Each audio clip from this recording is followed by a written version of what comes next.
Hello and good evening everybody, welcome back for some Civ6 action. Tonight we're gonna have the second game between Clownesque going against Freritos de la Vega. They did start up on the pick and ban phase and I do have to say I'm still not in the lobby. I'm not sure what's going on over there, but still waiting for a proper link to actually get in. I think they might have had a bit of a problem with the lobby because now I don't see a link anywhere. So we're gonna take a look at the pick and ban phase and then we're gonna need to solve the other problem. We do have the map for tonight. Rich Islands is gonna be the choice for them, and I do want to say hello to everybody. Good morning, sir. Fortuna Belly. Also, thank you so much for picking up the first promotion. Blaze Cat Games. Go. Good evening, sir. We got a duel. Oh, whoa. Pelicanav also welcome, sir. And oh my God, a Stetson. Yes. That would be awesome, but I think it's way too expensive to actually send to Romania. To be honest, like it's incredible. Dibizli, good evening, sir, and welcome, or I should say good day, sir. Rafifi, bonsoir, monsieur, et bienvenue. Also, Michael needs a new hat, or maybe a sombrero. Oh, please no sombrero, please no. Also, Halos are talking about a lot of stuff on bread over there. Yeah. I do have to say they're going through the pick and ban phase just like we've seen yesterday, quite fast. We do have FTLV on the left side and Clownesque on the right side, and it looks like they already got to ban 7 civs. We do have Mongolia, Genghis Khan being taken out, Macedon being taken out, Lotaro and Zulu on the side of FDLV are going to be taken out.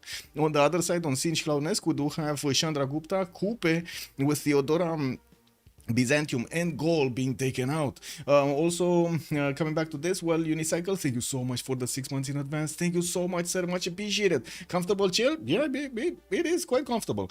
Also, thank you so much for the kind words, sir. I'm glad to do it. Also, Pelicanaf, we call it Rafiki, not obvious. Okay. Saps, bună seara, domnule, și bine ai venit. Also, Lancer, good evening, sir, and welcome. Spartacus, welcome, sir, and good evening. Agrugru, hello there, sir, and welcome. I did see, wait a second, give me a see, going higher. Bordanian, hello there, sir, and good evening. Victor Kitho, good evening, sir, and welcome. Or is it Kaitho? I'm not sure. But anyway, the Y over there is always making me question myself on the pronunciation. We do have FTLV choosing to go for, to take out Cree, and it looks like Clownesque just put the last ban from the first phase on the table here. It's gonna be Ethiopia. They're not gonna let Menelik II in for, you know, those are almost doing damage. Rich Islands, we're gonna have a lot of land for them to actually settle. It's gonna probably be a problem with the fresh water. We're going to need to see how much they have, and of course if they do manage to get their cities working from the beginning with enough fresh water. We've seen it multiple times on Rich Islands. The players do adapt, either by choosing from the beginning civilization that will have different bonuses towards getting more housing or stuff like that, and of course they do manage to counter that lack of housing they have because of the lack of fresh water. We will need to see if they will need to do it today, and of course who will need to do it today, and what kind of civs we're gonna have on the table to be played on. Now we do have Tokugawa, first choice, walking in the building here. It looks like Tokugawa Japan is gonna make a splash. He just set the tone for the game. We're gonna see on the side of Sinj also Montezuma being taken, and come on, one more. They need to pick 2 immediately, one after the other. You love this CV map? Yeah. It looks like we're gonna need quite a bit more coffee, because yeah, it's gonna go long. Jargonaut also, good evening, sir. The man, the myth, the legend. Yes, sir. Who's banned on the left? The Sim want to get rid of all of the griefers. Yeah. All of the griefers, by the looks of it, all of them. It does seem like also Clownesque did go for Spain, which is a pretty good civilization when it comes down to simming. We're gonna need to take a look how FTLV is gonna need to go for the next choice, or he's gonna wanna go for the next choice.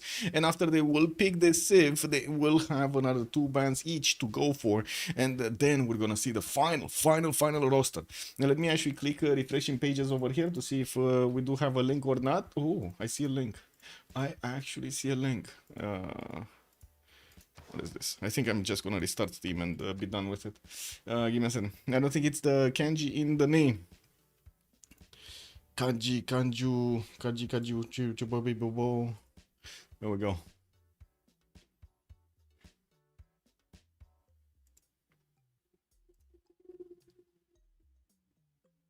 Babylon is gonna be the choice of the FDLV. Interesting. That's gonna be their second choice next to Tokugawa. And taking a look, what's going on here? There we go. We can see this, and I'm gonna drag this in another screen, and there we go. I'm just gonna check. Okay, there we go. I got an answer. Got an answer to my question here.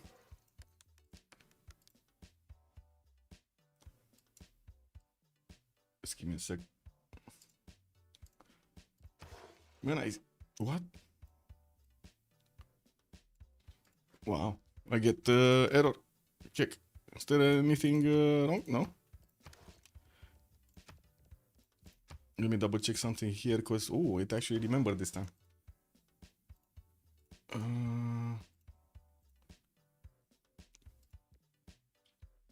Give me a second. Let me put the picture.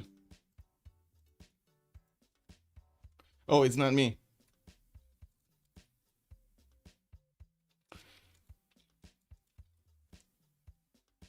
Okay, so it looks like it's not only me that has an error on the lobby. Anyway, let's come back to see what the bands they're gonna go for.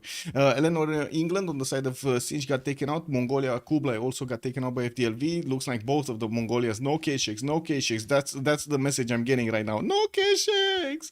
We do have Brazil also being taken out by Siege. That's the last band on the table. They don't want any kind of Brazilian culture here coming in. Well, I guess we'll see. You mean, what? X07 Live, good evening, sir, and welcome. Wait, Kaiju is the full name. Yes, from the depths of the oceans. Virtue River equals Tokugawa House of Health. Leas, I don't know what that is. I wouldn't say so. I'd say inspired by or adopted. Okay. Interesting. Let me see. I'm still clicking buttons, guys. I'm still trying to click buttons. I don't think anybody's in the lobby, to be honest. Anyway. We're still waiting 10 more seconds for FDLV to put their ban on the table here, and we're gonna need to see how they're gonna start picking. Third civilization from Sinj is just a few moments away from being chosen. The last ban was Russia on the side of FDLV, and we do need to see how they're gonna actually finish the roster. FDLV will need to right now pick their civilization in sequence. All of them will be revealed in the next two. We do have also Gran Colombia being chosen by Sinj as the third civilization next to Spain and also Montezuma. They do have quite an aggressive actually lineup here with Gran Colombia and Montezuma. We do have on the side of the FDLV definitely a lot less damage at the beginning.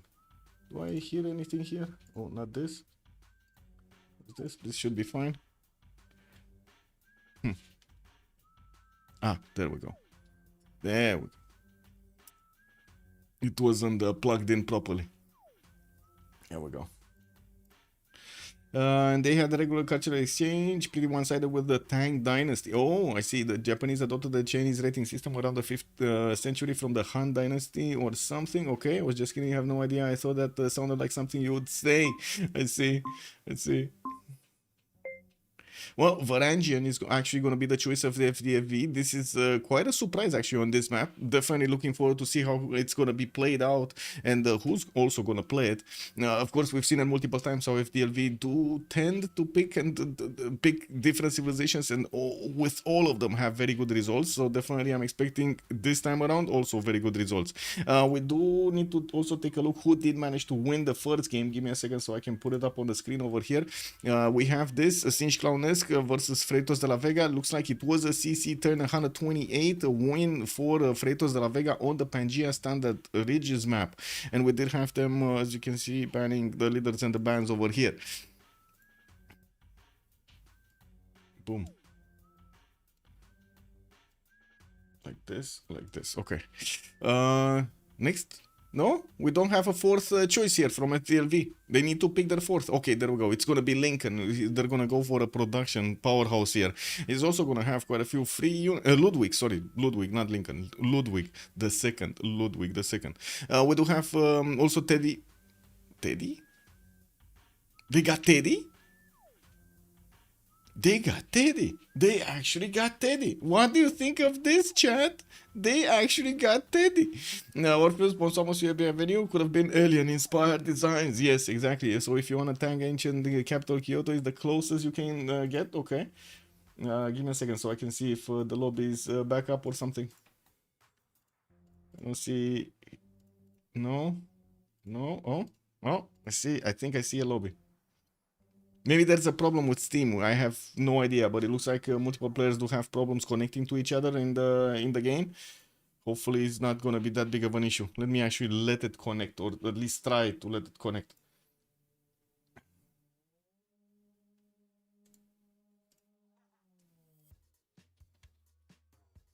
Okay, that didn't work.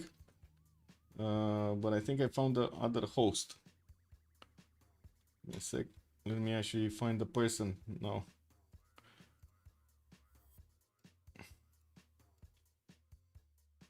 Where is it? There. Boom. Boom. Boom. No. Still no. Wow. Wow. We cannot play, guys. Cannot join the lobbies. Woo!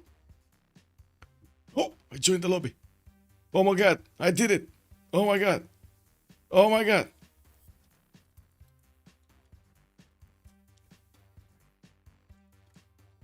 Wait. Why is this doubled? What's missing? Oh, he has a notification clear. I see. That's an extra mode. That's why it's doubled. It should be fine.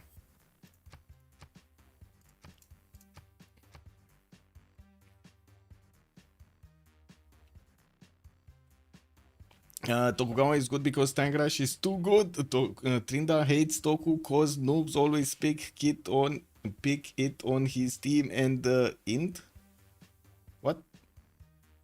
Toku is the bestest. Yeah, it's a very good civilization. I wouldn't really say it's the bestest, but it's a very good one. I hate this if it's like FU. I'm not gonna trade with anyone. I'm just gonna do internals. Kick. Lol. I mean that's the power of the Civ. What can I say? Wow, man, Chuck does not have MPH preloaded. Whoa.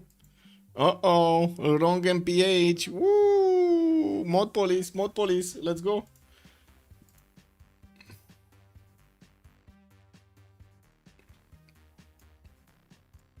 Let me actually get this. We're probably gonna need to wait a little bit. That's why I'm not talking that much right now. I'm just waiting want everybody to get in. I think we can see who is playing for whom, though. We do have Chuck with Phyrsos, Sprig, and Titiits and Ulas in the same voice channel, but I think Ulas is not playing, and there's gonna be in the lobby Chuck, Phyrsos, Sprig, and Titiits. While on the other side, we're gonna have Armandarine with Nemesis, Hellstar, and Lucariohimself gonna play for Cinch Clownesque tonight. Chuck didn't update. Yeah, exactly, he didn't update. Yeah, and we were waiting for him, you know. Oh my god. He also put up the first lobby, so you know, it is what it is.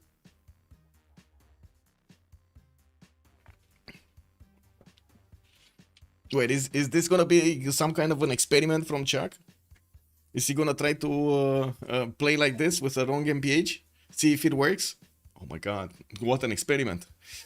People complain about novices, but in reality it happens to everyone. Yeah. Michael's mods? What's up with Michael's mods?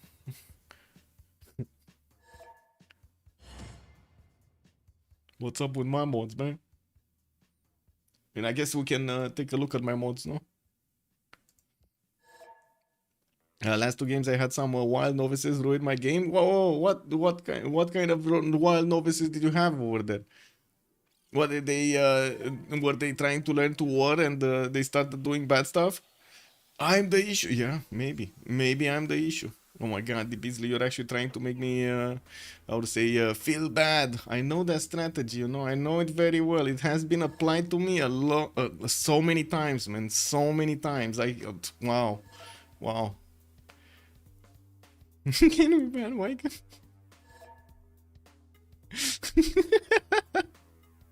Man, I know quite a few people that would be very happy if I'm banned. Wait, they warned me when we were equal strength and it was 40-10 stalemate, leading to us being bottom of the leaderboard in FFA. I mean, yeah, that usually happens. They just learned how to war, or I should say how to not war. Constant mod issues. Yeah. No, basically, you should say he's always happy. We need to ban him.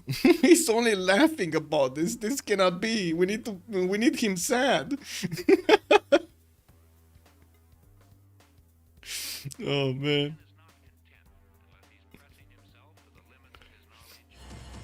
Yeah, looks like everybody's in the lobby, and now for some reason it says okay with the mods. I have no idea. Wait, is any? No, Chuck is still gonna miss one. Going like this with Varangian miss match.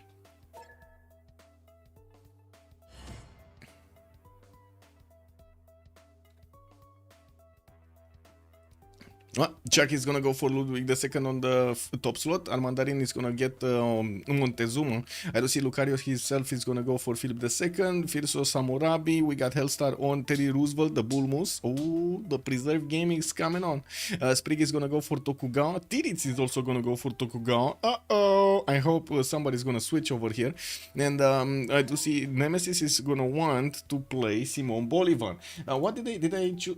No, I didn't. Actually, give me a second. I was so Varangian is missing, so one of these two, Sprig or Titiits, do need to switch to Varangian. Okay, there we go. He's updating his MPH right now. Oh, it's fine. Should be fine. Should be fine. Okay. Oh, by the way, hello there on YouTube also. Good evening, Sabir. Hello there, sir, and welcome. M. Johnston. Good evening, sir, and welcome. And also, I know it. Hello there, sir. Wave. Woo! Was talking about most people think novices suck with mods, but everybody has problems. Yes, this is quite a surprise actually. But yeah, everybody has problems.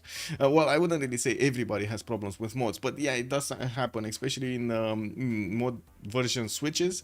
There are quite a few players that think that hey, it's gonna auto update anyway, and then it doesn't, and we end up, you know, wasting quite a few hours because the mod didn't update properly because X, Y, and Z reasons, depending on Steam settings, click restarts, and so on and so forth. Some players never restart their computers, like never.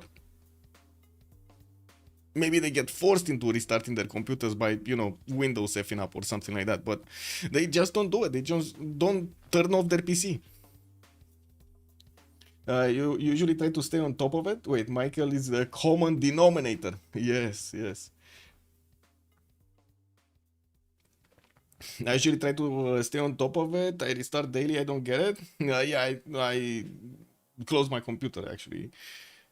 Better to keep it closed. It boots up anyway very quickly. Like, I don't know, 40 seconds in Windows or something like that. It's not a problem anymore. It used to be, right? Remember when you waited like 5 minutes for the PC or something like that for the PC to actually load up and you could actually do stuff on it? We're not in those days anymore. Doki, good evening, sir, and welcome. The issue with MPH in particular is that there is 2 different versions of MPH in this workshop at the moment. Wait, there are? As in, the previous one that was from Jack the Narrator, and the new one from Cisco, no? Didn't they? I think the other one. No, this one. Didn't this one get retired, or did it update? I don't remember exactly what happened with it. As in, I lost track of it like 2 weeks ago or something like this. Anyway, it is what it is. I remember 5 minutes to load an image. Yes. And quite a few hours to download an MP3. Remember those days? Oh my god, man. And there was that map. I don't know if you know. Well, I guess you don't know. There was a map, like satellite map of Bucharest, I believe, or something. Oh my god, man. 900 megabytes. At that time, 900 megabytes. That was insane. It was like more than a movie. Like, remember when movies were like, what, 600 megabytes or something like that? As big as a CD, basically. Well, this was bigger. Yeah, 56,000 modem dial-up. Yes. And you could only get a connection of 3200 or something. You know, like, it didn't even go up to 56,000. Couldn't open my hair, Glozin. Hello there, sir, and welcome. Give me a second. I need to actually do 2 things. Turn off the screen over here. We need to set the map. It's gonna be Rich Highlands. We're gonna need to ask chat where are we going, if we're going left or right, and I'm gonna need to also start up the prediction for How many maps are we gonna have? 0, 1, or 2? We do have 10 minutes as a submission period, and I am relying on you, chat, to tell me before the vote is up if we actually, you know, need to finish the prediction or not. We go right? We go right, Bordanin is saying. Okay, so we're gonna talk about Chuck here. It looks like we got Babylon there. Where is Chuck? This is Gran Colombia. This is Tokugawa. This is Montezuma. This is Bulmus. Okay, and we're back where we were. KW. Spain. Germany. There we go. Chuck. He's gonna be in the red color with Germany. We can check here, benefiting from his 2-2s around him. He's also gonna have his warriors starting to move towards the west side there to explore the lands. In the capital city, from what I do notice, he's not gonna have some amazing resources, but he's definitely gonna have more cities there to settle. One to the southwest with fresh water, north over there on the cattle tile. I don't think this is fresh water. This is a lake. This is fresh water. Oh my god, all of this is actually fresh water. Beautiful, beautiful. Anyway, he's gonna have all of these cities over here to the north and to the south. Quite a few of them also probably west side, and by the looks of it, he's also gonna have an opponent northwest. That's gonna be FNCNemesis right behind the 2-tile mountain over there, while on the right side it doesn't seem like he's gonna have an opponent. No, he doesn't. He actually has Norway here, Sprig. That's gonna be one of his allies, and to the northeast he's gonna have Tokugawa, another one of his allies. So his full focus here is gonna be on the northwest or the west side, where he's also going to have Spain to maybe do something against. And moving forward towards Babylon, we did see him in the middle of the map. Looks like Babylon here getting his 2-2 base and his scout out in 3 turns. He does have some truffles on the west side to settle on to get the extra gold from the beginning. While I do notice in the second city to the northeast, he's going to have bananas with a maze to settle on, or a 2-2, whatever he wants. And he does have also a tiki hut over there, a tribal villages. They are waiting with some beautiful gifts for the man over here, Babylon. And we do need to see if Phyrsos is also going to have fresh water in the south. Does look like he's gonna have a few problems here. Yes, the Purification Golf is gonna give him at least you know, the half extra housing that you get from the coast, but he's gonna have some cities on the 1-tile lakes towards the south and to the southwest, while in the middle he's probably gonna need to put a city that he's gonna need to connect with an aqueduct to one of the rivers or the mountains or something that gives him the fresh water. Moving towards Harald Hardrada, he was to the southeast here of Lincoln and Ludwig, and from what I do notice, he's gonna have a possibility to go and settle the T-tile, while he could just settle in place anyway. I do see he's gonna have at least 2 cities on this river, while he's definitely gonna want to stay with harbors here. It's a bit tricky to actually get all of the cities, and of course having this little bay to settle on in the south is not gonna help him that much. He's gonna have some 1-tile lakes to go for, east, north, from what I do notice 2 of them, and that's about it. So let me actually count cities here. We got 1, we got 2, maybe we got 3 maybe on the same coast, but this is gonna be bad. Like this one over here is definitely not gonna be that good. 4 over here, maybe he can put 2, we'll see. 5 to the north and 6 over here. So yeah, I think he's gonna have a bit of a problem with just sheer city count. Did I count this one? I don't think I did, right? But anyway, you know what I mean. He's still gonna have quite a few problems. I voted too early. Colombia had a bad spawn. I see. I was wrong yesterday, so you'll be wrong today. How? What? No, Rafifi. What? Yesterday? No, you can. You need to look at it the other way. You've been wrong yesterday, so today you must be right. No, that's how it is. You don't just keep being on a streak. Now, we do have Nidaro settled, and he's still going to have that dry settled towards the southwest to go for. He's also going to have there a +4 campus that he could get next to the Rift Tile and the geothermal. From what I do notice, we do have also to talk about Tokugawa here, and taking a look at his spawn, he's going to have his 2-2 base around him, fresh water from a river, and 2 cities at least that he can place on this river, one southeast, one northwest.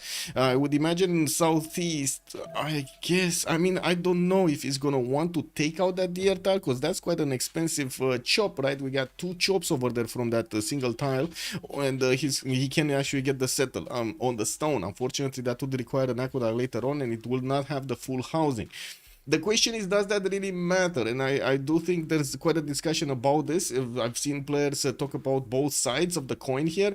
Some players would actually prefer to kill the chop and actually settle on the a river so he can actually get the fresh water. Some players would say, yeah, but the chops are worth not actually having the housing. I'm gonna get the harbor anyway. I'm gonna put the lighthouse in there and so on and so forth. And the city is gonna keep growing. On the deer, it works. Yeah, it works. It works. Yeah.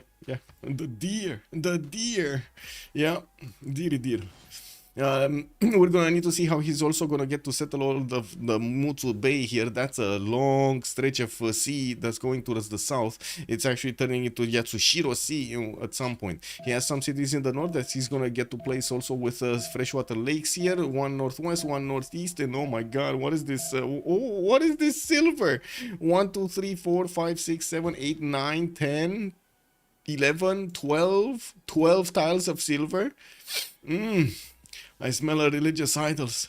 But anyway, that's not really in the capital, right? He's gonna need to get the second city, third cities over there. I'm pretty sure he's not gonna care that much to actually get the religious idols, or he's not even gonna know when he's gonna get the pantheon to get religious idols because, yeah, exploring and stuff. Also, for Tunabelli, I recall sending clients a database during the night and they kept calling every few hours why it hasn't arrived yet, disconnecting the transfer. Oh my god.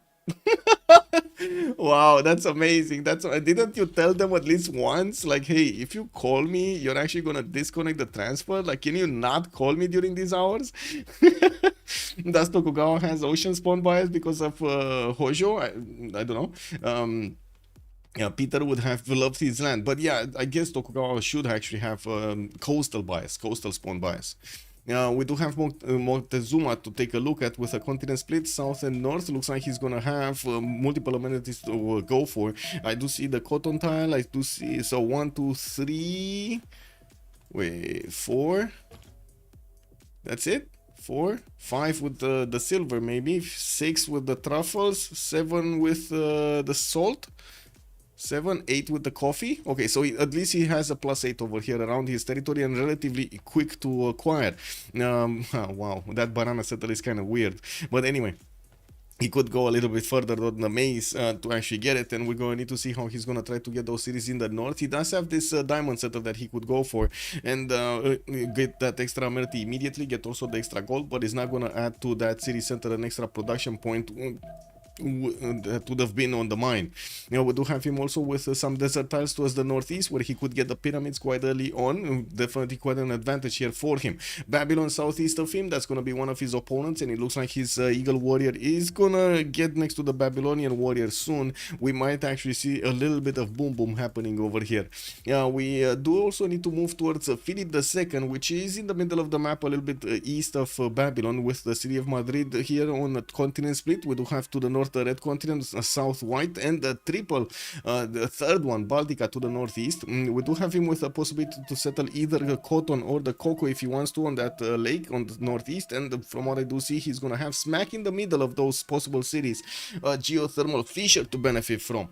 The southern floodplains has flooded here, and we do have him getting a bit more food over there and a bit more production.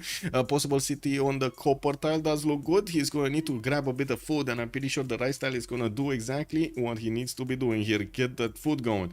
Bologna southwest to get the extra science for, and from what I do notice, his settler is coming up in 2 turns. 3 horse tiles in the capital. That's a lot of horses from the beginning of the game here.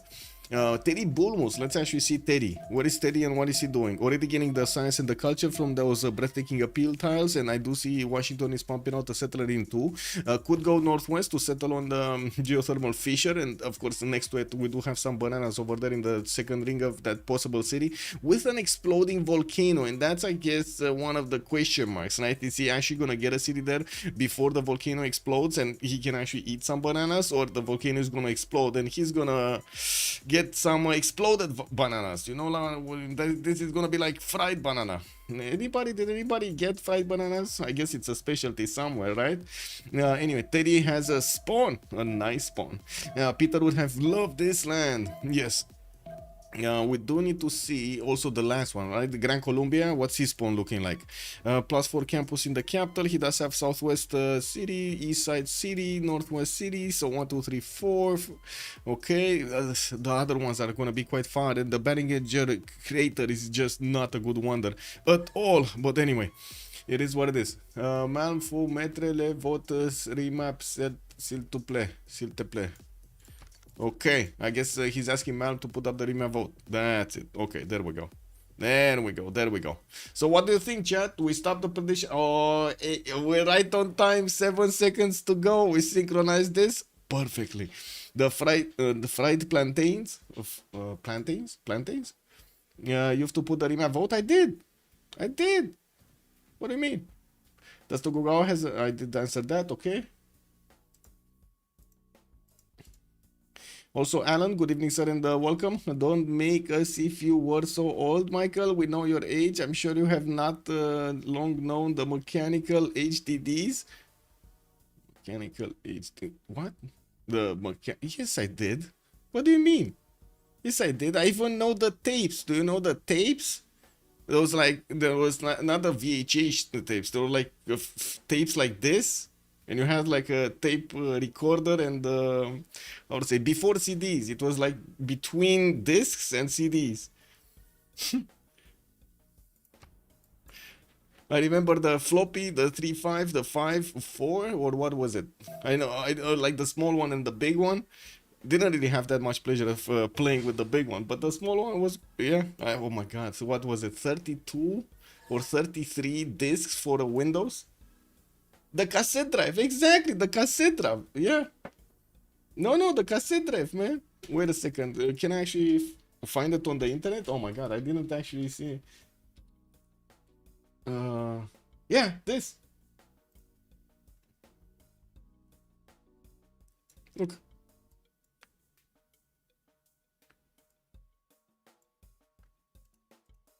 Are you seeing this? Wait. There you go. This. The cassette drives. Amazing. Yeah. I had one of these, I don't know, back in 98. I have no idea. Like around that time. Like 98 to 2002 or something. It's funny. It's just funny. I had a TRS 80 as a first PC. Okay. Those were before your time. You never saw them. Oh my god, you actually never saw them. Then you think, oh, good number, my hair.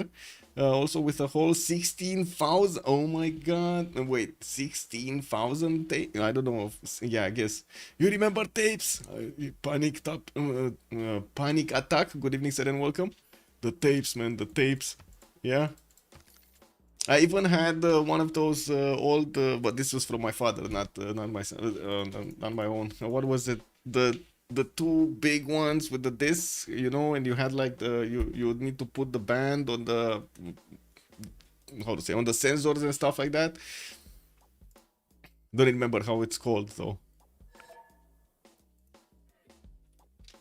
Magnetophone? Was it? Yeah, magnetophone. This was how I was playing music when I was like in the 90s, in my childhood. This is how I was playing music. I only had a few tapes. What do you mean? Yeah, the 20mm. Well, I mean, yeah, basically. I guess they were films, true. We had a PC in the 90s. I remember playing games on, but I don't know what type. Yeah, the real to real, man. Yeah, it's too real to fake.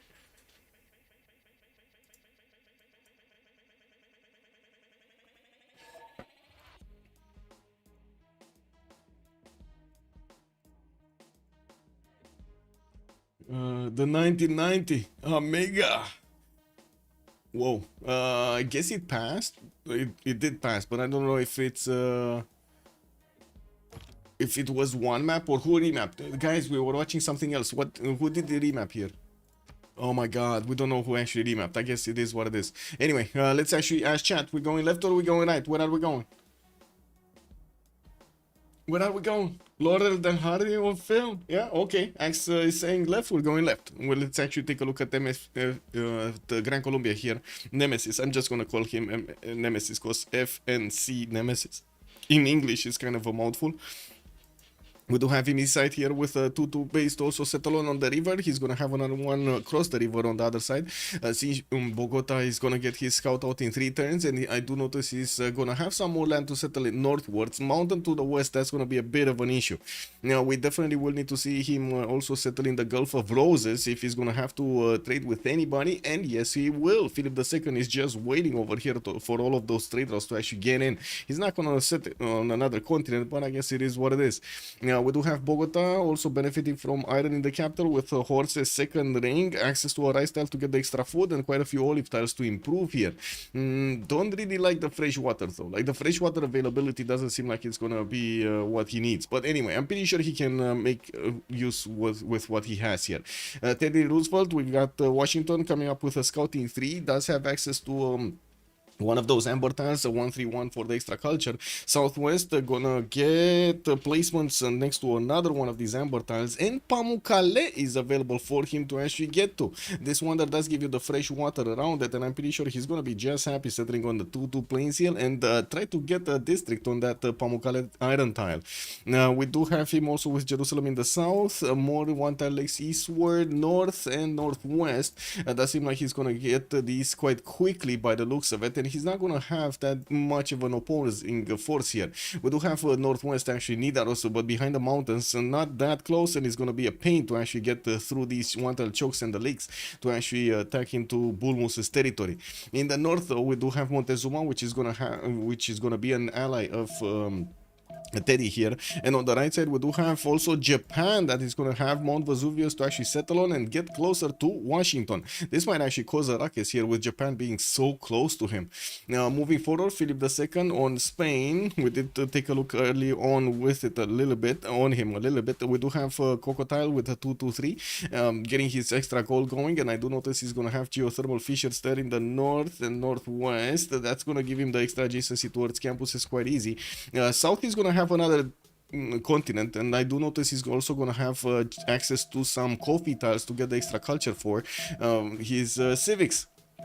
A lot better fresh water all around him, northwest, southeast, there's water all around. There shouldn't be a problem here to actually settle as many cities as he wants. Looking forward towards Montezuma, we do have him actually to the north of Bulmus, right? And I do see Armandarine is going to get quite an array of gypsum tiles, one to settle northeast, but another 3, 4, 5, 6 to actually work. South is also going to have some lakes to go for. Dead Sea on the right side to try to get, oh my god, stone circles here would be amazing. Stone circles here would be amazing. We got 1, 2, 3, 4, 5, 6, 7, 8, 9, 10, 11, 12, 13, 14, 15, 16, 17, 18, 19 with this one, no? 20. We got to 20 faith, 20 production just from one single pantheon. This is going to be amazing for him. If he gets it. He does have a 2-3 deer tile with extra food and production going on. I do see he actually grew into one of the gypsum tiles, but I don't think he's working it. He's still getting his population in 6 turns unless he actually switched something and we don't see an update on the population count. Now, moving forward, let's actually take a look at Tokugawa here. We do have him southeast of Montezuma, quite close, and looks like Tokyo is gonna not have the fresh water. No, he will. Actually, the river bends to the left here and it goes directly into his capital. Now, we do have him with a pretty good harbor here, a +5 next to those fish tiles and crabs. While he is getting us 2 scouts out to start exploring his territory, he did manage to send his warrior northeast. That means he's not actually going to discover his west to find out America is quite close to him, right? We're going to need to see also if he will discover Mount Vesuvius in a good enough time, and I'm pretty sure he's going to be happy just putting a city on it and grabbing those extra eel tiles, especially when it's going to start exploding here. The Maghrib is back. Commander King, hello there, sir. What is the appeal on Teddy? Appeal on Teddy. We do have like this appeal. It looks good. It actually looks good. And I'm quite curious if he goes southeast for the first settle or if he goes Pamukkale for the settle. I don't think he even met Pamukkale. Wait a second. I don't think he met Pamukkale. Yeah, he doesn't know about that one. He knows he will probably know about this location, southeast, which is gonna have a lot of breathtaking appeal. The south is not that good, but still a few tiles could actually work there. Not enough mountains, but you know it works. This is still gonna be a tile next to a mountain. It's fine. Looking at hard radar actually with 3 science and 2 culture. Hard is here. We do have Nidaros benefiting from 3 to 1 spice tile and some fish tiles to improve there in the water. We do have him with a geothermal fisher to settle in the north off the coast, while I'm pretty sure he's going to be happy to settle the cotton in the south. This is amazing actually. Cotton in the south, getting the extra gold there, extra amenity, access to 2 bananas and a tile to work at the beginning. Not bad at all. We're going to have another cotton settle here in between the mountains towards the southeast, and it looks like he's going to get to trade with Babylon. Phyrsos is going to have access to the Norwegian Sea, and he can put an easy settle over there so he can get the trade routes going directly to the capital of Norway. Hello, Spencer Sun TV. Good evening, sir, and welcome. Also, yes, a delicious mystery meat covered in BBG sauce. Sprinkle it all over. Saucy. Yeah. I should check if it's back where I am. Wait. Oh, the mayonnaise. You want the mayonnaise? Wait. You're talking actually Maghrib is back in McDonald's? Are you actually for real, or is it just there? Maybe it's just in America. Because usually that you know, like stuff in America doesn't always translate to stuff in Romania. I see. I don't know exactly. Let me actually double check. McDonald's menu. Is the Maghrib back? Is the Maghrib back? Oh, I see the nuggets, the fresh, the filet. No, it's not back. No, I'm sorry to say. We got the quarter pounder, the Big Mac, the McChicken, the double cheeseburger, the nuggets, the wings, fresh deluxe, which I'm not gonna touch ever, filet of fish, which I'm not gonna touch ever because it stinks, and that's it. Yeah. It's here in the heart of America. Well, Nidaros is sending his settler here in the south, and we're going to probably see him settle the cotton tile. We do have him putting down his holy site and right next to his capital, and I do notice he did manage to scout out that second city towards the north, which, to be honest, I don't think he's actually gonna get to put it. But anyway, we do have a go remap over here by Lucario. Looks like they just don't like this map. They just don't like this map. So, okay, Freritos remap the first one, and it looks like we're gonna have Clownesque remap the second one. Okay, got it. They only sell it once a year because it would kill their customers if available. Lol. Come on, man. I would much rather just get nuggies. Yeah, nuggies. I don't know for what reason, but I never actually liked the chicken wings from McDonald's. I have no idea why. Like I like those from KFC. No idea. I don't like those from McDonald's. It is what it is. You eat the triple Big Macs when I go. Oh my god, the triple Big Macs. Aren't those like quite big? Aren't those quite big? Like, you know, big. Axe, you should watch a little bit of Gabriel Iglesias talking about his problem with McDonald's over there. And also, what was it? Donuts, and also donuts. His problem with donuts. I go to McDonald's, spend $20, and then I'm hungry again in 1 hour. I can't really say no to that. Yeah, I can't really say no to that. It is what it is.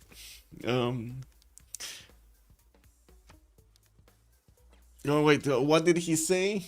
Gabriel was talking about this quite like in one of his shows that McDonald's basically, or the fast food, is basically comfort food.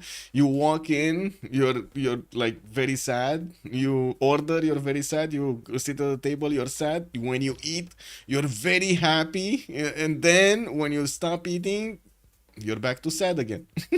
You know, it is what it is.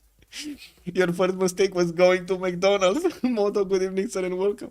I mean, to be honest, I can't help it that others are not actually making drive-ins. Like, hello? You know? Make drive-ins. What is this? Good evening, Titos. Hello there, sir, and welcome. Chat, this is it. This is gonna be the map. Where are we going? Are we going left or are we going right? This is it. We're gonna talk about the resources here. We're also gonna talk about the early choices, and we need to know where are we going. We're going right. X07 Live is telling us we're going Ludwig. So let's actually take a look where the red Ludwig is. Munich. He's gonna have his Munich. Actually, he's gonna get his scout out in 3 turns, and we do have him with a wine tile there in the north, but that's kind of weird. He needs to settle next to it, not on it, to benefit from it. But anyway, yeah, we do have him also in the south with quite a few settles, and this time around I don't see an obvious pantheon for him. We do have him with a more than decent amount of fresh water all around, not only from lakes but also from rivers. Now, from what I do notice, he's also gonna have his horses in the second ring, iron in the first one, while the decent amount of 2/2s all around, not to mention another horse style there in the northwest.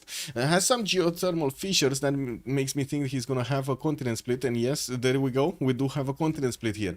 Now moving forward towards next one, right? Let's actually take a look at Hammurabi, east of Munich.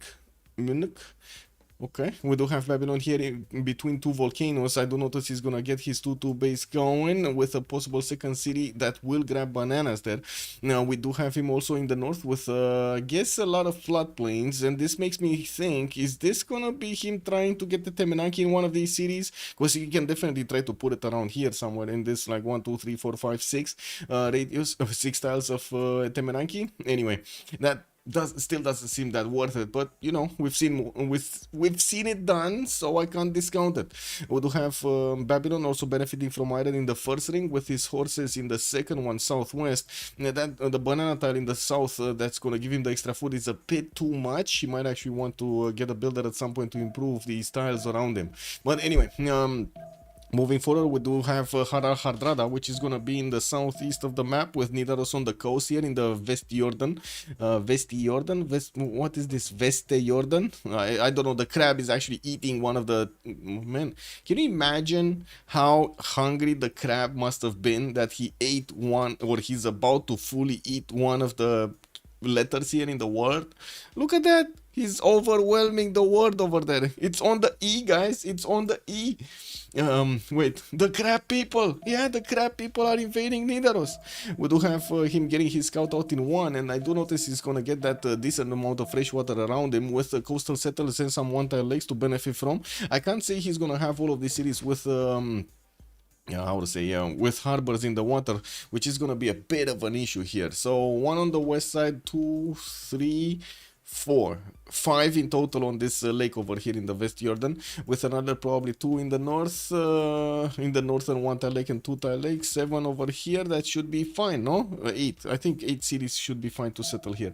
Anyway, some inlands are gonna be made anyway. We're probably gonna see him try to get those campuses going in there, and of course improve the land around him. Has access to iron and horses in the first ring of his city center, with also some fish stars to get to improve there for the extra food. I guess it's not gonna be a lot of resources here for him to get the God of the Sea. I'm pretty sure he's gonna try to get something else to benefit from. Look, let's see forward. Tokugawa, where is he and what's he doing? Tokyo here with a scout in 5. He does have his 2-2 base going, and yes, I do notice he's gonna have northeast his 3-1 how to say, sheep tile over there to get the food from, and access to a whale tile with fresh water from a river.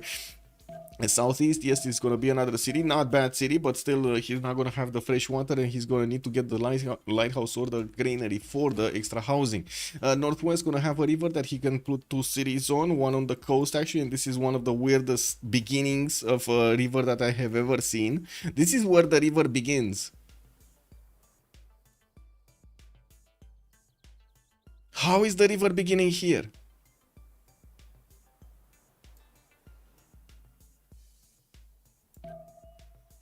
How does this make sense?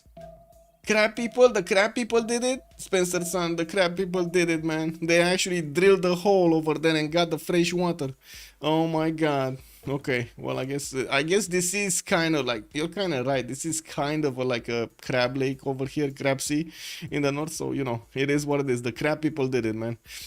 We do have Tokyo here benefiting from horses and iron in the second ring towards the north, and I do see he's gonna have quite a few resources to improve. I'm actually thinking if he's gonna try to go for Liang here. Is it worth it? 1 2 3 4 5 6 7 8 9 10 11 12 13, yes, 40, yes. Yes, Liang, yes. It's definitely worth it. Oh my god. Well, moving forward, Montezuma, we do have him southwest of Tokugawa, and he might actually trade some punches later on in the game with Japan. He's gonna have a serious issue with his fresh water here. He does have two cities, at least in the southwest, to settle on one-tile lakes, and then looks like one in the north. That's his fourth city. Fifth one over here, and oh my god, look how far apart his empire is gonna need to be spread out so he can actually get all of these freshwater cities done. Oh, that's gonna be quite a pain. But anyway, second settle on the gypsum does wink at me there, and by the looks of it, we do have him with that banana settle looking good. Not too shabby in the south, but still not. It is what it is. Still better in the north there for the amenities.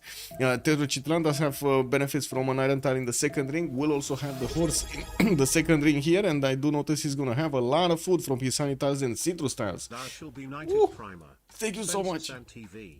Thank you so much for the prime, Spencer. Much appreciated, sir. Some issues with all of his rivers. Still stone circles, you think? Yeah, stone circles does look good here also. Like so much, so many quarries here around him. 1, 2, 3, 4, 5, 6, 7, 8, 9, 10, 11, 12. Not as big as the last one. Like, oh my god, what we had like 20 plus, right? This time around we don't have 20 plus. But anyway, we do need to move forward and take a look at Philip II here. What is he doing westward of Montezuma? Looks like he's gonna have the opportunity later on in the game to maybe trade with Aztec, if Aztec is gonna be kind enough to settle a city here. And we do have Madrid getting his settler out in one turn, and I do see he's gonna have also a second city southwest there on that lake, while north it looks very good to get the settle next to the spy style. And I'm pretty sure he actually figured it out, right? He should actually, I have a curiosity over here.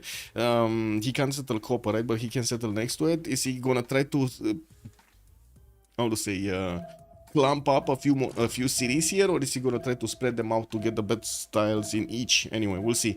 Madrid pumping out his settler next turn. It will give us an idea where is he going, if he's going northwest towards those spy styles, or somewhere else trying to stay on the coast, for example.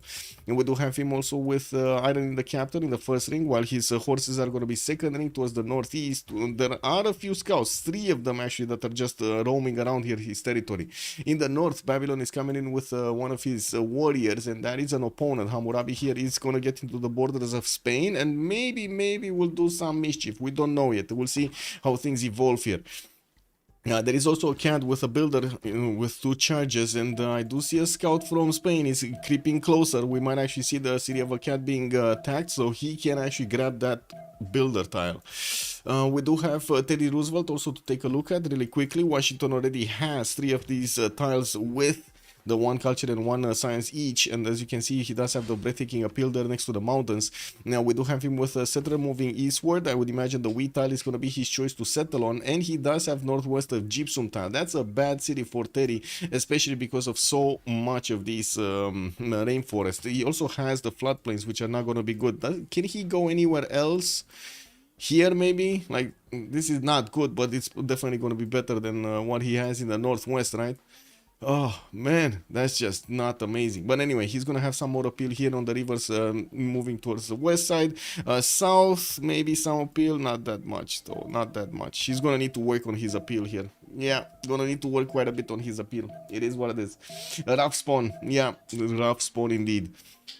We do have Hellstar also benefiting from horses in the first ring with his iron tile first ring. It's gonna be quite cheap for him to improve both of them. We're gonna need to see what kind of technologies is he gonna get. Right now he's going for irrigation in 4 and mysticism also coming up in 6 turns to get those access to preserves there. He really wants the preserves.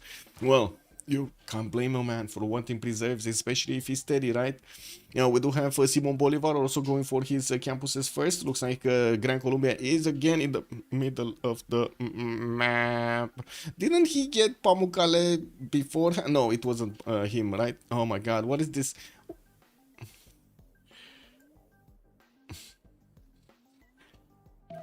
So, okay, let me get this straight. He has a wonder, right? Pamukkale southwest. 3 of the tiles of the wonder are blocked by luxury resources, and the best tiles of the wonder are denied from actually getting doing anything. Like the cotton tiles are exactly on the best tiles of Pamukkale. Southeast of Bogota, we do have a massive forest fire. 2, 4, 6, 8, 10, 11 tiles have been actually burned to a crisp, and it does seem like the fire is gonna have access to another banana to burn it, and that's about it. It's gonna fizzle off. So he can definitely try to get the cities over here towards the southeast, so he can grab those spice tiles and also the land, not the land that just got burned, and of course he's gonna get to regrow. We're gonna need to see if he's gonna put it non-fresh so he can actually benefit immediately for the extra food, extra production on these tiles, or is he gonna actually want to put it somewhere fresh water, which is going to be next to these spice tiles, and maybe later on actually get another city in between. Now we do have to also take a look at his strategics. He has horses in the second ring with another one in the third ring. I do notice his iron is going to be exactly the same, but in the north with second and the third ring choices. We did have that settler actually with the... Oh, he's going Chocolate Hills. I was thinking he's actually going to settle on aluminium, but it looks like he might be going Chocolate Hills over there. That's a very far away settle to go for. Nemesis, he knows about the Chocolate Hills, but it does... Oh my god. I mean, I guess there's fresh water there also, right on the niter tile, but look how far away he needs to go. 1, 2, 3, 4, 5 to settle, after he already spent 1, 2, 3, 4 and 5 to move here. So, you know, 10 turns to settle, that's a bit of a problem. I would say that's a bit late, you know, a bit late. Anyway, we do have another settler coming up in 2 turns, and that settler from Gran Colombia is not moving. Maybe Kiaguana's warrior was like, hold up, no, wait a minute, you can't move towards the Chocolate Hills. There's been quite a problem on the Chocolate Hills. It became too chocolatey. It melted in our hands. We just cannot go there anymore. Anyway, let's take a look at the city states really quickly, while we're gonna also need to... What? Does anybody understand this? Are we seeing a different map?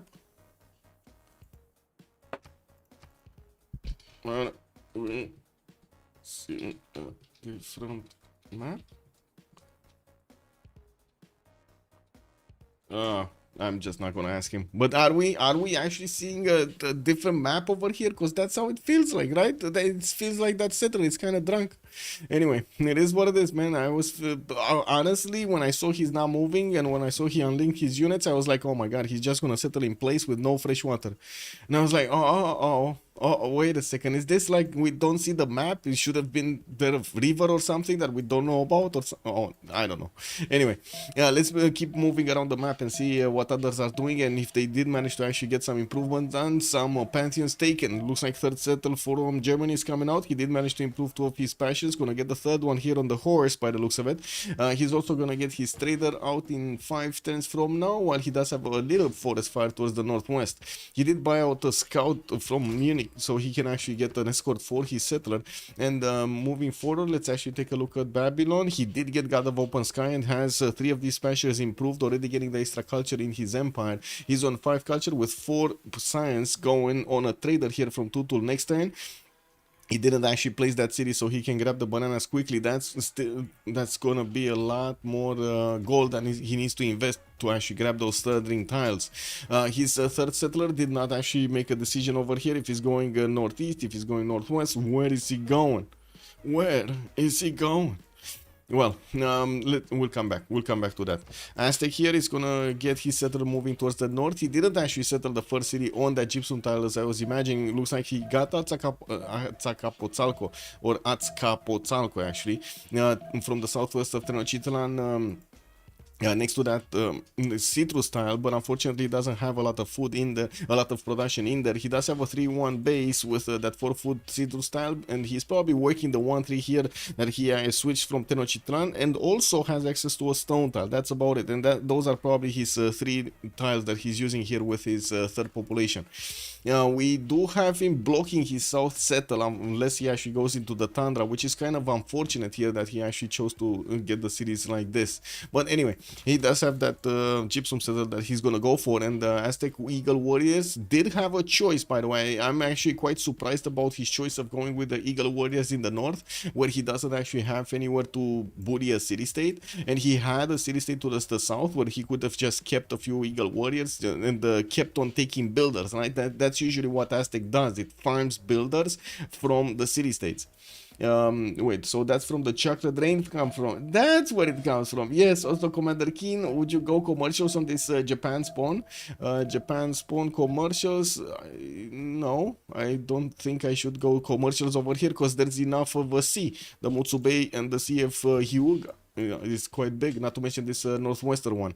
But anyway, he chose to go non-fresh here on, freshwater on a river, non-coastal, I mean, I wanted to say, towards the northwest with Nagoya, while he could have actually gotten the sheep tile. 1, 2, 3, 4, 5, and 6 to settle. 1, 2, 3, 4, 5 to settle. It would have been one turn later over there to go for that sheep tile, but he still would have had the 3-1 base to go for. Access to whale tiles here, a lot of 2-2s and chops around. Anyway, and of course the harbor. I think he's actually going currency, right? He's going commercials here. Titiits is going commercials. It is what it is. Yeah, he's going commercials. He's going commercials. I can confirm. Let's come back when he's going to have a Pantheon and see what it is. Nidaros did get a Pantheon. That's going to be initiation rights for him. I do have to say he's quite close to Philip II on the right side, and they just don't have a good matchup because well, both of them are going to have a religion, and I'm pretty sure Spain is going to have the advantage from having the extra damage against Norway because he has a different religion than him. Nidaros and Salzburg, both of them did go for holy sites. A bit surprising that he didn't actually put the holy sites next to the water, but you know, it is what it is. Salzburg here is going to get a trader out in 2, and his third city is moving towards the southeast. I would imagine the May style is going to be his target over there to get to settle on. Builders coming out from Nidaros. We're going to need to see what kind of improvements is he going to make here. If he does want his Celestial Navigation boost, he's definitely going to need to improve 2 of these coastal resources. And from what I do notice, one of them is going to be quite expensive, the crab tile. The crab people just don't like being bought, you know, like that. It is what it is. But that's actually quite a big crab. You've seen him, he's almost eating the E. Almost eating the E. That's quite a crab over there. That's a big crab over there. Well, anyway, let's actually see Bulmus. He did get a Pantheon, Earth Goddess, and now he's getting quite a bit of faith coming out from these tiles. Preserves also coming out from both cities, Washington and Boston, while he's going to need to build a grove to actually get some bonuses from it. You do see him placing them in the south here. And this is kind of weird because he got a preserve in the 3rd ring, and that preserve is going to have like at least 2 of these tiles that are going to be, yeah, not acquired. Well, he did settle Cincinnati right next to it in a non-freshwater position, and we do need to see when he's going to get where is he going to get one of his groves here. Why did he settle this city like this? Wow, okay, I guess it is what it is. No housing. The city is barely getting to the second population in 7 turns. That's a long time. That's an incredibly long time. Tokugawa still didn't get his stuff here. Ludwig still didn't get his stuff. I do see he's getting his 3rd city southwest of Frankfurt, and still needs to do a lot of more city centers. While we do, or settlers, I should say, we do have builders coming out from Munich, and Frankfurt is gonna go for a monument. And finally, Cartagena de Indias did get settled on a 2-1 base with chocolate Helians next to him. He's gonna need to get the housing going so he can actually grab some more of those tiles. Could have gone freshwater, but he didn't want to spend the extra movement there, and of course the turns to settle. Now Bogota still has that massive forest fire to the southeast, which already started to burn the bananas, and the bananas are growing beautifully. Over here we got them already 2-3s. I would imagine this would be quite a good non-freshwater city. Now we do have also Guayaquil being settled on one of the cotton tiles next to the city, next to Pamukkale, the Wonder, and the city patron goddess is gonna be the Pantheon of Gran Colombia for today. That's gonna give him 40% off the first district in a city, quite important. And I do notice he's gonna get quite a few sheep tiles here on the right side. 4 2s though, that's gonna be a lot of food. Now on Philip, we don't yet have a Pantheon. He did manage to get Barcelona next to those spices, and yeah, that's predictable. But unfortunately, that also denied him the opportunity to get a settle here next to those mountains on the Niter tile or next to it.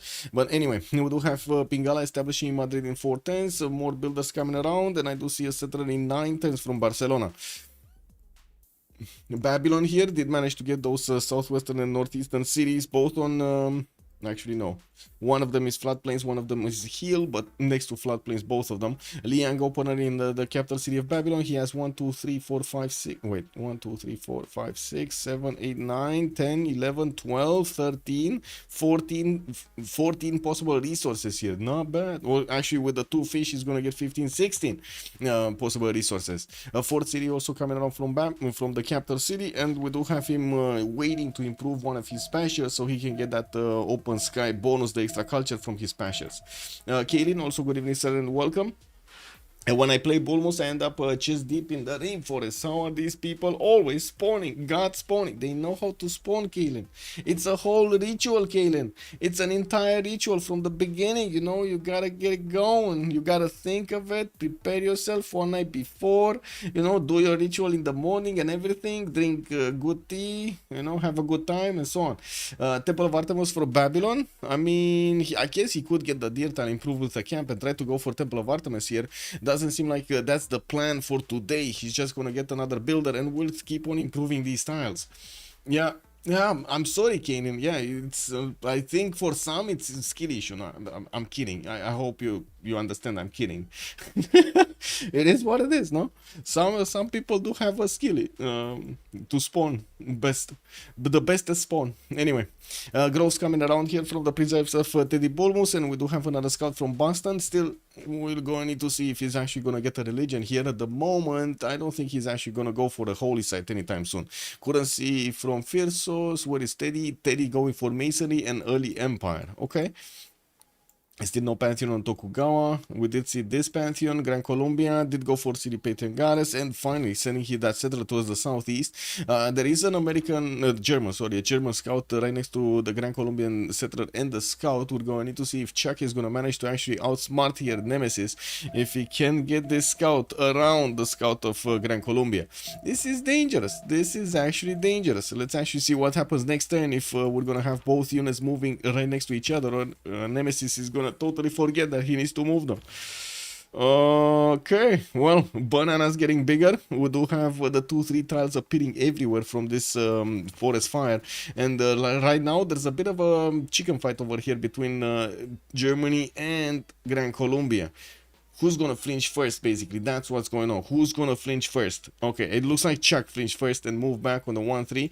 Doesn't want to take on the Gran Colombian cats. Well, I guess I can't say I blame him, no? Give me a second, let me put my chats in order properly. There we go. Good evening, papas. Hello there, sir, and welcome. Is Mohenio Daro in the game? Let's see. Mohenio Daro is not in the game. We only have Caguana in the game here for some culture bonuses. Geneva is going to be bidding for scientists. We do have Valetan and Gazargamu and a CAD for military bonuses, while Samarkand, Zanzibar, and Mogadishu are going to provide some trade. We also have Arma, Candy, and La Venta for the religious bonuses. One single industrial city-state, that's going to be Buenos Aires, and that's going to be the one that's going to be fought over there. Now we're going to need to see probably Germany over here try to get it. More settlers coming around from Czech, 4th and 5th soon coming around from Munich and Frankfurt, while Spain here still didn't get his Pantheon. He's choosing to go for Pingala internals. We do have him already with one of his traders, and yes, I do see monuments coming out from Bilbao and Barcelona. At the moment, we do have him in the tech side actually going for mining, but we don't have him placing down any of his districts yet. I'm waiting to see if he's actually if he did go for celestial navigation, or he did go for something else, right? What did he go for here? Still no district. 1025, not a single district. 1025. Anyway, he did manage to improve his fish tile and his whale tile. Oh, I see what he did. Okay, so he just needed the boost. He upgraded the whale tile, got the second coastal resource for his celestial navigation. Boom, it got discovered immediately, and he started putting down his harbors. There we go, 3 harbors in Bilbao, Madrid, and Barcelona at the moment. Okay, Teddy here still finishing preserves, still needs to finish groves, and I'm still very sad about this, by the way. I'm very sad about this. I think he could have placed it somewhere else and could have gotten better results than actually in the south than in Cincinnati, but you know, it is what it is. Okay, well, We did see this, Babylon, fourth city going northward towards the Niter tile, and I do see a fifth one actually from Tutul already moving towards the southwest, towards Kofi. We do have him with Liang opener in the city of Babylon, and right now he's not actually getting any kind of bonuses from it. I was expecting it to actually go right tree Liang here, not left tree, so he gets the extra food on the sheep tiles, or I should say on every resource that he has improved here. No, any resource in the capital. You don't need to improve it, right? You get the bonus from Liang anyway. Right? Chat? Wait, okay, so plan settle somewhere near Chocolate Hills and pinch a worker from the CS. Yeah, exactly. Yeah. You need to do it. Okay, now we do have Babylon getting another builder, and yes, he's gonna get that fourth city down soon. While we do need to move forward, it looks like still no pantheon here for Japan, but he does have a forest fire started up in Tokyo, which is gonna ravage his population. Moksha is establishing that city center, but unfortunately, if the forest fire continues to be in those in that city's borders, it might actually take it down to one pop. That's gonna be catastrophic over here for Tokyo. He's gonna need quite a bit of time to grow back that population. Nagoya getting more commercials. We do have him improving gypsum tiles and still no pantheon, even though I think we did count the quarries over here that he could get.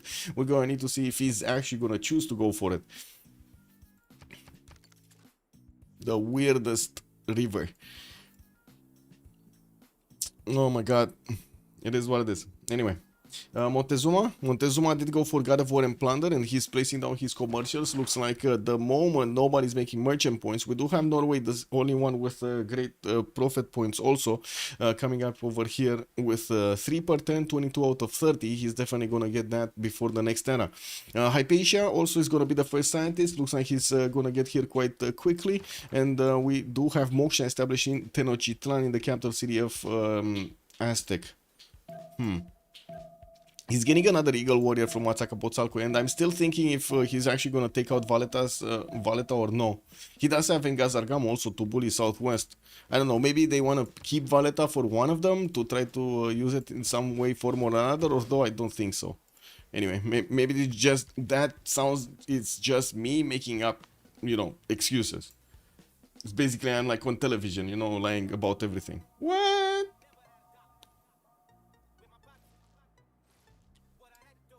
It is unbelievable what is being asked of us to actually believe on TV.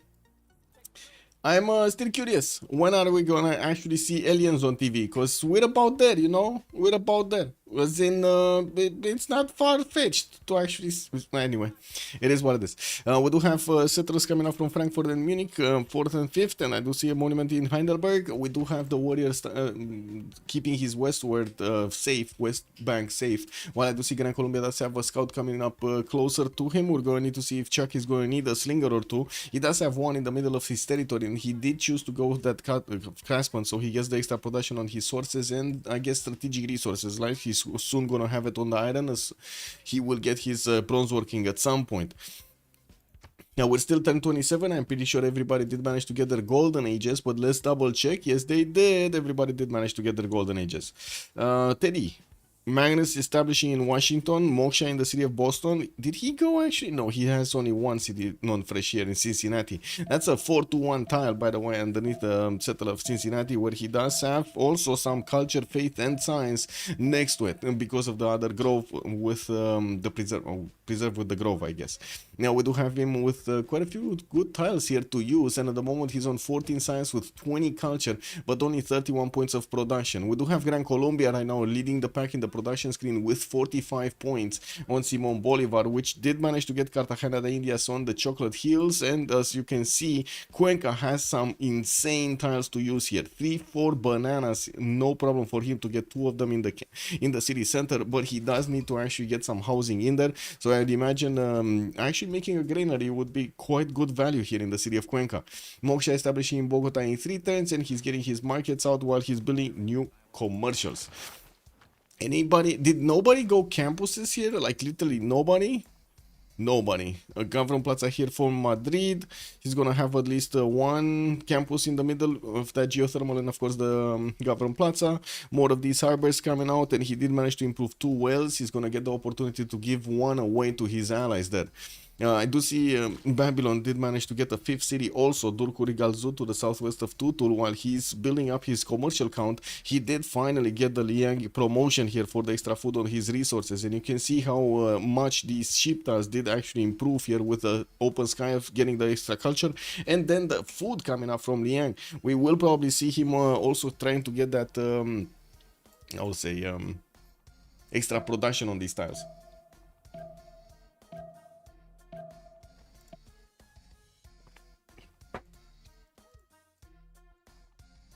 Yep. 1028. Okay, well, horses improved. Do we have any triggers over here? I guess Zanzibar could be a puddle jump away from Germany. We might actually see some action here between Simon Bolivar and Chuck. Neither of them are actually going to be weak against each other, so definitely it's going to be a hard fight. Southeast of Gran Colombia, there's going to be Norway, which yes, it's also an opponent of Gran Colombia, although again at the moment I do see them a bit too far away to actually affect each other's territory. Spain is going to be much closer to Hardrada, with a land that's going to be quite open for both of them to actually pass armies through. We're going to need to wait and see what is going to be their choice. Yeah, with the lighthouses coming out from Spain, he's going to get those extra trade routes going. We do need to take a look here. I do see slingers coming around from the cities of America, so he can actually defend his tiles over there, especially his Gavron Plaza. And I guess the improved tiles, I should say, either districts or other improvements on the territory. We do see that Japan is starting off on his commercials, and soon we'll finish quite a few of them. Aztec already has 6 of these great merchant points a turn. Japan is barely on 1. Gran Colombia barely on 1. We're probably gonna see these numbers get quite a bit higher in the next few turns as players are finishing their commercials and start to acquire the great people points. Let's get the names on the screen, no? Totally forgot about the names here. On the left side, Singe.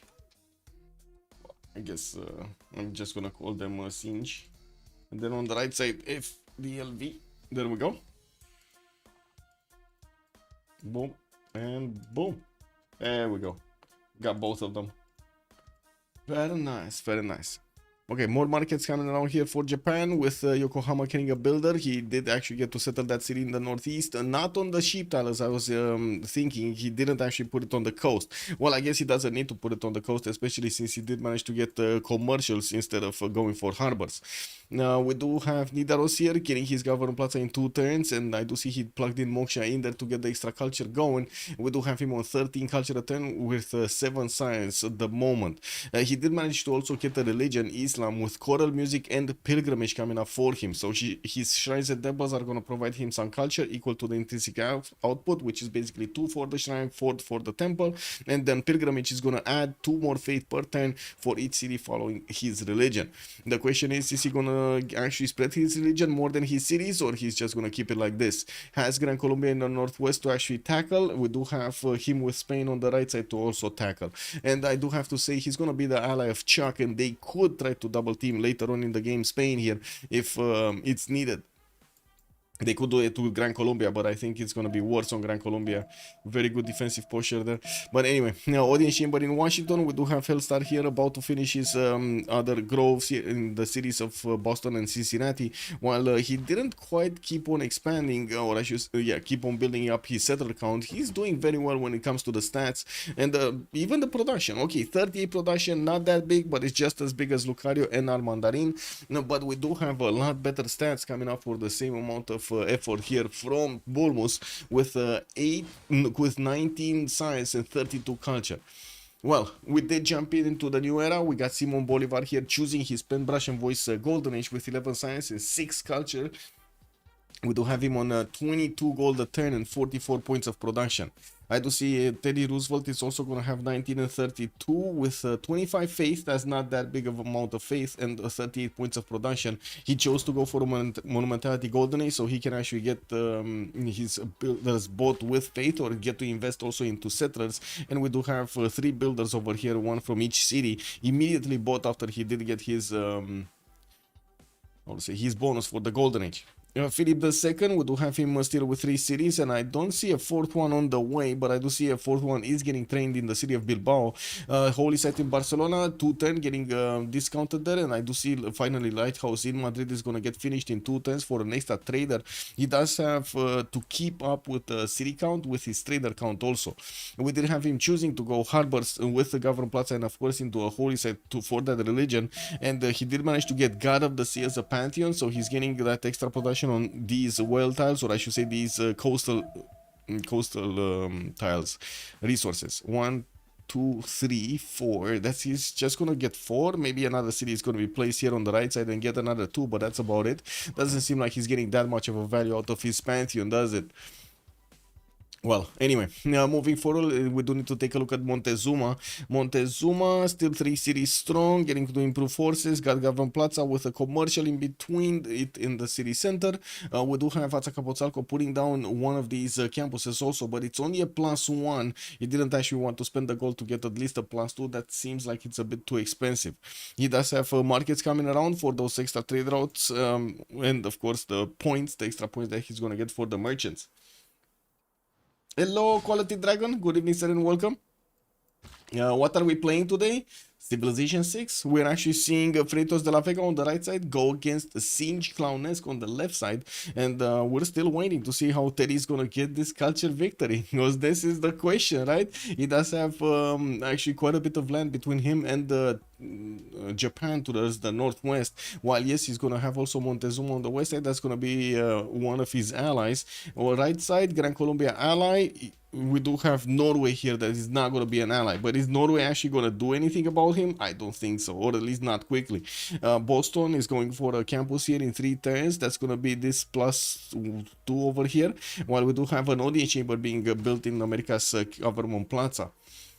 Looking at Tokugawa, let's actually see Tokugawa. What do we have? 12 science and 31 culture with 49 points of production, 4 cities strong, getting Archer out, and I do see he's getting another trader from Takamatsu. We do have him with audience chamber coming out in 4 turns in the city of Tokyo, with also Governor Moshe establishing in there. Can you show the pantheons? I guess we don't have all of the pantheons, but yes, I guess I can show the pantheons as well. Let me finish going through them once, and then I'm gonna go through them. Let's see. Hardrada, we do have him with... Where is it? Here.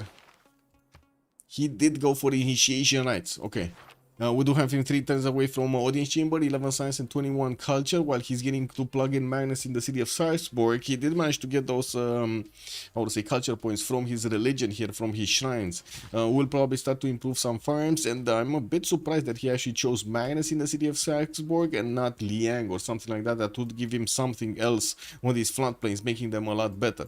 But anyway, now we do have him also needing to start to get some settlers out. You see Salzburg is already getting a settler in 4. He does have 2 chops that he could actually use with Magnus next turn, and we're gonna need to wait and see if he's gonna pump out 2 or 3 settlers.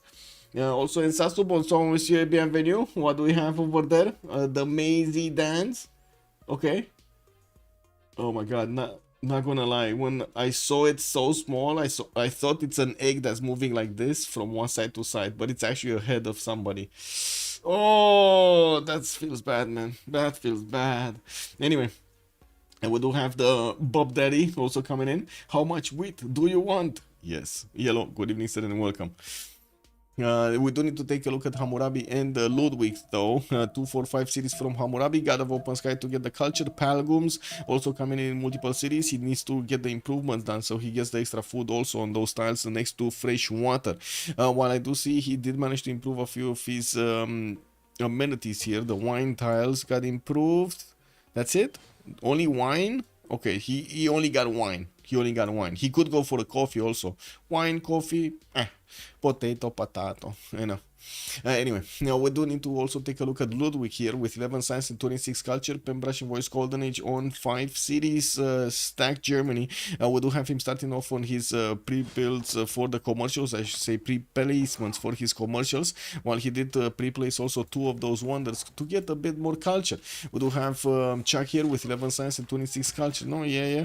Okay, more of these, more of these, more of these, more of these. And he's gonna get a lot of these production points yields from his horses improved. I do see he already has, oh my god, an iron improved. He has 1, 2, 3, 4, 5, 6, 7, 8. Well, 7, because the 8 you cannot actually count, you cannot improve it anymore, and 9 over here from the horse in the northwest. Okay, not bad, not bad at all. He's getting also a horse out from Munich, which yes, he could actually chop. That will increase his garrison defense strength and will also give him the opportunity to try to move forward towards maybe a city center. I was thinking Zanzibar might be a good catch over here, because that's actually going to allow him to push a little bit the borders towards the Grand Colombian mountain range, and could plug those chokes and also allow himself to actually get units through, so he can take on the Grand Colombian army. We do have him with the possibility of going south of Zanzibar also, to have access much faster to Cuenca, which is an incredibly valuable city for Gran Colombia here, especially with how many tiles we have with so many yields. 3, 4 bananas everywhere. Trader coming up from Cuenca. We do have more builders also from Bogota, and I think this is the time to take a look at each of them for the pantheons, right? We had this question. Also, how many remaps? Two remaps. There were 2 remaps. Did I not finish? I didn't finish the prediction. Give me a second. 2 remaps. There we go. There we go. And it looks like chat is right. They actually voted the maximum in this. Amazing. Okay.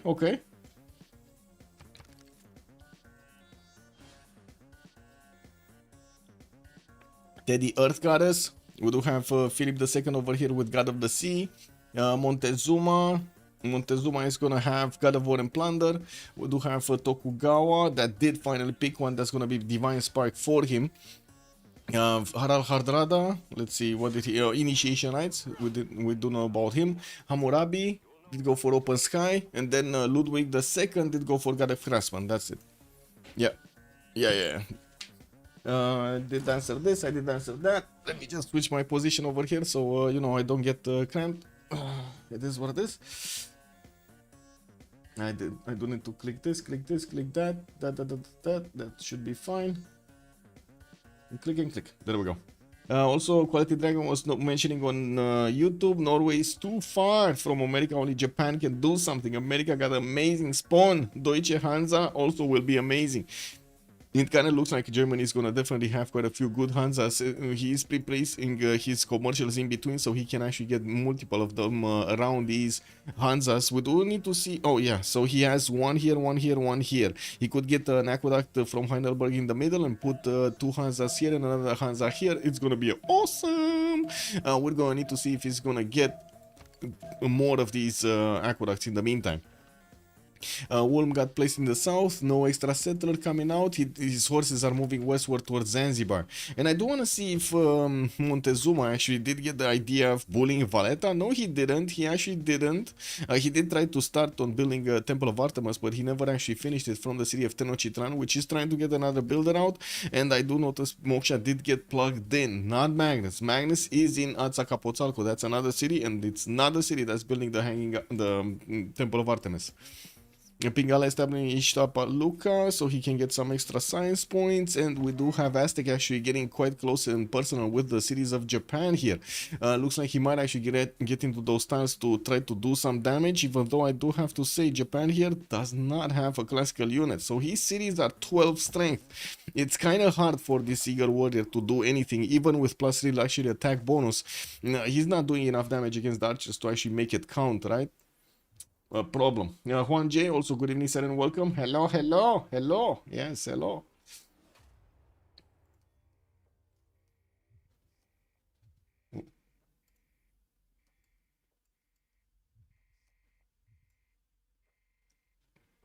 Okay. Well, campus is from Nagoya. We do have Teddy Roosevelt just jumping ahead with stats, 26 and 58, while it looks like also Tokugawa 18 and 42 here with 60 points of production. Nemesis does have 67, and then Phyrsos is the biggest one with 75 cities strong. Ancestral Hall coming up in 210s with another 2 Palgums also need to finish. He started off on horse production, and we might actually see him go and take a cat from the south. That would put him quite close to Spain, and Spain is going to be one of his opponents. So wait a second, we might see a triple team over here. This is gonna be the triple teaming of Spain. Lucario himself is gonna be in trouble. We do have him getting those projects for his religion. Barcelona is gonna build a shrine, while he did manage to put a campus here from Bilbao. That's gonna be a +4 next to the coast. Looks like also fourth city moving southeast and fifth city moving southwest. We're gonna need to see him either settling on the coast or next to those lakes. But on the right side, unfortunately, he doesn't have fresh water from anything. Maybe the mountain, right? He can actually aqueduct the mountain and get some later on in the game. Okay, Moksha establishing that in 2. Let's take a look here. Freritos and Nidaros, fourth city on the coast northwest. I do see Nidaros did actually pump out another settler and probably will want to get it right side. I would imagine that uranium tile does look good. It's not like he can actually get the fresh water from somewhere else. With also having access to stave churches, he's gonna start actually getting all of those in his empire. Those do replace the temples. They do give him extra faith. Not to mention they do also improve the resources with a bit of faith, with 1 extra faith on each resource and 1 extra point of production on these improved coastal resources tiles. Horses coming around from Gran Colombia also to get his upgrades going, or I should say his garrison improved.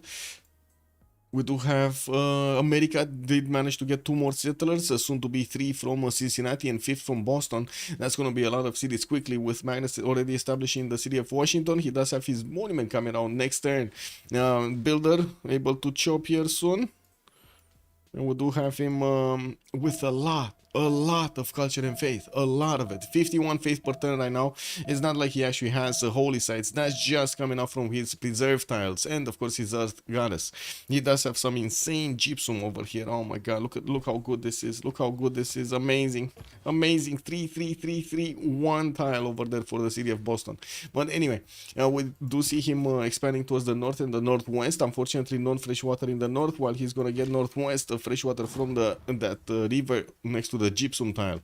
Titiits just this. Wow, he just got Temple of Artemis? No, he just put it down. I thought he just got it, but he actually just started it.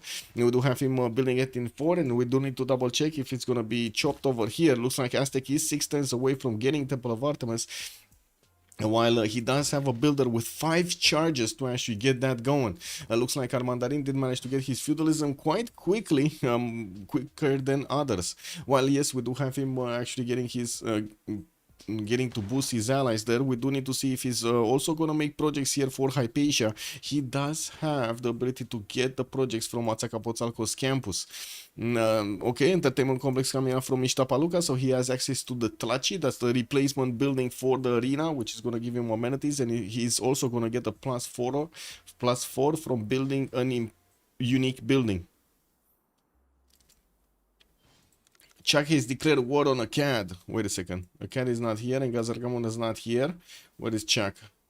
Zanzibar? Okay, so Chuck is taking out Zanzibar. Zanzibar, is it somebody's Zanzibar? No, nobody actually got to recruit it. Or I should say envoy it up. And we do have him declaring war on Akkad. Why on Akkad? Where is Akkad and why is he declaring war on it? Give me a second. Akkad is here. Oh, I see. It's actually Babylon declaring war on it. Okay, I see how it is. We got Moksha there establishing Durkoli Gazoo, and I do have to point out these units from Babylon will have just, you know, a little bit of time to get to the Spanish borders. If Spain is not gonna be on point here with his defense, he might lose quite a few cities or be damaged by all of this aggression. We do have Babylon with a scout actually right next to the Spanish settler moving towards the southwest, which of course he's going to need to go around. This scout doesn't want to move anywhere. Now we do need to see if Lucario here is going to get that settled on the lake or on the seas.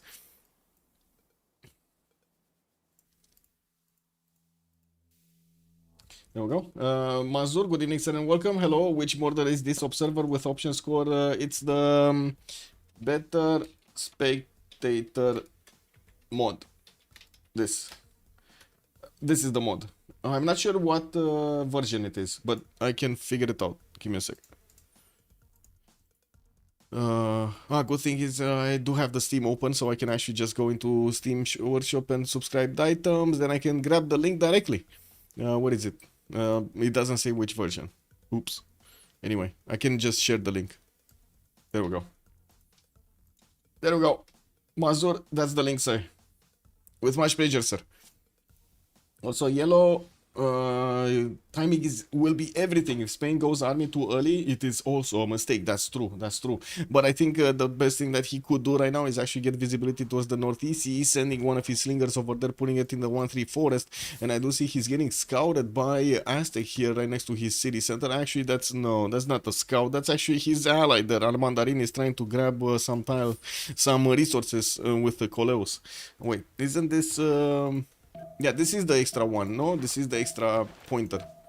Coleus. Yes, it is. It is. The one that grabs a resource. Okay.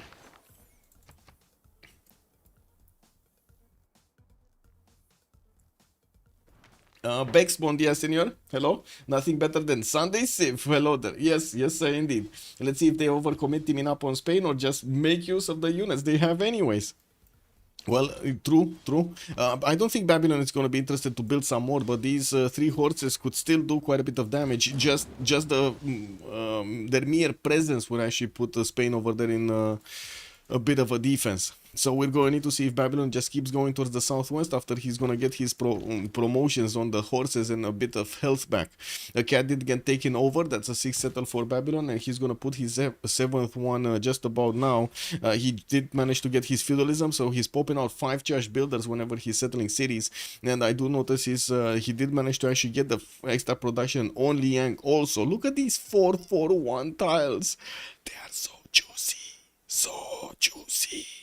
Anyway, we do need to see him, see the race here between Temple of Artemis. We got Tokyo in 2 turns and Aztec is 3 turns. He could try to chop it though. He could try to chop it. And he has 2 chops, one on the stone tile and one on the 2-2 base. That should be more than enough actually production, even with Moksha over there. That should be enough.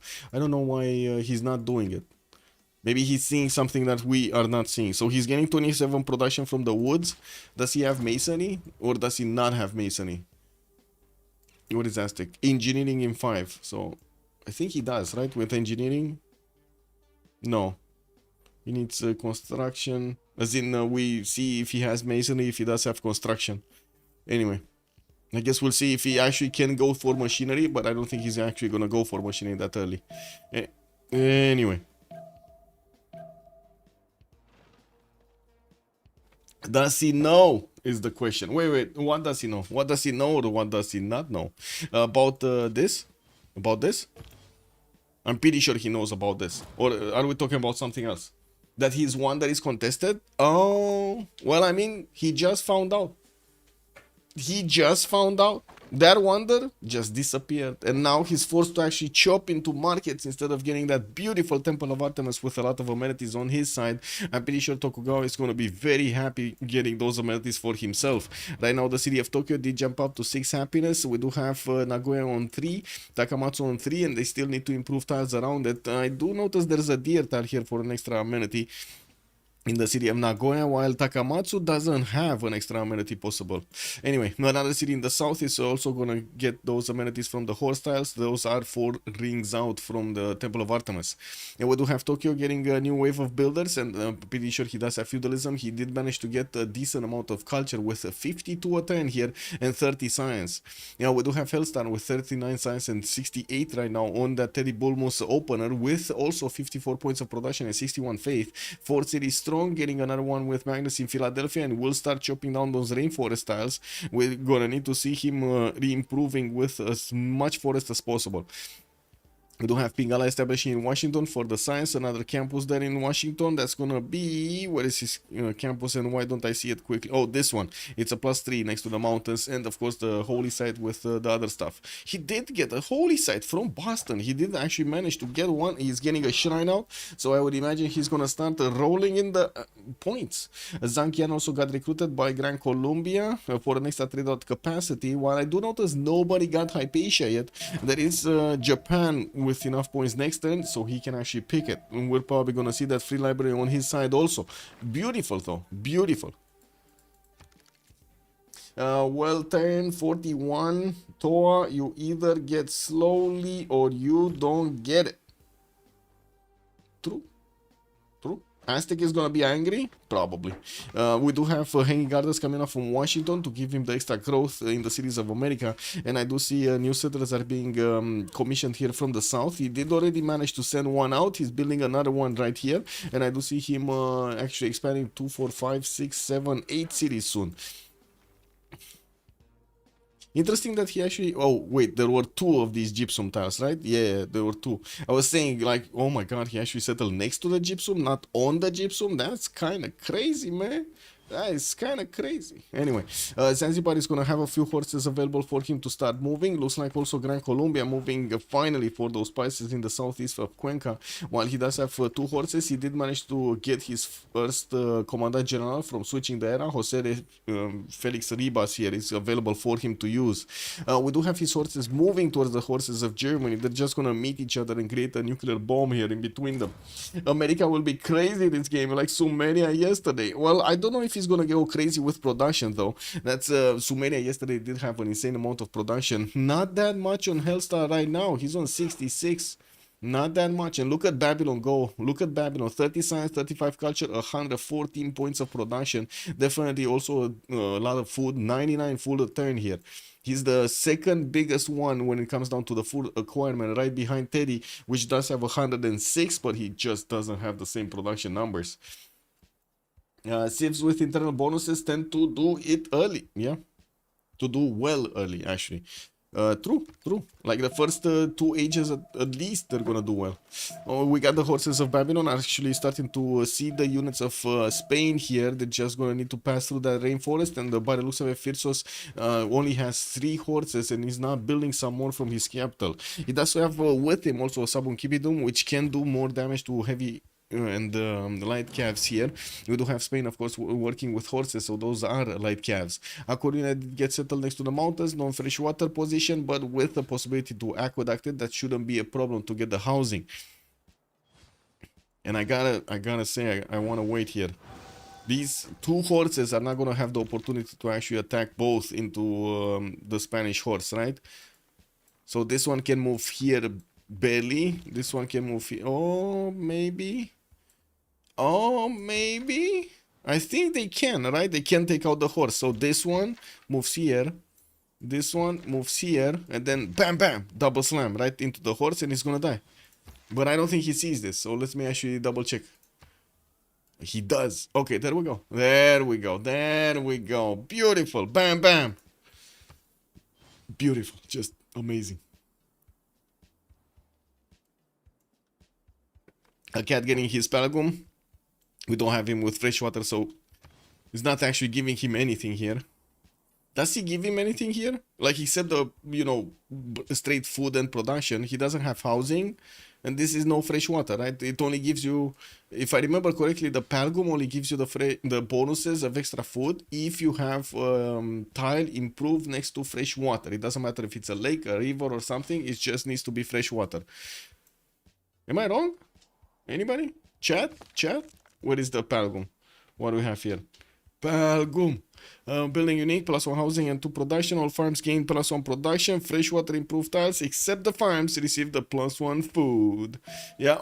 So you do get 2 production and 1 housing. Okay. I guess he wanted it for the housing in this case. Maybe. We don't have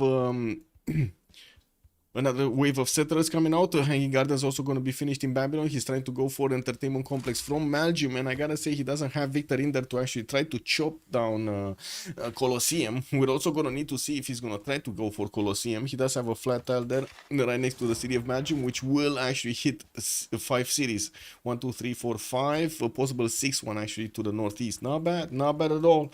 Spain over here did lose one of his horses. Now he's rebuilding some and also trying to get an encampment so he can build up a defense. He did manage to get a religion, and let me actually double check what it is. Catholicism on Spain, Barcelona's holy city. Zen meditation with defender of the faith here, so he can get a bit of an extra defense from, or I should say, on his units against Babylon. What's the third religion? Protestantism, America, Bulmus, Jesuit education to buy the campus and theater square buildings with faith, and also have a reduction of 15 points, while, or I should say a discount, right? This kind of a discount. Stewardship is also going to give him the 2 science and the 2 gold respectively. Hard to see where Spain can settle more cities, to be honest. Oh, actually, Malinanco did get settled. Armandarine did manage to get here on the same coast as Spain, and he's gonna buy out the traders right there in the city of Malinanco to start acquiring the gold per ton. Montezuma is already on 85 gold per ton with 70 points of production. Lucario is 34. On the other side, I do have to say they're not making that much. I am a bit surprised. Montezuma is about to make more gold than the entire Freritos team combined. Entire. Wow. Okay. I mean, sure, it's not that much gold, but it's still more than the entire team. I think that should be shouted out, no? I do have audience chamber here in 210s from Madrid, and I do see a few horses deployed to the southwest so he can deal with that threat of the scout. Norway did manage to levy the city of Candy, and I do see Gran Colombia coming in with a few horses there. We do have them as opponents here, and by the looks of it, the Gran Colombia just did not want the spices. He kept on going right side here.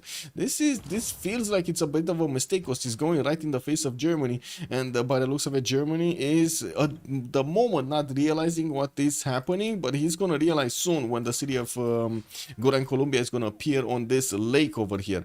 He does have some horses moving around the city of Candy, which I do have to say it's gonna be protected here by Sprig. If anything happens, I'm pretty sure Sprig does want to upgrade his units. Apprenticeship coming out next turn with civil service also in 4 turns here from Sprig. Typical Tokugawa game, no GPT team. Wait, whoa. But he does have 43. Man, you guys are doing Tokugawa dirty here. We got Japan starting to expand. He's getting his campuses, got the Temple of Artemis going. Yes, no, not that many commercials, but he did manage to get 1, 2, 3, 4. That's fine, that's fine. Oh, well, I should say not that many harbors. We do have him recruiting Hypatia from in the city of Takamatsu, which is building a campus in 2 turns there. Definitely a lot more stats are going to come in. 44 science with 62 culture at the moment. We are 6 turns away from the first congress and of course the first pause of the game here. Might become important when the unit techs roll in and the pre-builds get upgraded, so far not a big of a deal. Yeah, true. Come on, any other commercial harbor focus Civ would have more. It might. I'd rather have the 130 production of Babylon. Well, to be honest, I do have to say Titiits did manage to get 100 of his own, and yes, Hammurabi does have some insane production number there, 130.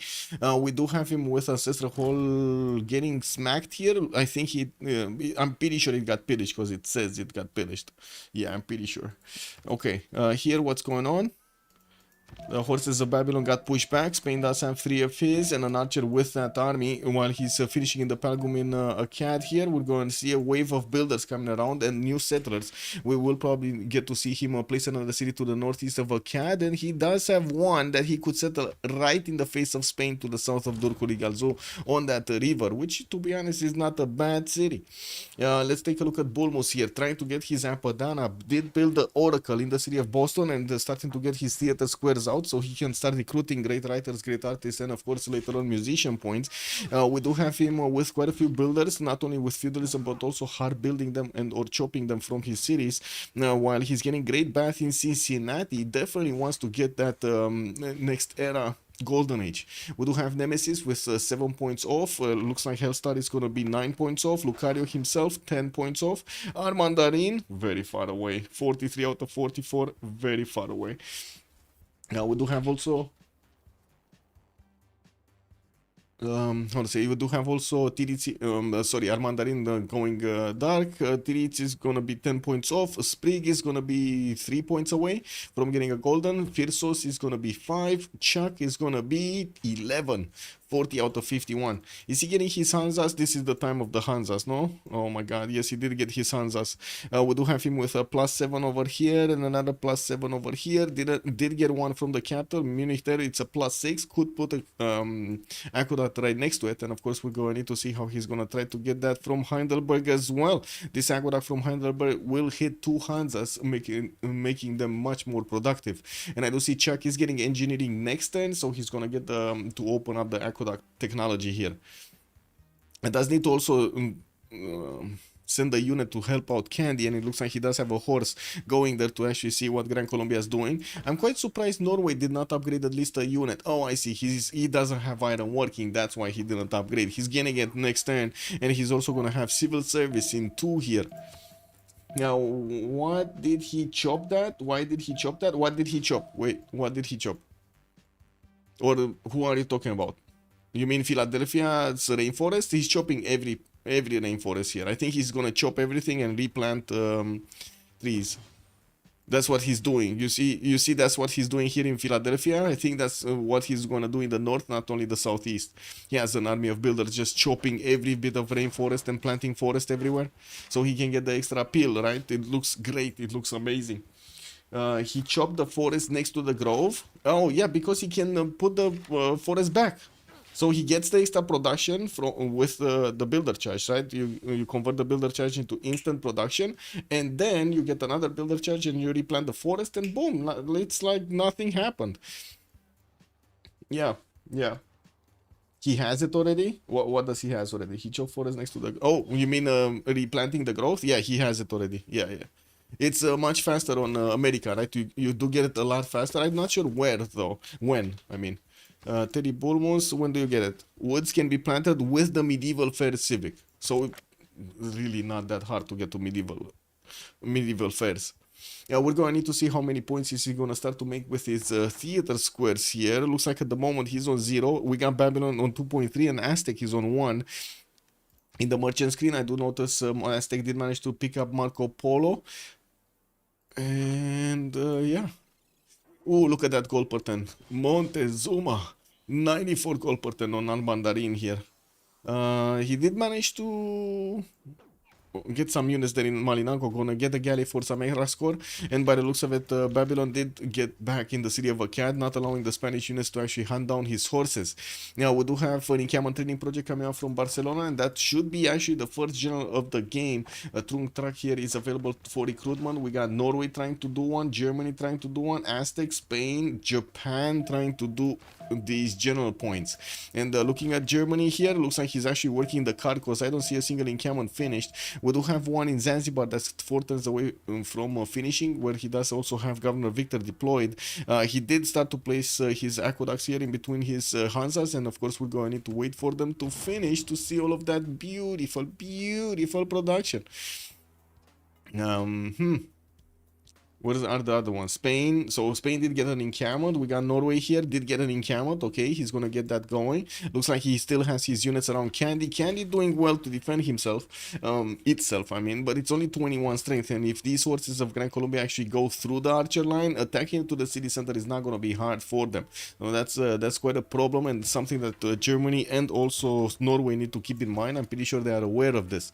I do see also Germany getting the aqueducts in the western side, and finally he did get this one in Heidelberg. Still wants to get his market for the extra traders though. Hellstar, 85 science, 92 culture, 100 production, 100 faith. We do have Sprig, 144 production on Norway here. Looks like he's placing down his campuses, and I do see he's getting more markets. With 144 points of faith also for him, he definitely will have enough faith to buy out units. And wait a second, Sprig is actually going to attack Guayaquil. Wait, is he actually gonna take down this city? He does have a general already. Sun Tzu has been acquired. Sun Tzu has been acquired, and he's gonna get next to the horses here of Norway next turn. We do have a possibility for Norway here to actually attack 4 times into the city of Guayaquil, and I don't see a builder right now that is available to chop. Next turn, he's, I guess, gonna have the opportunity to move somewhere else, but he's still not gonna give him the chop he wants. There is another horse here from Bogota, and I think Norway needs to take into account to shift enter. There we go. He's actually shift entering his horse one tile to the north, so he can actually attack from multiple sides here. His low HP horse also has a promotion, so he's gonna get back some health if he's gonna be fast with it. Doesn't seem like his opponent can actually attack into that horse and take it down with just one single unit. He's gonna need 2, or he's gonna need an archer or something, some extra range shots here. We're 3 turns away from this era, and by the looks of it, from the switch of the era, we got Simon here 5 turns out from getting his golden. We got Teddy 4 points off. Philip II is gonna be 2. Montezuma is gonna be 9. We got Titiits here 5. Sprig is getting it. And wait a second, did he not shift enter? Oh my god, he actually didn't shift enter. It's kind of bad. That's kind of bad. Anyway, there's another horse here from Norway that is pillaging the government plaza of Gran Colombia of Nemesis. And I do see another horse just got chopped. We do see them actually going as hard as possible for that government plaza defense. And while I do see Norway does also have the opportunity to actually go and pillage these other tiles, he was focusing on the city of Guayaquil. And the question is, will he actually keep on focusing to take it down? Or is he going to be, is he going to try to go for the pillages? I think he, oh no, he's not going to take it down because of the ancient wall. Right? If he's not going to take it down this turn, he's not going to take it down next turn because of the ancient walls. So I think the choice of actually going to try to get some more pillages or retreat or you either do that or you retreat, because at the moment it doesn't seem like he's actually going to do the damage that he wanted to. He did manage to also recruit a military engineer. This might have been Burica actually from a general. Let me see, did he get a general promotion? Yes, he did, Burica. He did earlier. Okay, he did. Great people. Raja Darmal, the next one in the merchant screen. Looks like no important scientists. We do have engineers for the extra slot for a district. And 2 turns off. Okay, did they manage to do it? Lucario 2. We got 32.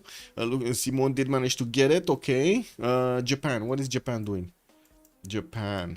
2, 4, 6, 7 cities, getting his workshops out. Did manage to recruit a general. That's going to be Hannibal Barca here in the borders of Tokyo. While in the south, he did place Okayama. He did get Sendai on the west side as well. Now, we do have him with quite a few more markets coming around, so he gets those extra trade routes in the new cities. While I gotta say, he did massively improve his territory here. He has a setup with campuses in between his government plaza and the geothermal fissure, giving him those extra points of science adjacency. Trying to get the galley out for a few more points. We do have him just 2 points shy from getting his golden, and that should do it. The galley should do it. Can you ask Hellstar after the game if he made great bath to deny the culture to Ludwig? Sure, I can do it. Yeah, we can ask. You might need to actually remind me, because like there's a lot of stuff that I need to remember, and I'm sorry, I just cannot remember everything. I don't know. I wish I'm a machine, but I'm not a machine. You know, it is what it is. Andram, good evening, sir. Dude, why watch free sim? What city? Wait, Andram, what city do you want to watch? What city, Andrew? The horse city? You mean this one? There's nothing happening here. Like, they're not going through that wall, and it looks like Gran Colombia is pushing him back. He did manage to put, put out of order the government plaza, but then he lost the horse over there, and it looks like Norway is moving back. He's retreating. The only thing that can happen is Norway throwing away units there. Yeah, basically. That's kind of what's happening, and I think he realized it, right? He's getting these units back. Yeah, there we go. He's getting his units back. We got new horses coming out from Mogadishu, and he can definitely try to go for a courser timer here, even though Nemesis does have castles next turn and also mercenaries. Does seem like Hardrada is gonna be a bit too late on this. Now we do have Divine Right coming out there in 3 turns, and from what I do notice, he did manage to get his golden age. Actually, we got golden, not golden on Hellstar. What's happening here? Why is he not getting a golden? He needs 2 more points. Maybe Suza City, Levia City, maybe something, maybe 2 cities or whatever. Get a boat. San Francisco, hello. He did manage to get a boat actually. And from what I do notice, he also has a shared sea with Montezuma, so they can get the trade routes going between them. Not that he has that many, right? I don't think he has a single commercial. I'm wrong. He actually has a commercial in the city of Philadelphia. And he did get his golden age. Okay. Golden, golden, golden, golden, golden, golden, and golden on Chuck. There we go. Everybody in the game did manage to get it in the last turn here. Beautiful. What's happening here? Nothing. Retreating. Colombia did push back his opponent. We do have a new Commandant General, Mariano Montilla, appearing here in the lands of Gran Colombia. And we do see that Gran Colombia is also taking care of the invaders in Cartagena, the Indias, where he did manage to build the pyramids. Now, we do see that Aztec did manage to levy Samarkand, but that's gonna be... It's fine. It's fine. Any more movement here? No. Babylon going for engineering mercenaries. Looks like he does have the upgrade button to courses on his horses here, and that will actually make it a strong unit to go against the Spanish armies. The question is he going to manage to get that general going in the next few turns? He has an encampment from Durkul Galzu, so I imagine the answer to that question is yes. We're going to wait until the next turn to talk about the Congress. We're going to have a pause of 2 minutes, and we're just bouncing around the map here to see if there's any more action, while we're going to have a quick pause over there of 2 minutes when they're going through the Congress. Did anybody build that Colosseum or no? No? Where was it? Here. Yeah, it did get built in Belgium. So we do have 1, 2, 3, 4, 5 cities worth of Colosseum with a soon-to-be 6th one. Yeah, he's getting it. It's going to be in range, right? 2, 4, 6. Yeah, it's going to be in range on the Titiits in the north. He might actually get the 7th one if he connects the one in between Mari and that Titiits. That's going to be this one left open, so he can get it there. Anyway, new commercials coming around for him with markets, so he can get the trade routes going. And of course, with his Colosseum, he's going to get a lot more happiness, which does increase more of his stats. In yields, he's right now 53 science with 86 culture, but he does have the most production in the game. No, second most production in the game. 184 points here of production for Phyrsos, while Chuck is 215 already because of those Hanzas that he has in between his cities. With the finishing of the aqueducts and the doubling with the card, these Hanzas just turn into plus 18 Hanzas. Amazing. Let me actually click on Malm here.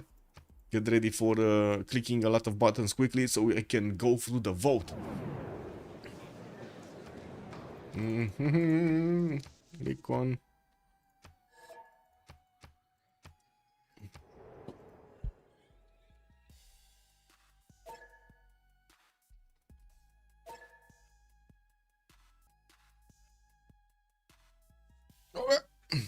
Preserve is good for Terry. Yeah, Preserve is definitely good for Terry, but it's... Oh my god, it actually did do the 100% production on Preserves. It's fine, we equaled it out anyway, 1 and 1. It's fine. Light Cavs losing 5 combat strength. I can't imagine they actually did this vote for the Preserves. Wow. First game I've seen in like 2 years of Preserve banning. Hara Hardrada also getting 2 Diplo points over there. Yeah, well, it is what it is. It's not Preserve banning, it's actually better. It's actually better for Bulmus here. Amazing. 5 turns for GMC to also finish on Teddy. We do have him getting more builders out, and he does have 93 science with 139 culture. Did stay in a monumentality golden age this time around. 134 faith with 137 production. On the side of Simon Bolivar, we got 70 science and 60 culture. It looks like Simon is gonna get his pen brush and voice, and does have stronger units. These calves already have -5 on them because of the Congress. They did give penalty of 5 points. While I do notice he's gonna get new builders out, he might actually try to chop a few more. I do have to say Norway was about to get his own upgrades on courses, and he does have it with a general. It shouldn't be a problem for him to withstand an attack from his opponent there in the north. Now looking at Nemesis, he also has 137 points of production with new campuses coming around. His Diplo quarter getting built in Cuenca, and I do see Panama did get quite far onto the right side, right in the face of Germany. I don't think that city is gonna stay up that much. Anyway, we do have Philip II, also 73 science and 51 culture.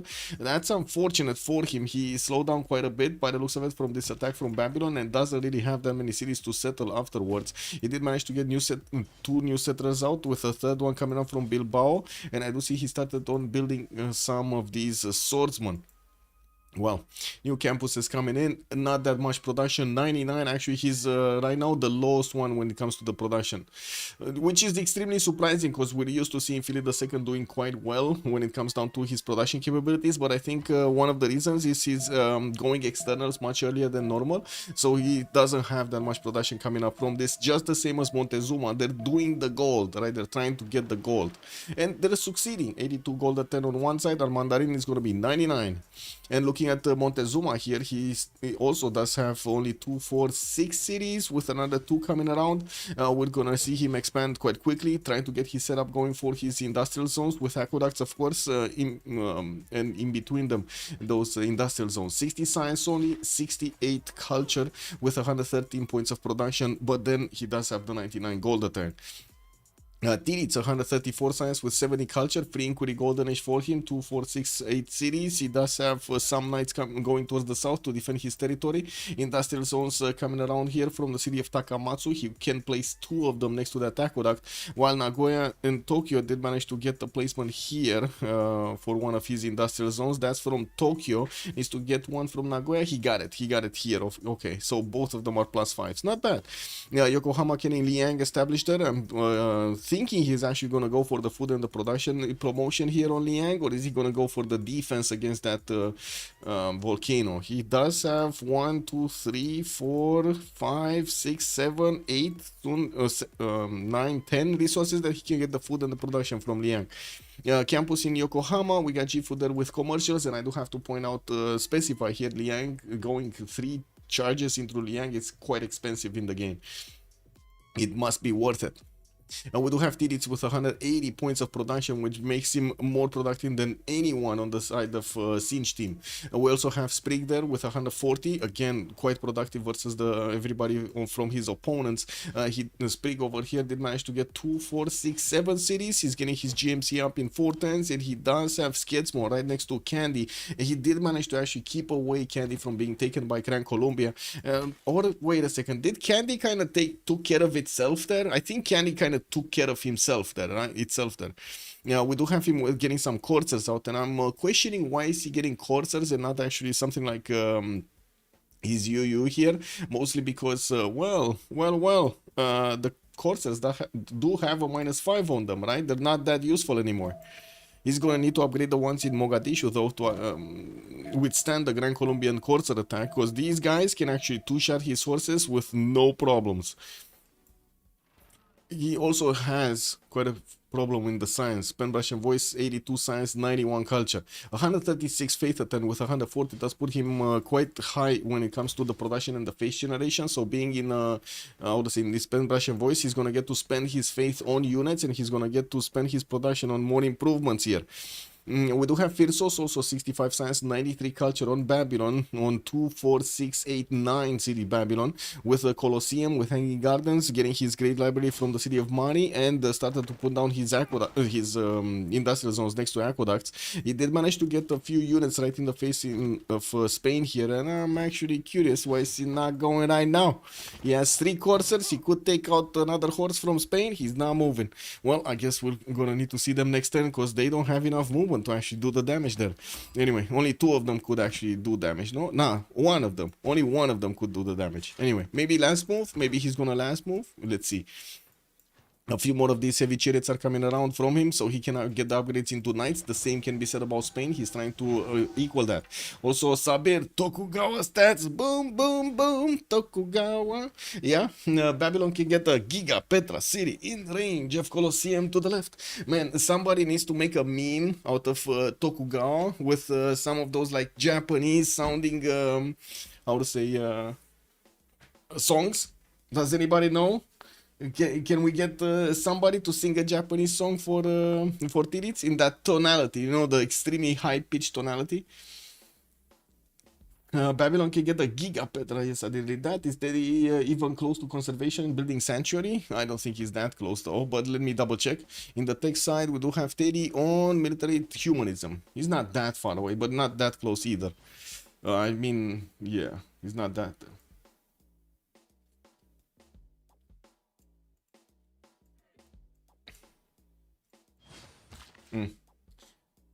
Preserve is good for Teddy. Yes, we're looking at Teddy right now. GMC coming up in 2 turns. It has a lot of faith per turn. A little bit more than actually Hadrada has right now.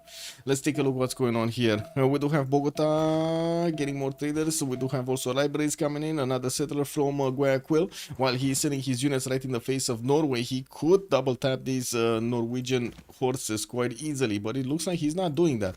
We do have one single Norwegian courser actually on the front line in Mogadishu, which does look like he has enough damage to withstand that, and the time has flown. Gran Colombia is not actually going to manage to take out a unit here from Norway, which is kind of sad, but you know, it is what it is. Actually, he could take out this horse. Wait, I'm lying. He could take out this horse. Like, come on, man. Nemesis, just take out the horse. Just do it, bro. Just do it. He's just bringing in the squad, the death squad.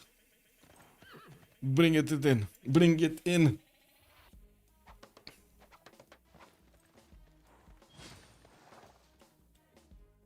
Just at a quick glance, we do have Freritos de la Vega with quite a bit more production, 211 Titiits, 233 on Phyrsos, and Chuck on 229. We do need to see also Chuck getting pillaged by Gran Colombia. We do have multiple courses that did manage to get in the German borders, and we do have an encampment project coming out from Zanzibar in 3. While I don't see a chop available, this courser looks like it's... wait, what? Did that horse just die attacking into a courser that was low, very low in HP? I think it... Oh my god. Okay, I think it did. There are also some knights that are coming around to help fend this off, and these are the correct units to actually take on the coursers. They're just as fast and much deadlier, especially since they don't have the -5 penalty on them. New builders coming around, new knights. He did manage to build a Temenanki here in the city of Ulm. Not that it actually gives him any bonuses, but you know, it's still there. It is what it is. Spain, Spain, Spain. Getting his libraries, getting his universities for the bigger science, while at the moment he only has 95 with 58 culture. Does seem like he also will need a few more units to defend Zaragoza. Only a single archer is deployed towards that city center, while he does have a few horses, 3 of them to count, and we do have Babylon without a general moving from the north, but he is starting to get a few heavy chariots out that are moving towards a CAD, and I do have to say he doesn't really have the infrastructure for rows to move quickly with units that don't have a lot of movement, like coursers and knights. He's going to need to get these heavy chariots upgraded if he actually wants to move a little bit faster towards his opponent. These heavy chariots move quickly if they start off on flatland. They don't move at all quickly if they start off on hilly terrain. Babylon is Pembrush. Babylon, yes, it's Pembrush and voice, yes. Also, is it time for the winner prediction? I think so. I think so. Let's actually put the winner prediction. Start the prediction for who will win. We do have Freritos de la Vega on one side, and then Singe Clownesque on the other side, with a submission period of let's put it 15 minutes. 15 minutes. Let's get it. Let's get it. Colombia being smart, faking an attack and going settler behind, while Norway goes for another unit in that city. Well, Norway over here. Oh, you're talking about Mogadishu. Yeah, but wait, Norway didn't he... Next turn he's gonna get his GMC. I'm a bit surprised that he is actually hard building another courser when he does have his GMC coming around. And it's not like he actually has his Pembrush and voice, his Monumentality, right? He's in Pembrush and voice right now. So in the score screen, he does have in total 390 points of faith. Definitely could buy out 1 or 2 units in the city of Mogadishu.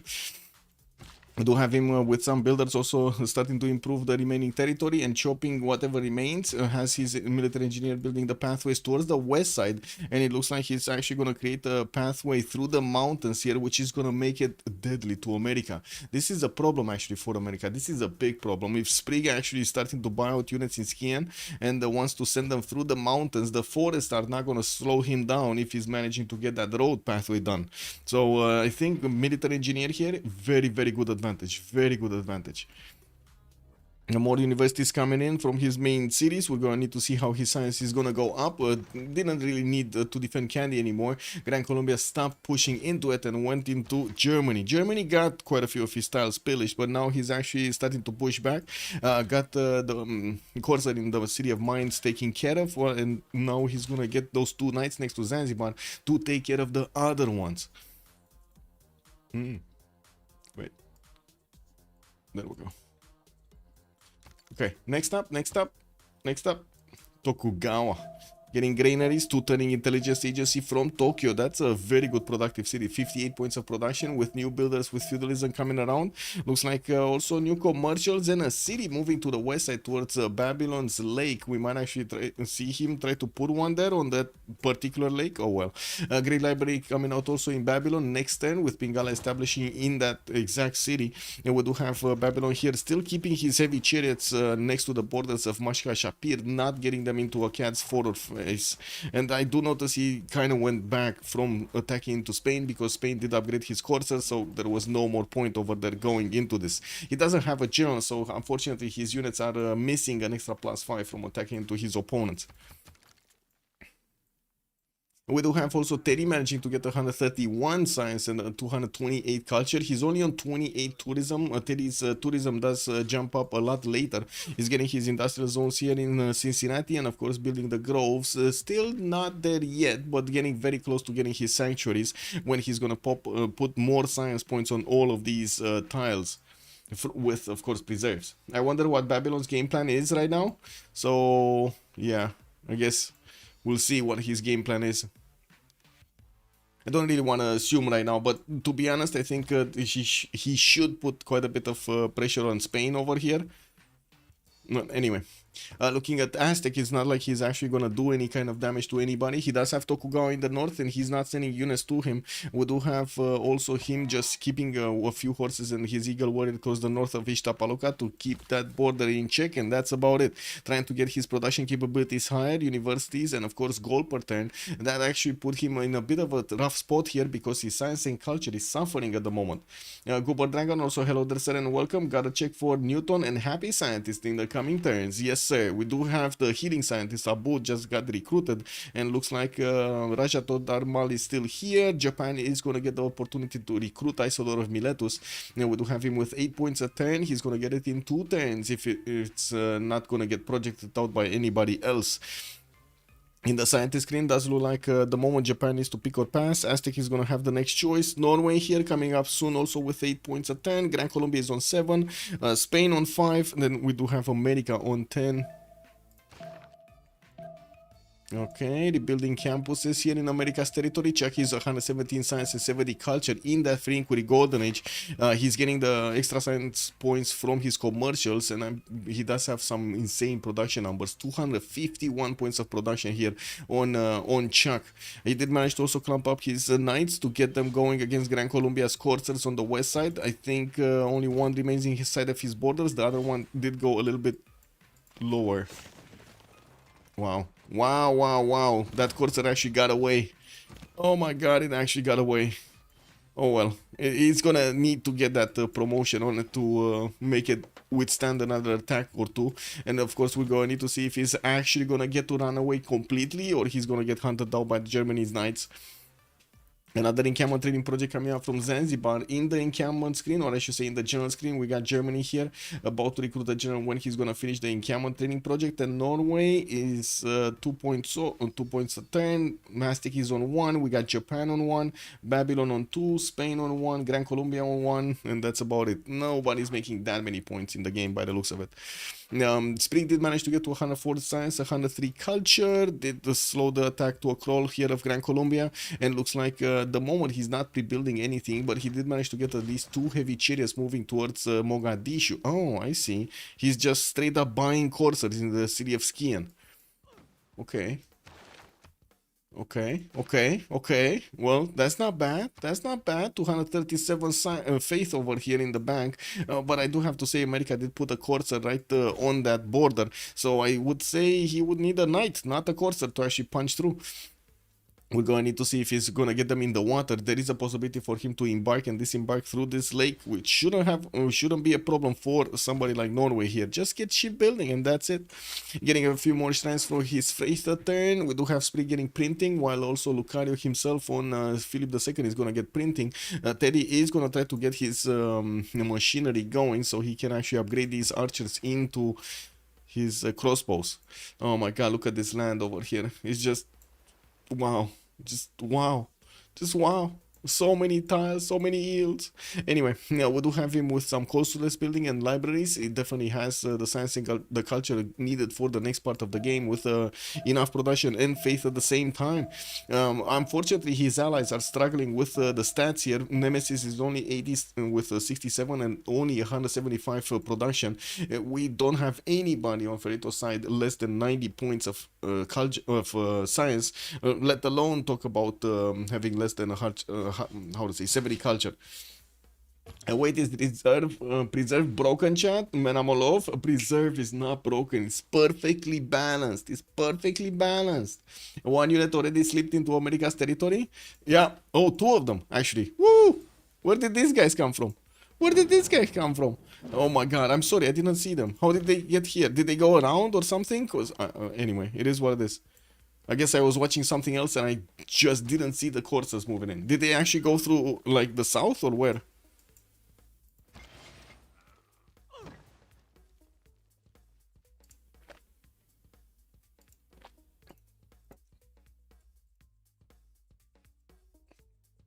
You didn't see it right on cue. They get pillaged. Yeah, exactly. They get pillaged. Exact. Oh my God. He's gonna try to get all of these, right? He needs to get this one. He needs to get this one. If you pillage the preserve, that's one single tile, right? You pillage the preserve and boom, you take out all of the bonuses around the preserve instantly. It's amazing. You jinxed it. Yeah, it looks like you jinxed it. Anyway, we do have Norway getting a few more knights here, and it looks like he's pushing back Gran Colombia at the same time. The city of Guayaquil still has walls there, and I don't think he has a siege unit to actually take those down. Let's take a look here. Looks like yes, Babylon is finally clumping up his units, but it's not like he actually got a few more of these heavy chariots.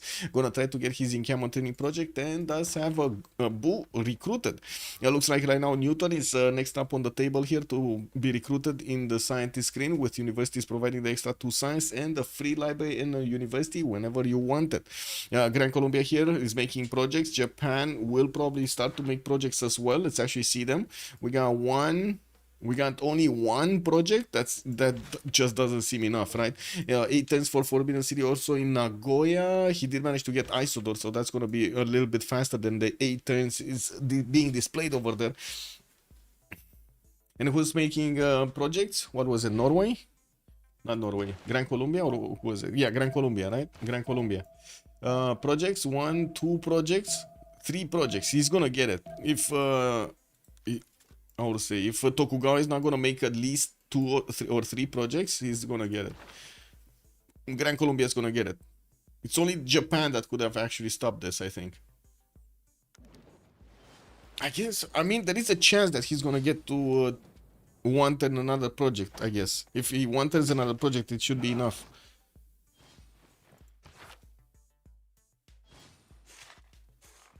Did just got taken by somebody? Who got it? Gran Colombia got it, actually. Okay, he bought it with gold or something? Or faith? I don't think he has that much faith, no? He's on 175 remaining. Maybe he did buy it with gold. Anyway. We do have Newton being sent over here in Guayaquil, where there is a library in its campus. It's a +4 campus where he could get, of course, that free university. Usually you want to activate Newton in a city that just built the campus, so you can get the full bonuses out of it, the full library and, of course, the university at the same time. We do have also the next one, very, very important, by the way, for Tokugawa. Ibn Khaldun giving the extra amenities points is going to be amazing for any... Wait, not Tokugawa, actually Babylon, right? It would be amazing for Babylon because he did have the Colosseum. Does Babylon have points? I guess he's making projects, but not enough of them. He's 45 points a turn, so I'm pretty sure he finished at least one project. At least. Anyway, let's see here. We do have Norway getting closer to Gran Colombia. Also looks like Norway did lose the units that he had in the American borders. He did manage to do some damage here at least. The grove did get pillaged, and of course a lot of culture did get wiped off clean from that preserve. I do see new units coming up from Skian getting upgraded, and we will need to see if he's going to manage to get a general for this deployment as well as the one in the north, where he does have Sun Tzu over there helping out against the Gran Colombian borders. I do notice also Sinch Clownesque did manage to get a lot more science right now with 137, 151, 139, and 84.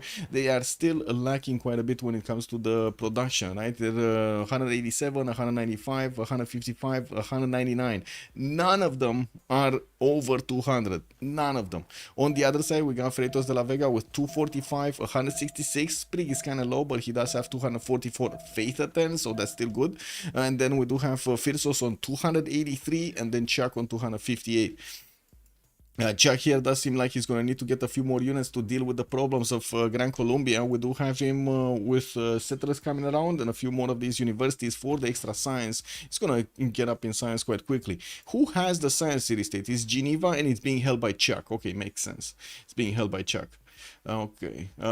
This one, Ib Khaldun, looks like he's gonna be Japan's. He did manage to get one to roll one project, and he's gonna get it. Looking at his amenities, at least he has Temple of Artemis in the capital, and he does have +3s, +6 in most of his cities. That shouldn't be a problem to actually get the bonuses from Khaldun.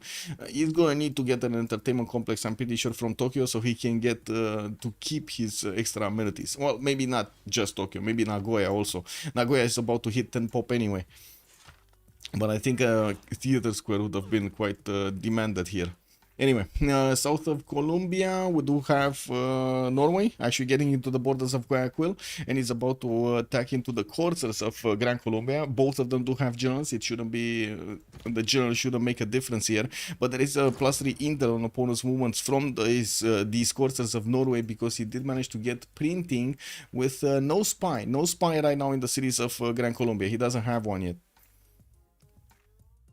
Okay, going westward, nothing's happening. The spy of Norway is actually in the cities of America here, and he does have the +3 intel on America as well. But again, big problem with the corsairs having a -5 from the Congress on them.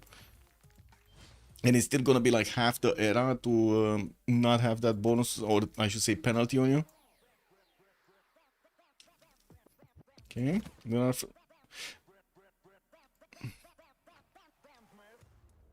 I am quite surprised the city of Panama is still here. But oh well. I guess Germany here just didn't want to flex his muscles.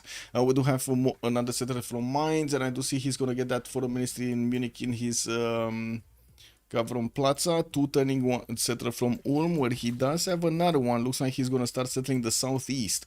And looking on the east side, where it comes down to Babylon's borders, we do have him making a lot of universities at the same time. 3 of them next turn are going to finish. He's just on 110 science and 138 culture, but I'm pretty sure he's going to jump up significantly after he's going to finish his universities here. We do have him also with 300 points of production. Very good at this point in time. What do we have here? Okay, looks like America is gonna sacrifice one of his scouts over there. And we definitely need to see more knights. More knights. Okay, road coming in. Wait. What's going on here? Looks like that the Gran Colombian builder did not actually get to chop the rainforest. I was waiting to see what is he gonna chop. I was thinking he's gonna chop a corsair, but he didn't. A spy from Gran Colombia in the city of Bogota. I think he did just finish his intelligence agency. I got one for free. While I do notice he has some deployed heavy chariots here in the city of Cartagena de Indias. Maybe at some point he wanted to take out Coaguana. That just doesn't happen right now. We do have Valletta being kept by Lucariohimself. Coaguana is gonna be Armandarine's. Geneva on Chuck. Armandarine is also gonna keep Samarkand. I do see Titiits on Buenos Aires to get a few more amenities for himself. Candy is being held by Sprig, and that's gonna be, of course, Varangian here. Varangian going face first into America's units, and I do notice he doesn't have new ones. He does have 537 points of faith, and of course he could buy in Mogadishu and Ski and new units, and that's exactly what he's doing there. Now we do have him with another one. Just get another one, Sprig, and another one.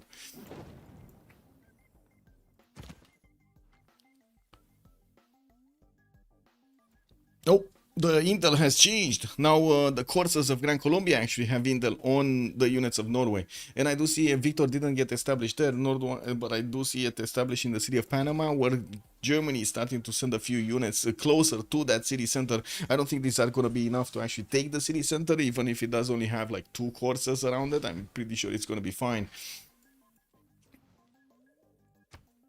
Yep. Prediction is 99% to 1. Wait a second, you guys are putting everything into Singe Clownesque, no? Wait, actual caster curse? Oh no. Has Teddy got any chance of culture victory? I mean, any chance. He does have a chance of culture victory, yes. We'll see. We'll see if he gets it. It's barely 34 tourism. It's gonna take a while to actually get everything done. To get his tourism going, I mean. And you do see he's managing to keep away the Norwegian units from his borders, even though now with knights coming around from Norway, these American knights might actually get it. He does need also crossbows to attack into these units before he deals damage with his middies or calves. And of course, we're going to need to see if he does anything to Gran Colombia. I don't think so, at least by the looks of the army of Norway, it doesn't look like it is strong enough to attack into Guayaquil. What do we have here? No movement, Babylon. Babylon is 140 science going gunpowder, while Spain is going to go cartography. He's going top 3. This is dangerous for Philip II. If we're going to have here Hammurabi actually going directly for cuirassiers, he might catch Spain with his pants down. Getting cuirassiers early, getting also some field cannons might actually break the Spanish defense. And of course, we're going to need to see if Phyrsos is going to choose to do that. In the meantime, he's choosing to go for more science and culture, getting more campuses up, building up his amphitheater count and his theater square count here in the city of Mari. Will start also trading externally at some point, or can he? Wait a second, I don't think he can. Oh, he can from Mashfa Shapir. This is the only city he can actually trade through Nagano, right? The other ones will need to go through this one and then through Nagano. Weird. Well, I guess Shamash also could get this one in the south. Reina is establishing the city of Nagano to get that extra gold from the unit and from the traders passing through. I do see Japan is building a trade route towards his capital city, so he can get that road going and be able to protect it if it's necessary. And of course, he does like internals. It's not like he actually wants externals. This game is over? No, not yet. It's not yet. Until they don't TCC, it's not over, right? I think if every overcommits to culture victory, the team will be too behind on military tanks and airplanes. It might, but to be honest, multiple times I've seen Terry actually managing to defend, and yes, you can say, but yeah, but it was being played by X, Y, and Z. You know, like we don't know him, we don't know exactly the amazing rank, or I should say skill of Hellstar. We might see him pulling it off, no? Teddy go planes. Teddy's gonna be fine. Kalin is calling out. Yeah. Is it actually Kalin or Kalin? Because, I mean, you might start a ruckus over here on my stream because, you know, Romania, Kalin, Georgescu and stuff. Anyway, I'm just saying, man, just trying to make a, how to say, just trying to know how to spell it. Kalin. Okay, Kalin. Got it. Thank you. Okay, another encampment from Norway. Looks like Gran Colombia did start to make a few more courses, and of course he's gonna get his Llaneros not too far off. Simon Bolivar is 4 turns off from getting military science, while he's getting pushed from Germany in the city of Panama. He did manage to deploy a few more coursers there. We do have also some Norwegian coursers appearing from the southeast. We do need to see if these are gonna do anything. I doubt it, but anyway, we'll see. Machu Picchu getting built in Heidelberg? Yeah, in Heidelberg. He's just gonna get the builder out first. And another city is gonna move here to the southeast to get more cities done. We did have also Galileo Galilei being recruited by Babylon. And I do see Montezuma hasn't been talked over for some time now. He did get the gold going with his ally with Spain, but then no movement between Japan and him.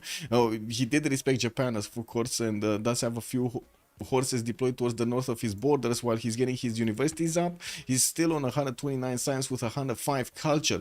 Next to Titiits, 280 and 88. Now, Tokugawa, I guess the question is, where is he going to go and put that science in? Right now, he does have double the amount of science of Montezuma acquired in the game. 3200 versus the 1600 of Montezuma. Nationalism coming up in 5 turns here for Titiits, while he's going to finish his mausoleum at Halicarnassus. He also has 2 turns away for Forbidden City to appear in the city of Nagoya, which will give him an extra wildcard policy slot. And I gotta say, I didn't see Forbidden getting contested by anybody, but I guess we can check if anybody's contesting it. It's not here. A Padana is getting built. Okay, not here. Here, not here. Here, not here, or at least I don't see it anywhere in the cities getting built. What is this? What is that? That's the one that got pre-placed at the beginning. That's Apadana, which is going to disappear actually when it's going to finish in Bulmus territory. Spain getting his intelligence agency. Still, yeah, no wonder here. Is it going to be here on Babylon? I don't think they're actually going to compete for the same wonder if they are on the same team. I'm pretty sure they are experienced enough to actually call out if they're building one wonder or another. So their ally is not going to go for the same thing. So yeah, nobody contesting that. Nobody contesting the Forbidden City. And you know what's gonna happen, right? It's just gonna disappear, and somebody built it somewhere on the map that we don't know. KW, man. Murphy's laws, you just can't go around them. Is the American unique planes any good? Yes, they're very good actually. The P-51s, right? The P-51s. Come on, Teddy, show us those sanctuaries. Oh, they're coming. They're coming. We do have a few more knights being commissioned here to be trained, and by the looks of it, Norway is not actually supplying that front line with that many more new units. He's not putting more pressure on Gran Colombia either, and by the looks of it, Sprig is 310s out from ballistics. He might want to wait for the next upgrades and go with heavy chariots here turned into cuirassiers against his opponent. While I do notice Teddy is going for cartography, that means he's not going to have that easy of a time to go for the knight upgrade for the cuirassier. Oh, he just switched towards calves? Wait. He doesn't have calves. As in, he has 1, 2, that's it. That's weird. Usually... oh well, I guess it is what it is. It is what it is. He does have GMC, right? So he's gonna buy at least a few of them. And it's not like the knights are bad anyway. So I guess we'll see. We'll see how the Cavs handle the cuirassiers, especially when they do have a penalty. Good thing for him is this era is gonna be over soon, so the World Congress is not gonna matter that much. Boost for Colombia? I mean, maybe, but just for 1 turn, sure.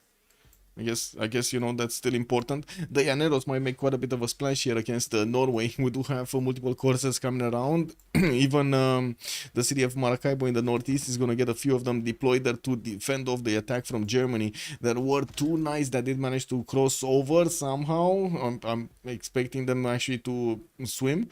And by the looks of it, we do have them with a pillage. 1 single pillage. I don't think he can get the second one. This one is going to be closed off. Yeah. Oh, not even that one. He didn't even get that one. Lol.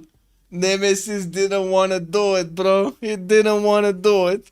He didn't want to give Germany the gold. He killed his own forest. He actually took down his own forest. I mean, I guess you gotta do what you gotta do, no? My money's on Freritos. Doritos. Yes. I gotta say, today I was at the store and I was watching the Doritos and how to say chips rayon, how do you call it, the place, right? The place when you have all of those bags displayed with the sauces and with everything. And I was like, should I get this? Should I not get this? Should I get this? Should I not get this? I actually got to convince myself not to actually get it, and I was like, wow. I guess there's no movie to watch, right? We do have the stream, but I can't really like crunch on the stream. Can you imagine me crunching on the stream? Oh my god, this guy is going crazy. It's kind of bad, no? Groceries too expensive these days. Yes, I know. Oh my god, yes, I know. Yeah.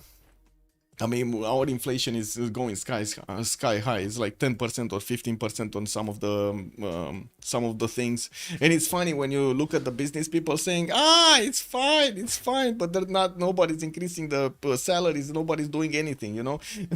And they're also having like on TV, everybody's like, oh yeah, we're gonna get through this very good. Yeah, don't worry about it. And then salaries are not coming in and stuff. It's incredible. That's probably one of the reasons we do have so many problems in the political system. Wait, destroy the lumber mill to protect some money? Yeah. They're gonna vote the same thing. And if they're not gonna have one of those, this is the funny part, man. If they're not gonna have one of that, like the same person, Călin Georgescu, they're just gonna vote somebody like him. And if they don't have somebody like him, they're just not gonna vote. That's it. Why would you vote a stupid person in? I don't understand. But anyway, it is what it is. Irrespective of how much support he has. Now, we do have armories here in Durkuri Calzun. I do see industrial zone logistic projects in Tutul. It looks like he is eyeballing one of these engineers here. Oh, well, I mean, not right now. He's probably going to be looking for another one. Japan did manage to get Emotep here. And he's, what is he doing? What is he planning to do? Oh, he already got electronics factories. He did manage to finish Forbidden City. I don't think he actually finished it with the Great Engineer though. And anyway, we do have new campuses for him. He definitely jumped up in culture significantly, 141. And my question is, did he actually manage to get the culture one? No, nobody got the culture one. Who was it? Machiavelli? No, I'm thinking of Machiavelli over here. He's talking. What is the engineer with the +3 on the workshops?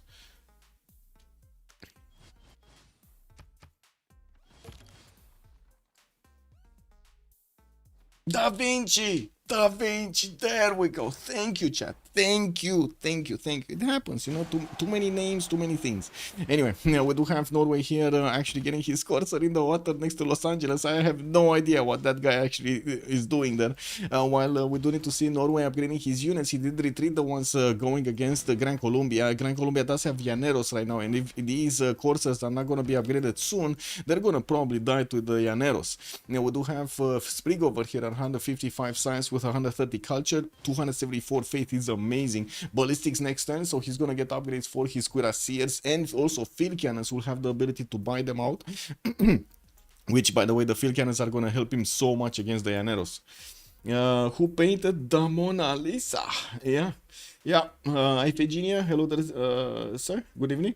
The Mona Lisa paintings to give culture in those workshops, exactly. And then have people walking in and throw soup at it, because it's fun. Yeah.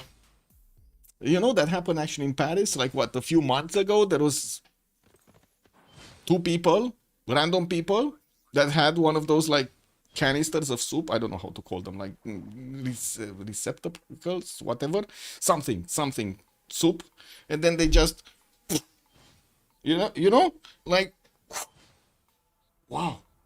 And Mona Lisa made splash. It's like in those memes, you know, like when somebody gets a bucket of water in its face. That's basically Mona Lisa with the soup. The Mona Lisa paintings to give the culture. Yes, Sprig Uga Booga not working. No, he's not. No, it's not actually. But no, it's not even slowing down America actually, to be honest. No, it's not doing anything at this point. Norway is starting to move a few coursers to try to get around, and to be honest, he's doing well. We do have a few traders in between the lands of America and Gran Colombia. Oh my god, not a few, there are a lot of them. 1, 2, 3, 4, 5, 6 soon to be traders going there. I guess the question is, by the time these coursers are gonna get to the traders, they might actually have a new era, and the question is, will he have a golden age so he can protect those traders with reform? And right now, looks like Simon Bolivar is not getting his golden age. He's very far away even from a normal age. The holy shit trader armada. Exactly. The Mona Lisa ice bucket challenge. Yellow nose. Yeah, yellow. Yeah. The bucket challenge. Reform the coinage. Reform the Mona Lisa. Yeah. Reform the Mona Lisa waiting room. What do we have here? Okay, Gran Colombia getting coal power plants in Tokyo to get that production going. He did jump up to 500 points of production. I do have to say he has more than double than 3 members of Singe, and it's not like he, how to say, he doesn't have double than Montezuma soon. We do have also on the side of Freritos 370 points of production on Hammurabi, 200 science to 180 culture with that pen brush and voice. So the science is the culture is gonna go down. He does have to take care of Spain from the south, and I do have to say Lucario did manage to jump up a little bit in his science, but not that much in culture. There's definitely going to be a better fascism timing on Babylon than we're talking on Lucario himself there. Looking at Montezuma also, I do have to say he did also do a little bit better with the science and the culture, but he didn't quite explode. We do need to see him getting some spies out and to protect himself from Japan, which, to be honest, I don't think he can protect himself anymore, because we're gonna be talking like fighters and bombers from Japan pretty soon, while in the south over here there's not much that Aztec can do to defend himself unless he goes directly for steel, gets anti-air and stuff like that, which that's gonna cost a lot of production and money. Not to mention slow him down later on. We do have Titiits here getting his ballistics next turn, civil engineering in 2, while Sprig did manage to get ballistics. Let's actually see him upgrade his field cannons. Looks like the Llaneros did split in half. We do have a few of them going towards Norwegian borders, and yes, cuirassiers are waiting for them in those Norwegian borders. Decent amount of them to hold on the Llaneros invasion. I would imagine they're going to need to build a line of defense here, and of course not allow those Llaneros to attack them three times. Now we do have more Llaneros deployed to defend the traders, and of course Norway is trying to get in there. He got scouted out by a cat here in between the mountains. The cat is right now munching on a banana, but it's fine. He's watching also that cursor in between. And looking at the era score, we do have the majority over here actually sitting in a dark age right now, with Titiits being 9 points off from getting a golden age. We do have Sprig 89, but he needs 100, so he's 11 points away. Phyrsos is going to be only 7 points out, and then Chuck is Dark Age. So I don't know. I have no idea right now if they can actually manage to get that golden age or not. Shipyards coming in from Spain, so he gets extra production on his harbors there, and of course that's going to be quite important. We do have also a few more universities for the extra science, and still no movement from Big Boy Babylon. Theater Square Shizuoka, University is Gifu, more builders. He does have Imhotep just sitting around. I think he's actually gonna keep that for Oxford University, right? That's why he's keeping it here. That's a space for Oxford, I think so. While he does also have Isodor of Miletus to help him build that wonder. That's gonna be pretty good to get him the extra techs.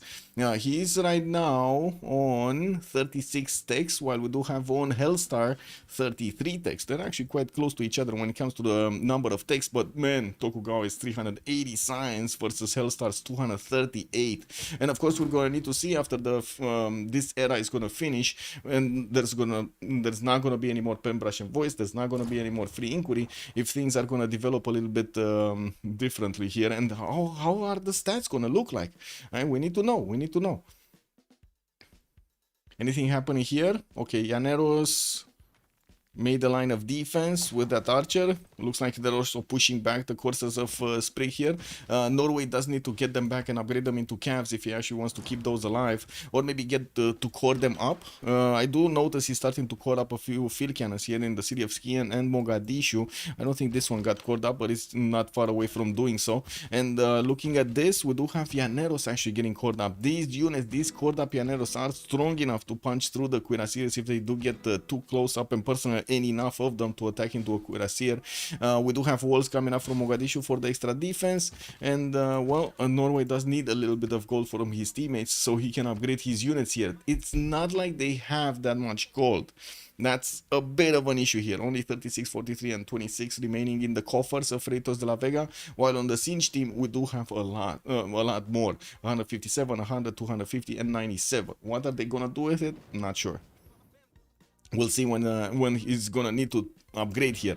Gran Colombia getting a few units in the lands of Germany. Germany is in trouble. He's getting his parking shots out, but very slowly. You see Aachen is building it in 7/10. That's way too slow.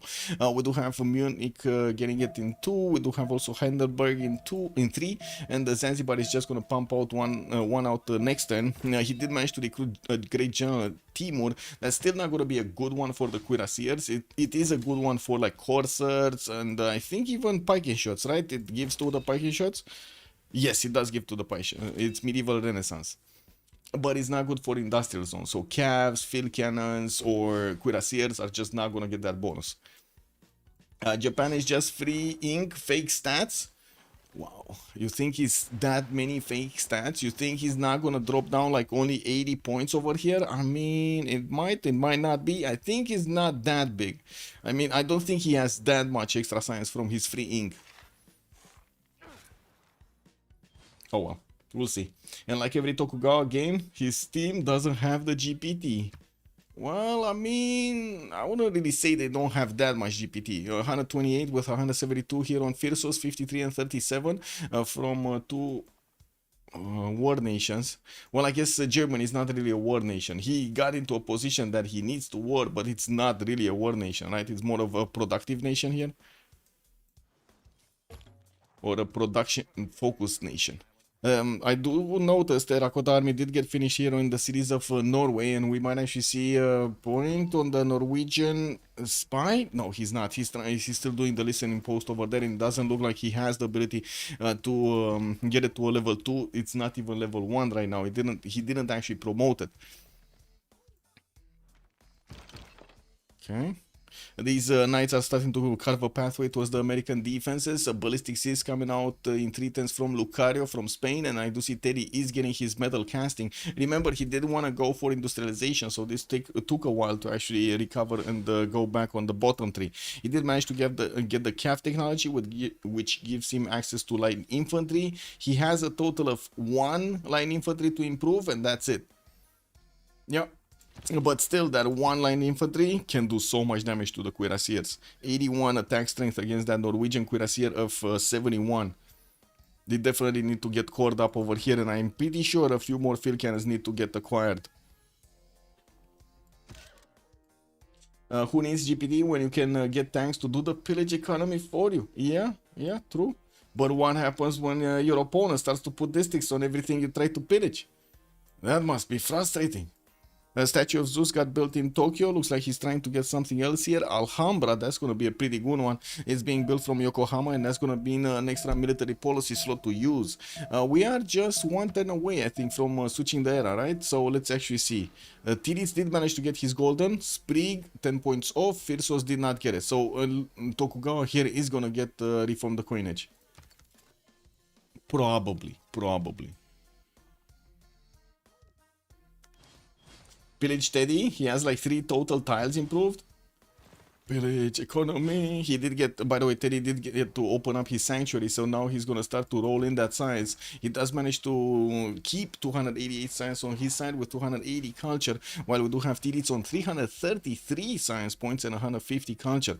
Now we do have also a massive difference when it comes to the production, and we're gonna need to see if the production is gonna make the difference in this game. Looks like also the Llaneros of Gran Colombia did get pushed back from the Norwegian borders, of course, with the field cannons being tough enough to attack into them, and with the wall defense having the field cannon attack as well, it was a bit too much for those to actually handle. We do need to see also what's gonna happen here. Norway didn't actually core up all of his units because he doesn't have the unit count, but with new units coming in, he might actually finally get to core these up and attack into the American defenses with a bit more strength. It's a bit more strength. Wow. The Corsair is actually dying attacking into the field cannon core. 46 attack strength into the field cannon, 68 defense. Whoa. Okay, a spy did get plugged in Skian. We do have a spy in Los Angeles. Neither of them do have promotions.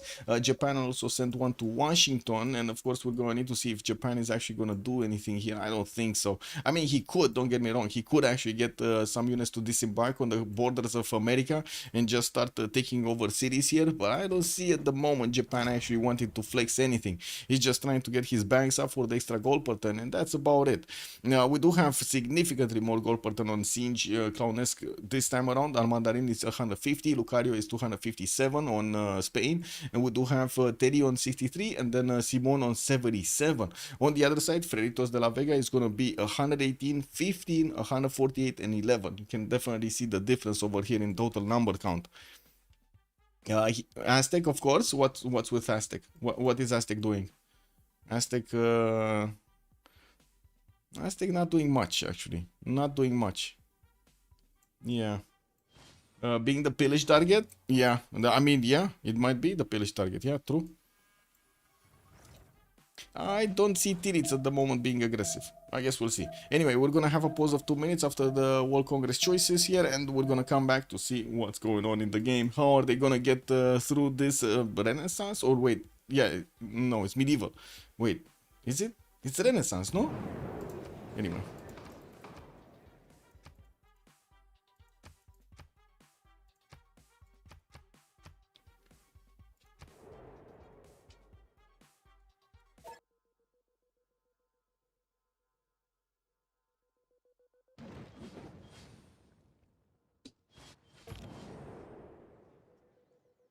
Bam bam!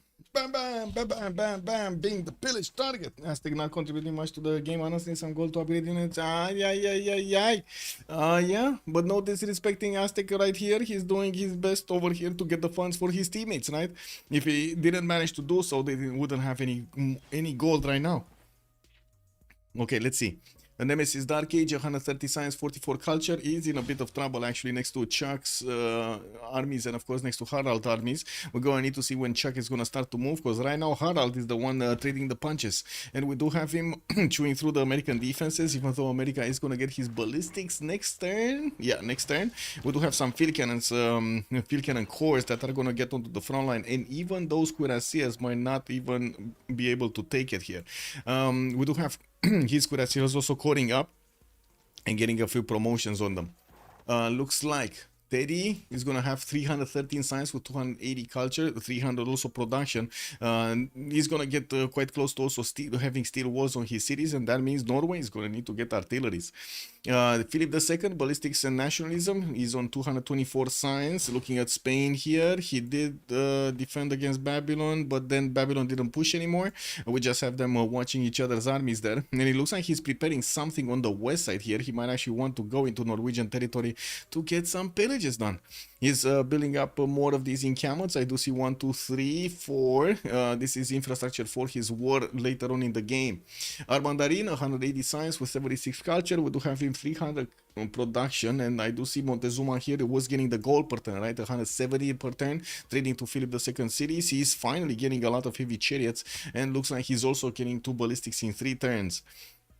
On Titiits' side, he did go for monumentality with 16 faith a turn. Tokugawa is gonna have faster movement on builders. I guess that's about it. And maybe, well, I guess he does have a bit of faith in the back, but it's not like he's going to get a lot of builders with it. They managed to get the third fleet as a general in Okayama, where he does have cuirassiers deployed. Looks like he's defending against Aztec quite nicely, getting swords for the extra amenities and building up that Alhambra for a few turns. He does have Imhotep and also Isidore of Miletus to help him out. In the World Congress, we did have industrial city-states not providing their unique bonuses. That's only one, right? Buenos Aires, and that's actually gonna hurt a bit because no extra amenities from resources. The cost to produce its own production is increased by 50% until the next Congress. Oh, no production of units here. And looks like Varangian did lose 2 Diplo points after he won the first round. Varangian is down to 3 out of 20. That's look like it's gonna be quite a race if they want to go for the Diplo. I don't think they're gonna go for the Diplo though. I think Tokugawa later on is gonna just try to wipe the map clean of players here. We got 637 points of production. His economy is gonna need to go higher, and he's going for his banks. I'm pretty sure he's gonna also get his stock exchanges here for the extra gold per turn. Okay, what's going on here? General Cut pushback. What is doing here? Norway. Looks like field cannons still need to move and shoot. One of them actually, the other one did move and stop there. And it does seem like, of course, yes, we did have America upgrading some of his cuirassiers. The one on the fringes are quite weak right now. But these cored up ones are a bit too strong. They're even strong enough to counter-attack into the Norwegian cuirassiers. And you can see, of course, right now Norway is putting a lot more faith into these cuirassiers, buying them from Skian. This is going to be an advantage against America. He does have a lot more faith available to put into these units to buy them out straight. And of course, with the extra production necessary to build units, it's going to be slower for America to get those out from his cities. I think I'm missing something. Oh, there we go. There we go. Hello there, Urek. Good evening, sir, and welcome. Also, I did see this. Did Babylon get that Petra? No. No, we still don't have the Petra here. I guess he could go and put a city on the May style, get the chops from the 1-3s there, and get this land upgraded. Why not? Magium is gonna go for campuses, more libraries coming in, and he started building some of his knights. He does need to get them in the south so he can protect his districts here, or I should say his city centers. Getting to connect his economy with also Nagano is slowly starting to add a few more points of gold for himself, while Chuck and Sprig are struggling here with the gold per turn, 13 and 10. It just doesn't look that strong. And it's not like they don't have commercials, they just are not trading that how to say that well. Yeah, They're also having quite a bit of budget there. Oh well, it is what it is. More amphitheaters for the extra culture. We do have Sprig over here, 170 science, 95 culture. Phyrsos 233 and 200, while Czech is going to be 170 and 85. Doesn't seem like Czech is going to manage to push through Gran Colombia's territory, even though I do have to say Gran Colombia is starting to lose his shine here. We do have both Sprig and Czech a little bit higher in science and culture than him, not to mention in production. Sprig, I guess, yes, he only has 230 production versus the 200 of Simon, but then you gotta take into account the faith pattern, which look how much it matters here, so he can actually get the attack going against Bulmus. Oh man, okay, well these cuirassiers are gonna get it. Okay, we got new ones in Skian. He's getting them cored up there. He has on some of them promotions. Very good, by the way, to get the +1 promotion on this cuirassier, so he can actually do the extra damage when he's attacking to something. And, oh, actually, he did go for the barding in this one. In this charge, okay, this one I was talking about, the charge, the +10 combat strength against a fortified defender. And the question is, will America actually fortify his units here or not? Oh well. Both of them using the Words of Religion card for the extra +4 against a civilization that has a different religion. And I do see finally some archaeologists coming up from America, building up some entertainment complex, while Hellstar did jump up to only 61 tourism. It doesn't seem like he's adding that tourism that quickly, so he can start acquiring these tourism points, his tourist points. Beep, beep, beep, beep. Beep.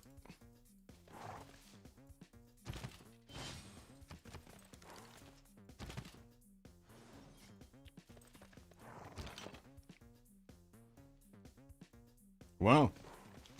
Looks like most of these Norwegian cuirassiers are gonna get cored up over here. There are enough of them. There are gonna be enough of them to all of them be cored up. And of course with the extra field cannons that right now America is gonna get some also. It does seem like he's gonna get the opportunity to push through this. The cuirassiers are damaged so much by these field cannon cores. Not so much by the American ones. They're only 69 attack strength into the cuirassiers 84, while these ones are 84 against 89 defense. Okay. Interesting. Oh well. Let's see. Here, nothing's happening. Germany did get James of St. George to start building some walls, and why not? I do see Mimar Sinan is still the next engineer. We do have John Spilsbury for the toys getting up in the merchant screen, and no amazing scientists happening here. We just have Charles Darwin, which yes, it does give you a few science points, because why not? Kind of a fight in the dirt, don't you think? It's kind of a fight in the dirt here. Oh well.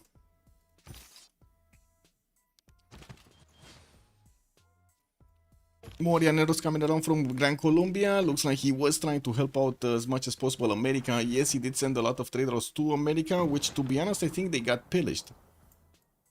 I think all of those traders got pillaged because they're not here anymore. Oh, that's one cuirassier down. That's a bit unfortunate. Oh well, that's the power of the field cannon. 85 against the Llaneros core 74, and it took it down. We're going to need to see Norway over here also make more headway. Let's see. He can go around and hit the field cannons, because why not? No more movement though. Not this turn. Not this turn. More field cannons, more builders, and I do notice in his main series he did start off on his shipyard production to get the extra production from this adjacency of the harbors. That's going to be +6 in the city of Hamar. Didn't build it in Nidaros, which is also a +6 harbor, and of course he does need to finish the one in Bergen here. He didn't put the holy side next to the lake, so it's not going to get the extra adjacency on the harbor, which is kind of unfortunate though. You usually don't want to ignore that bonus with Norway. We do have universities from Germany just keeping on the bill queues. We do have him on 200 science and 93 culture. Looks like he's going up a little bit higher, while I do have to say it seems like Clownesque is starting to catch up. 200 science Montezuma, 250 science on Philip II with 30 on 380 and 300. They do look nice. They do look nice. Titiits is the first one with 400 science, but not that far off Teddy's, and 170 culture is definitely be lower than Teddy Roosevelt. 300. Sprig is gonna be 200 versus the 200 of Montezuma. No, wait. Actually, wait a second. Sprig is attacking to Teddy Roosevelt and Gran Colombia, right? So okay.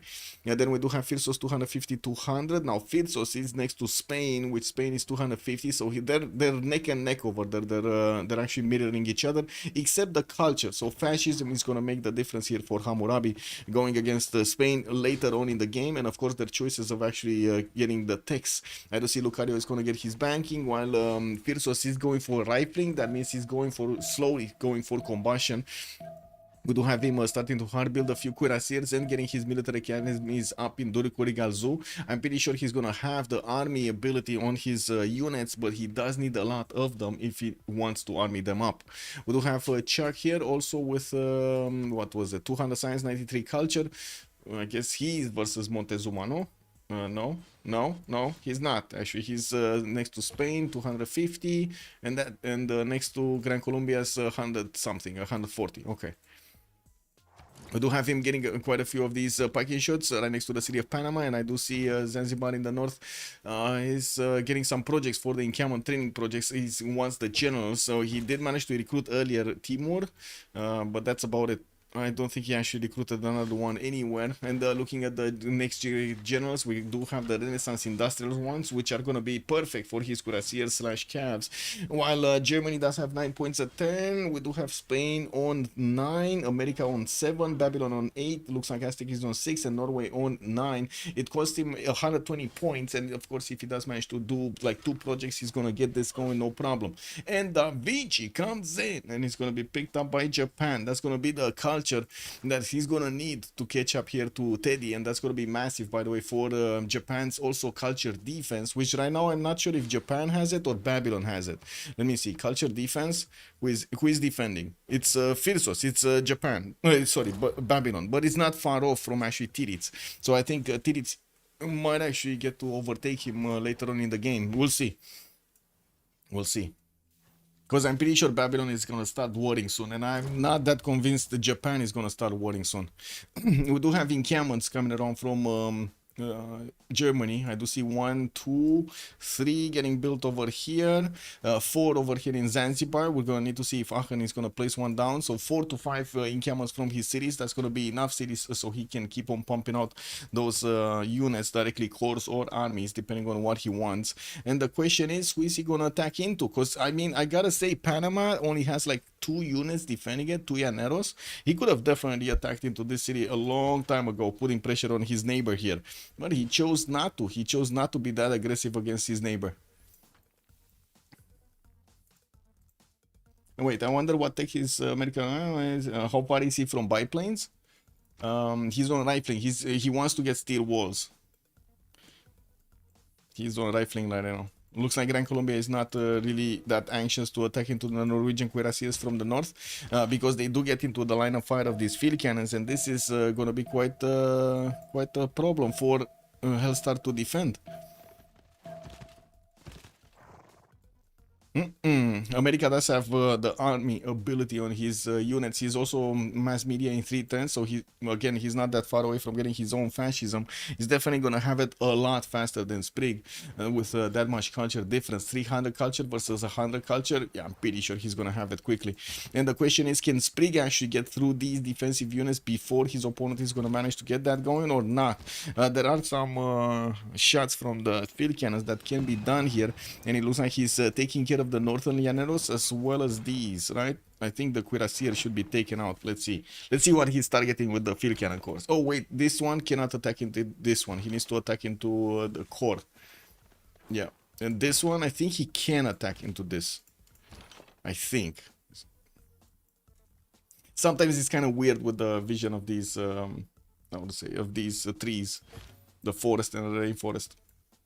Oh well, more cuirassiers, normal cuirassiers coming from America. He does have only one single encampment. No, sorry, two encampments, and I don't see him benefiting from a general, while Norway did manage to get Amina, a general for his units over here. The extra +5 is helping him out quite a bit, keeping his damage high against America, even if they're fighting into a Governor Victor defended city. And I think he got Defender of the Faith also, no? No, that's Spain. That's Spain that got Defender. And he's getting cross-cultural dialogue. Norway, what's pilgrimage? Okay. And America didn't get anything here. Okay. Okay, let's see.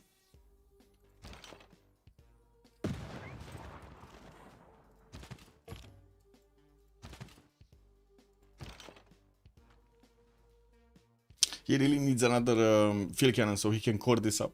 Or bring another core entirely.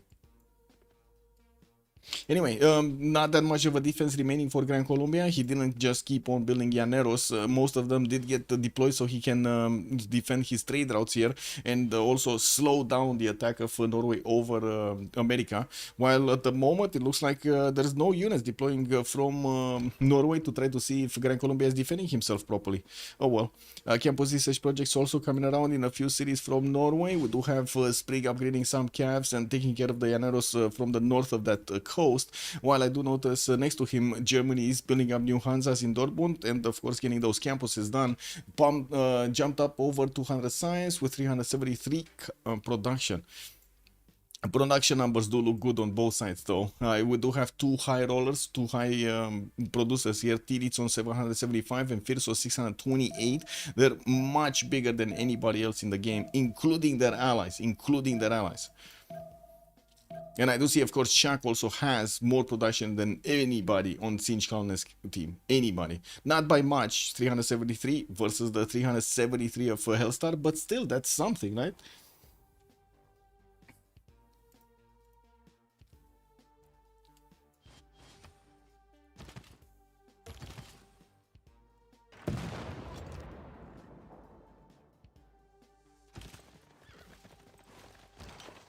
Okay. Oh, no more coffee. The last sip of a coffee for tonight. It is what it is. Anyway, military academies in Mogadishu. I do see campus research projects in Hamar. We do have Norway here getting his crossbows levied from Candy. And by the looks of it, he's also hard building his armories, going for his military academies. We did have Spain building, upgrading some of his cuirassiers on the right side that are going to get next to the Norwegian units. But it looks like Norway is not going to have a problem actually defending against this. Now we do have to see if he's going to manage to get a few more while he's deploying his crossbows from the north. Those do need the upgrades for field cannons here. It does need a bit of gold, and it's not like they have that much in their coffers right now, so I don't think Sprig is gonna ask for some. He's still gonna try to hard buy as many cuirassiers with faith as possible, and maybe even some field cannons, while he does have 260 faith a turn here. City-state control, what do we have left? Chuck, Geneva. Geneva is quite defended over here. Actually, quite defended. America could actually try to take it out, but America is too busy fighting Sprig. Kiagona is being kept by Phyrsos. Samarkand, Armandarine with 18. That's the only commercial city-state in the game. Valletta is Lucario. Lucario, of course, Spain over there. Not bad. And Armagh and Valletta are going to be split between Sprig and Nemesis. No, Armagh is not actually kept by anybody. Just a free city in the north of Kagwan. Maybe it didn't even get scouted. Did it get scouted? Yeah, two of them did get to scout it. Okay, at least. Okay, quite an army of llaneros coming around from the cities of Gran Colombia, but extremely slow, and it's gonna take quite a bit of time to actually replenish them over there on the southern front line. While we do have the cuirassiers of Norway over here starting to...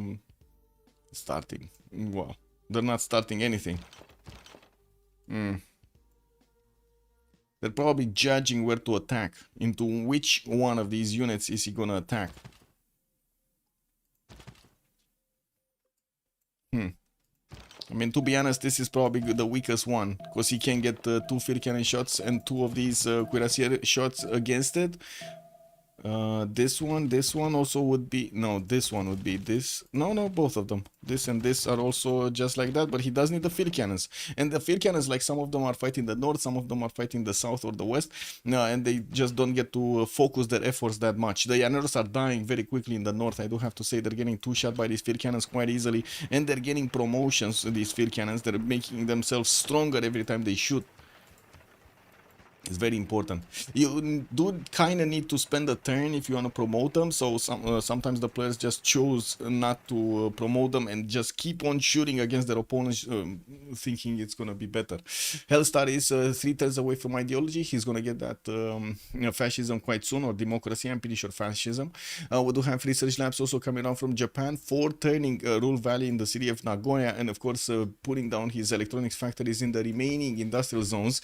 We do have over here Japan getting combustion next turn, and I think the question is, does he actually have a tank anywhere, or is it just combustion for the sake of combustion? I think it's combustion for the sake of combustion by the looks of it.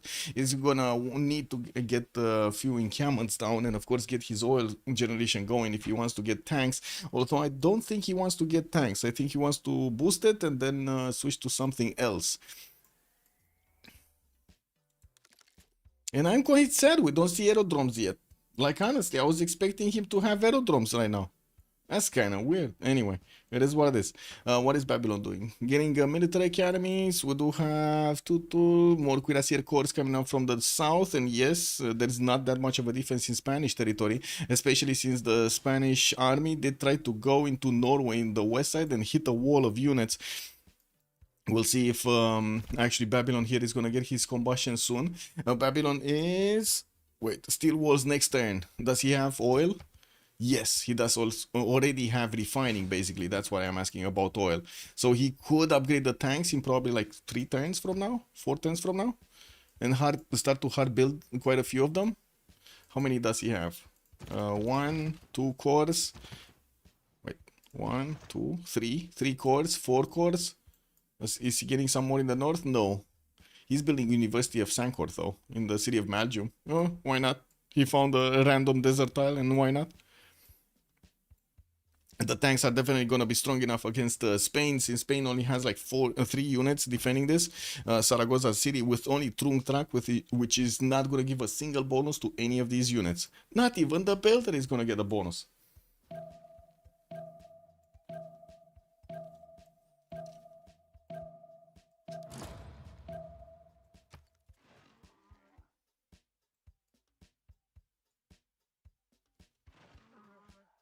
Okay, Llaneros.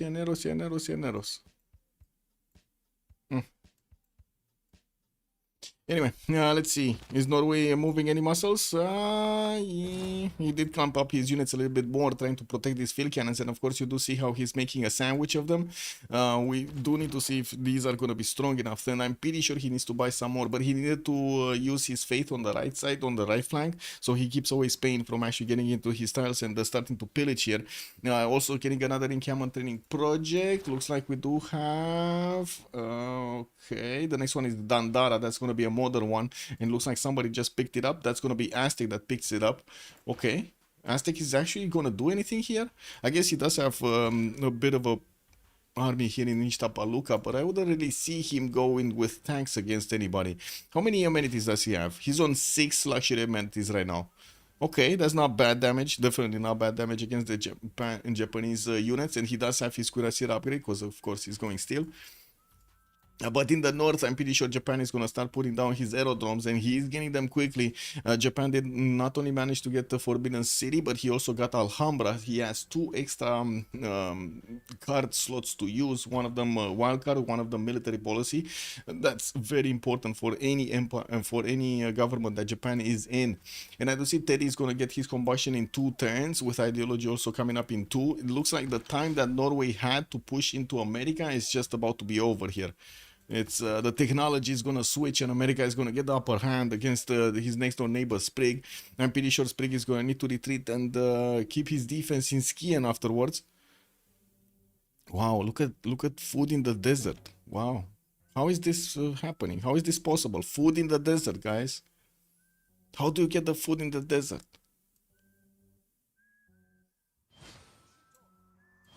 Does it just get cooked over there? Oh well. Babylon researching combustion. Things are about to get real. Yeah. Babylon is definitely gonna punch through Spanish defenses here, especially since Spain is not respecting his next door neighbor. We do have Abu moving a little bit forward to see what's going on there, and of course I do see he's scoring up his cuirassiers before he gets his upgrades. Did he finish the one in Turkuri Galsu? 1, 2, 3? No, he didn't. He still has one being built there. Does he actually want to hard build a tank or something? Was he trying to get an encampment train project? Actually, wait, is he trying to get one or two? One. I don't see another encampment train project. And that's Lucario dropping from the game. Oh well, that's a bit of a rip here. Rest in peace. The dust storms, Iphigenia, good evening, ma'am. Yes, that's true. The desert people have some scorpions, the fried scorpions. Or maybe they have those from Transformer scorpions, huh? Yeah?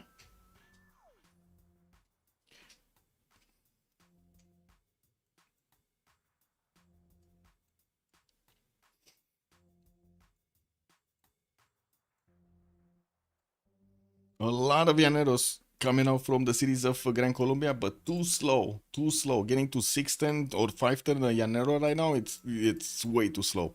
That's just not enough production on Simon Bolivar. 208 points of production on 2-4. Wait, 2-4-6-8. Whoa. Only 8 cities. 200 production. That seems way low. Way lower than it should be. Anyway, let's see. Babylon here getting another encampment from a cat. Still getting his encampment training projects and building Kilvakis, Ivani, Moshkov, Shapir. We didn't see anybody trying to go for Statue of Liberty, which, yeah, it would have made sense to actually see it. But no, it's not here. The fried scorpions are real. Yep.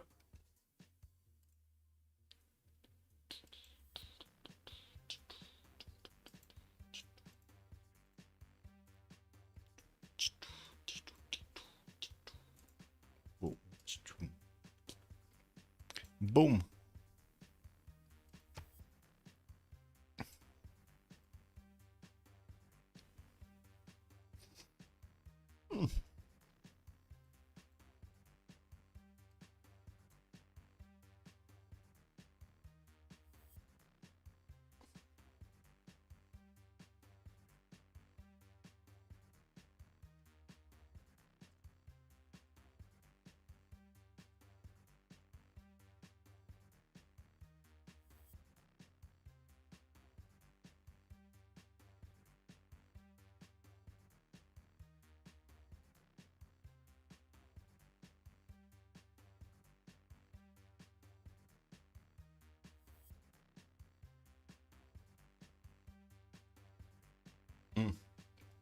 Waiting here for Nemesis to come back. Any questions or stuff about the game here?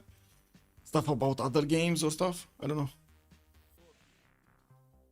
I did. I do have to say, I did play a little bit of Path of Exile earlier, like right before the game, Path of Exile 2, and I got to the first boss, but not the first boss, as in the one that gets you into the town, but the next one afterwards. And oh my god, the boss fight! The boss fight was amazing with the dodges, with the movement, with synchronizing your ammo and all of that. Amazing. Took me quite a bit to actually go through it, but yeah, very nice, very nice. And the second boss fight was kind of the same, which is amazing. It actually puts a challenge. Like, it wasn't that challenging in the like Diablo 3, Diablo 4, or in PoE 1. They introduced some elements from what was that one? Come on, Dark Souls. Dark Souls, yes, that one. When is the next Goat game scheduled? Who's winning right now? Zadab, good evening, sir. We don't know exactly who's winning right now, but we do have a lot more production and stats on the side of Freritos, so they have a better chance of winning. At the same time, Hellstar is trying to get his culture victory on Teddy. And to answer the question of Yellow, the next ones are gonna be. Give me a second so I can take a look at the. So we do have this. Where is my Discord? There we go. Give me a sec. Discord. Where am I getting pinged in Civ 7?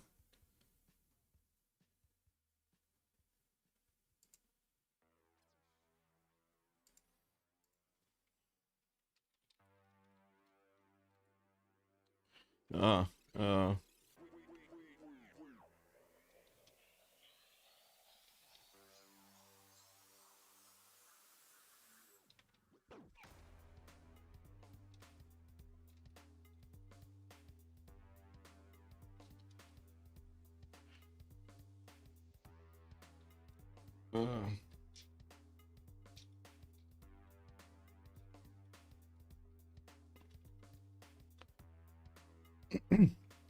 okay.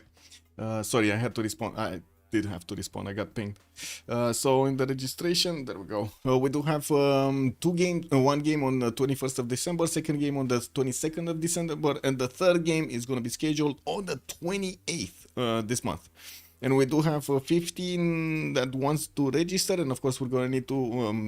I'm gonna need to, because right now I'm organized basically alone. I'm gonna need to change a few rules over here for the pick and ban phase, and I was thinking about how to approach it, how to actually get to get everything done.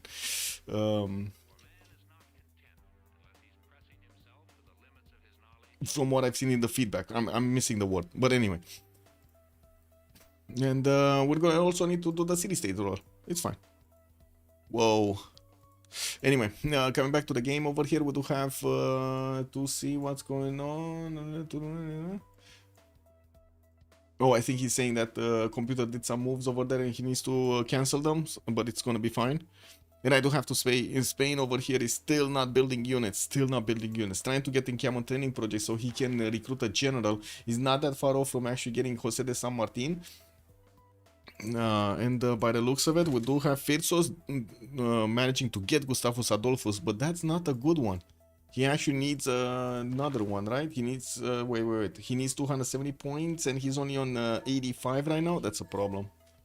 I mean, that he might not get a general if he's not gonna hurry up over here to get the projects done.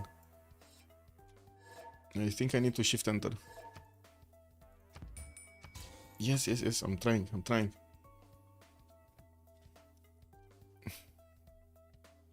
Ping, good evening, sir, and welcome. Any tourism from Terry? Not much. Only 64 tourism. It's not that time of the day over here for America to actually get that tourism going. Wow, everybody desynced. Wow, I think we're gonna have a relobby, guys. I think we're gonna have a relobby. I just feel it in my bones.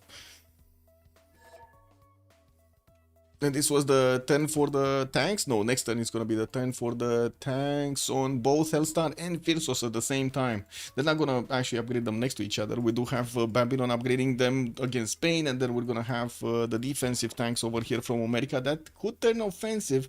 And the question is, can Norway actually get to them quickly? Because he's barely getting steel in 5, and I do see he does have refining already, so I guess it's just gonna be a matter of getting combustion. Okay. Oh well.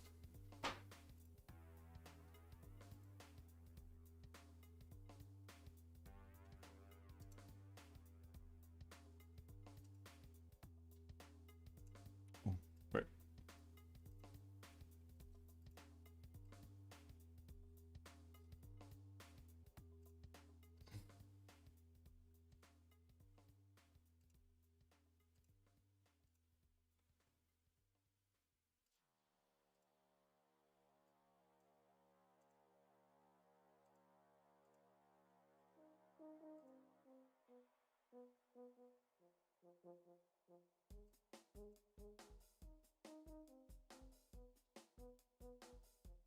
Still waiting to see how things are going.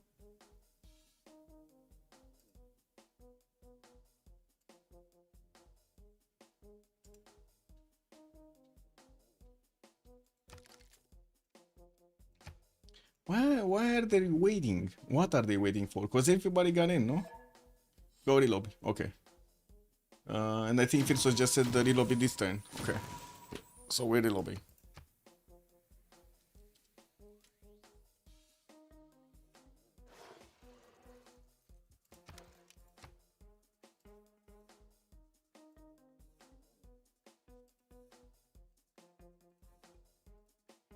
There we go.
Hmm.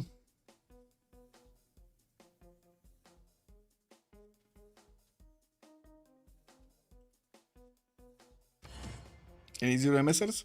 No. I hope. I hope not. No.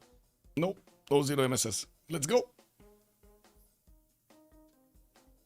We're just about to see the war between Babylon and Spain, and it looks like Spain is gonna be in a lot of trouble, in a heap of trouble over there. It really doesn't have the units to hold this. At the same time, Hammurabi doesn't have a lot of tank pre-builds of his own. He barely had like 3 of them. Oh, and of course, one that was getting hard built in one of... Or he wanted to pre-build it. I don't know why he stopped. I guess he wanted the general more than he wanted that unit. So I guess we're gonna need to see if he's gonna hard build it afterwards. While Spain was not building a single unit the last time we actually were in the game. That's quite a problem. That is a big problem on Philip II. Big one.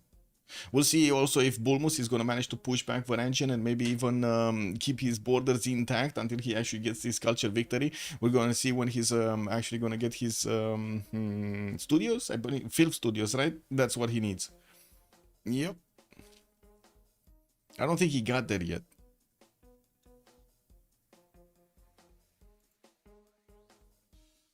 Well, man does need to click ready. There we go. Right on time. There we go.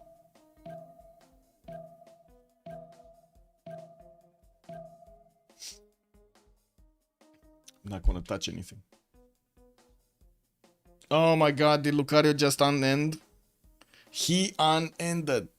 Oh my god. Or how do you call it? Unreadied up, right?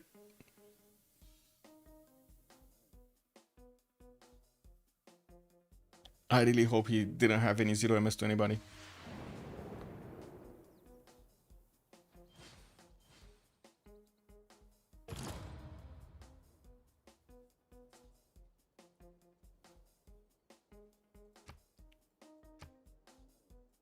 Well, let's see. What do we have? Germany here coming up with the pike shot, still not moving towards his opponent, towards Gran Colombia, even though he could. It might be because of their economy not being that strong to actually allow him to upgrade whatever he wants and, of course, upkeep whatever he wants. Looking at Babylon, he was getting his combustion next turn. We do have him also needing to core up and get more units here, finish his general projects, while we do have Spain about to pick this one up. Germany also has the chance. Oh no, never mind, somebody just picked it. We did have Spain getting Jose de San Martin, and I do know that Germany, Norway, and Babylon are the next one up on the choice block. But I do have to say, I think Babylon really needs it here. He's getting his Bolshoi theater in Babylon, which, to be honest, I'm not sure why he's even building that right now, even if he wants to go against Spain. It does seem like a distraction, no? Anyway, we do have him producing factories, and we're going to need to see if he's going to get the next golden, or I should say his next heroic, right? Because he's in a, oh no, he's in a normal age right now. He can't even get a heroic. That's unfortunate. On the other side, everybody's on a dark age across the board, so they will get the opportunity to get the heroic ages. We do have some more production capabilities, and I do have to say on that front, Phyrsos is looking very well, very good. 703 production points versus Lucario on 328, more than double the amount of production. Is gonna make quite a bit of a difference over here when the war will start between them. We do have military academies also coming out from Aztec, putting more pre-builds in the city of Ixtapaluca and building his infrastructure up for the tank production later on. 250 points of science here for Armandarine, while he's slowly trying to get the culture. He's barely on 82 right now. Gran Colombia, Morianeros, Cuirassiers, 530. That is a capital city, and it is 34 points of production. Wow. That is no production at all, actually. Right now in the game, that is no production at all. 34 points of production. This is quite nasty on Gran Colombia. Oh well, I guess he's gonna keep on getting these llaneros. He's pulling them as much as he can to defend over here the lands of America and allow America to defend the city of Los Angeles a little bit better. Norway did get his field cannons upgraded, and now these guys are doing so much damage. They will start picking off the American cuirassiers, but Teddy is getting his tanks next turn, so we might actually see Teddy clicking on the upgrade button as soon as he gets the opportunity, and Norway is just not gonna have that chance. Welcome back, Tito's. Welcome back. America desperately trying to save an almost lost game. Yeah.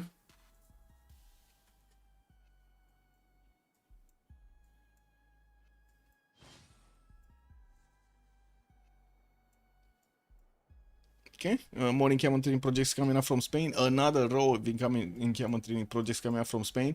More production capabilities on Germany, getting the factories up. 500 points of production, again much higher than everybody else on Siege. So we got 3 players that are quite a bit more productive than their opponents over here on Siege Clownesque. While in the science, well, we do have Titiits over there charging up with 600 science at 10 steam power next turn.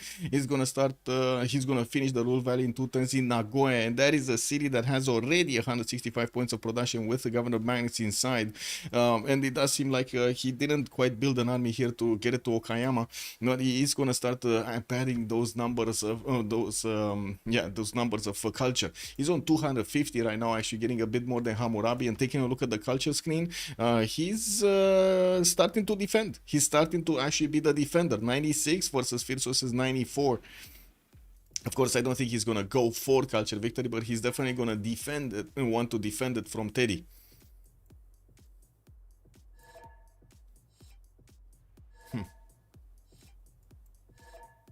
How come a capital not even get a good ID? Yeah, true, exactly. Exactly, Lancer. And yes, America, Hellstar here is trying as much as he can to actually save the game.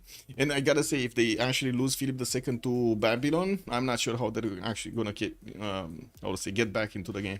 If they lose Spain, they lose basically their economy, right?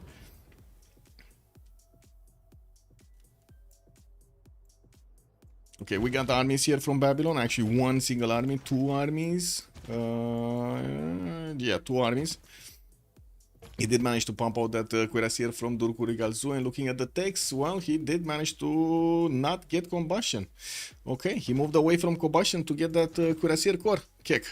Anyway, new encampment training projects are gonna be finished, and it looks like he still needs a lot of points, 163 from what I can see. That's a lot of points on Babylon that he needs, and I'm pretty sure he's gonna need at least like 4 or 5 projects to get there.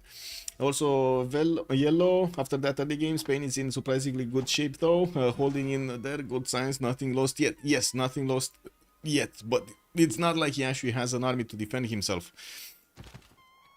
And I think, well, at the same time, Phyrsos doesn't really have an army to attack with, right? He's gonna need quite a few more tanks. I don't think it's good for us. I guess he could go for 2 tank armies and that's it. 2 tank armies and a tank corps.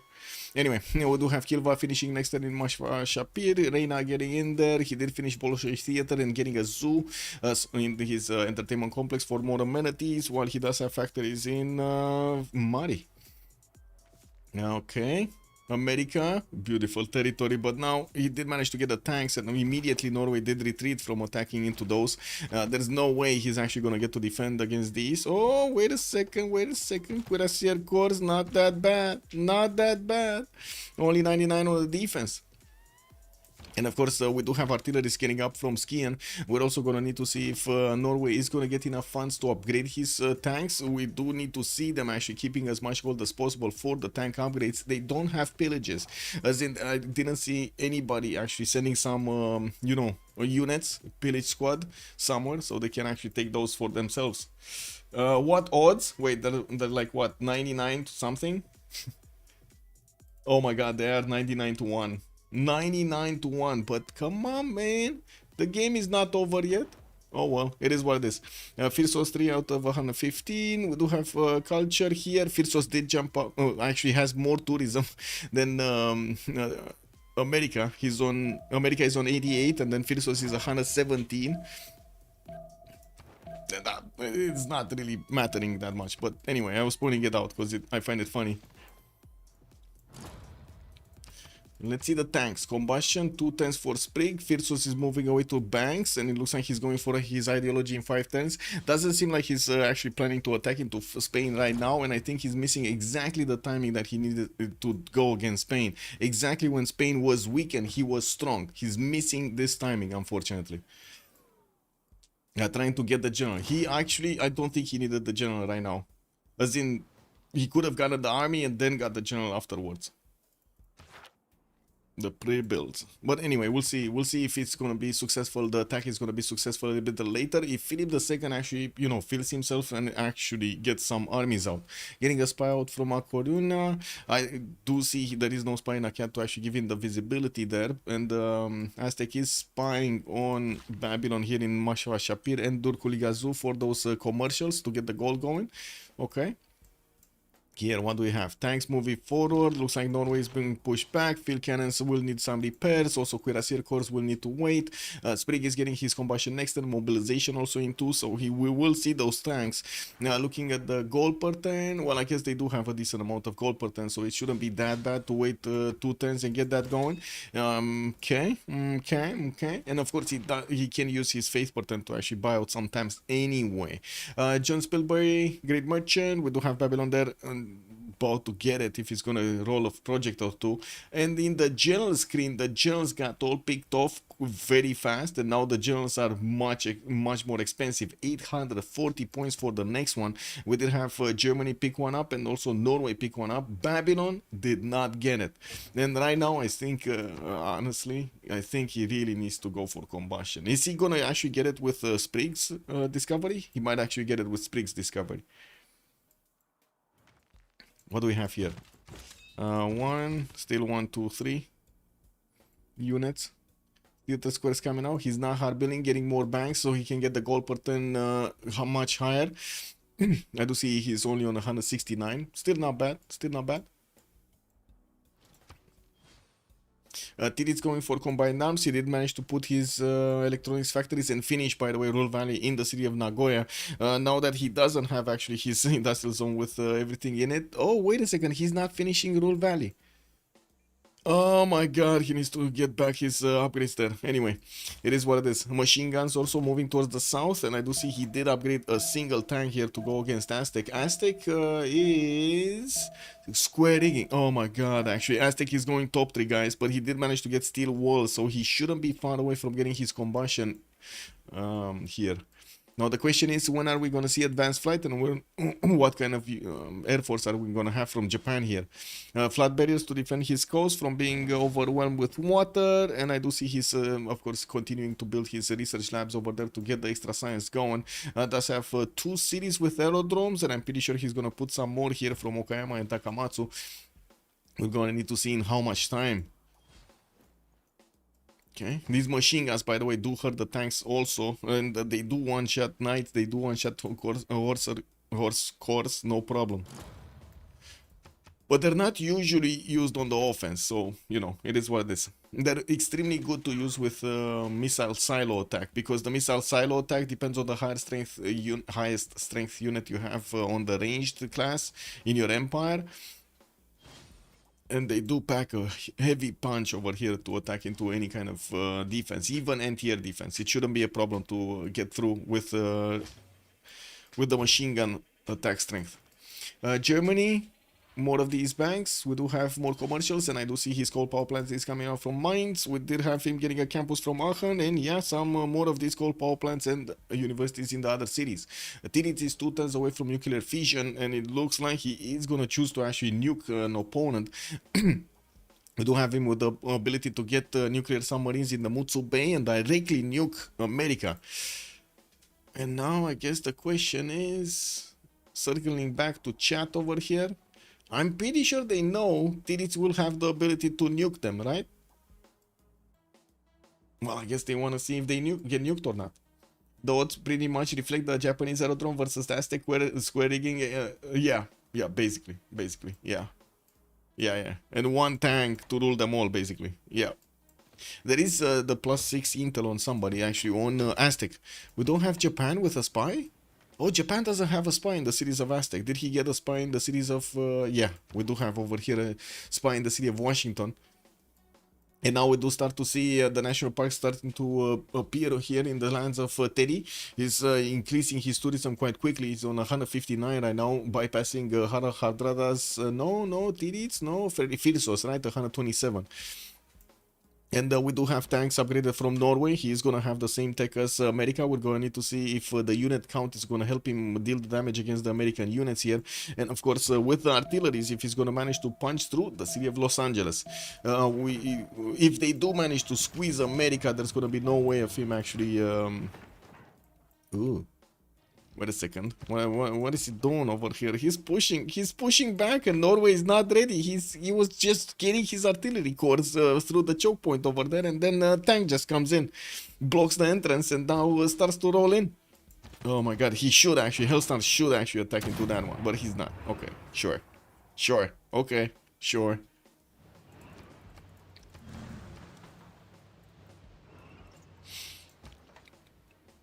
Oh my god, look at the damage of the tanks of Norway with the charge promotion. They can take out the American tanks so easy. Two-shot them on the coast there. -7 insufficient oil on the American tanks. This is catastrophic actually. -7 is not a, how to say, not a good measure. Not a good option, I mean. Tokyo, 5 turns to get the Manhattan project, and of course we're going to need to see how quickly he's going to get the nuclear devices. I would imagine 3 to 4 turns from each city. I don't think he's going to 2-turn them, but still that's going to be good. The question is he actually going to get nuclear submarine, or is he going to do something else? Because he's not building a privateers, he's not getting pre-builds over there, he's getting bombers, he's not getting the tech, his nuclear fission. Let's see if he's going for advanced flight quickly on the top 3. And I do have to say, if he wants to go for submarines, he's going to take quite a bit of science to get there. He needs telecommunications, and he needs to go through computers to get that. So we'll see what he's choosing. He's choosing electricity. I think this is actually for advanced flight. No. This is actually, no, this is for computers. So, okay, he's going top 3. He's getting the submarines, and he's going for computers. Probably wants telecommunication. He's 2-turning electricity. And, of course, he does have ideology also coming up in 3. Since he's going to be probably 7 turns, 8 turns at least from getting the first nuke, he has some time to actually discover and build those submarines. I don't think he's gonna get the gold to buy them though. Usually the players do try to buy them if they really need to really quickly. In this case, it doesn't seem so.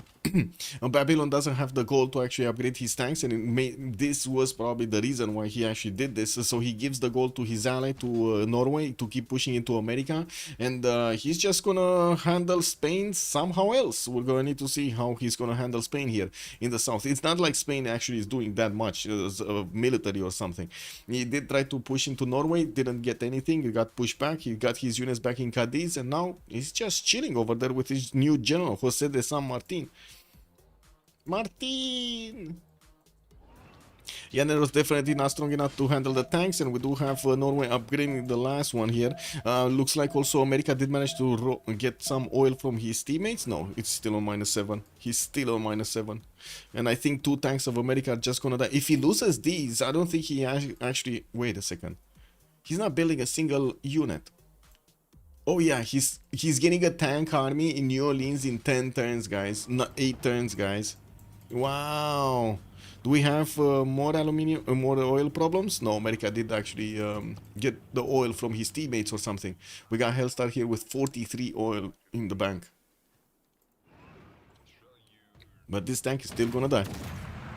No, it's not. Wait, what? Did that tank just die? Oh, he killed it from the water and it just died. Wow, okay. Well, I guess it is what it is. And it's gonna be 2 tanks for 1. That's not a good trade. That's definitely not a good trade. We do have another tank army from Norway that needs some funds over here to upgrade. And of course, we do have also some field cannons that do need to get back into the city center to repair themselves. But how is he gonna buy new units? He needs the gold. He needs the gold. Good thing is, his teammates do have enough gold to give him to upgrade this.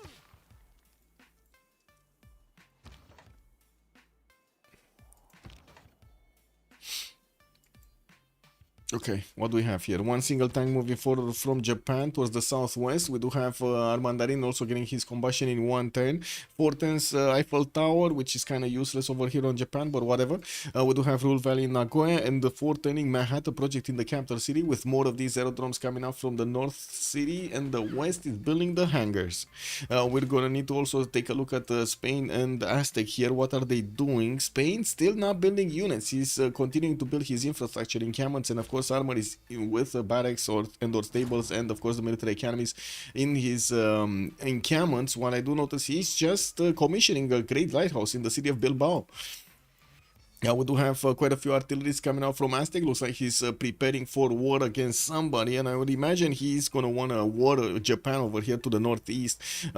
Can't really say he's gonna have much success, especially when the nukes come out. Not sure what's gonna protect over here. Montezuma. Nuke Teddy, win game. Yeah, that's basically what I think is gonna go down to. Who is the source of the Blue Seas? It was Chuck. Let me actually see if it's still Chuck. It is still Chuck. Geneva is still Chuck City. It's a Chuckian city.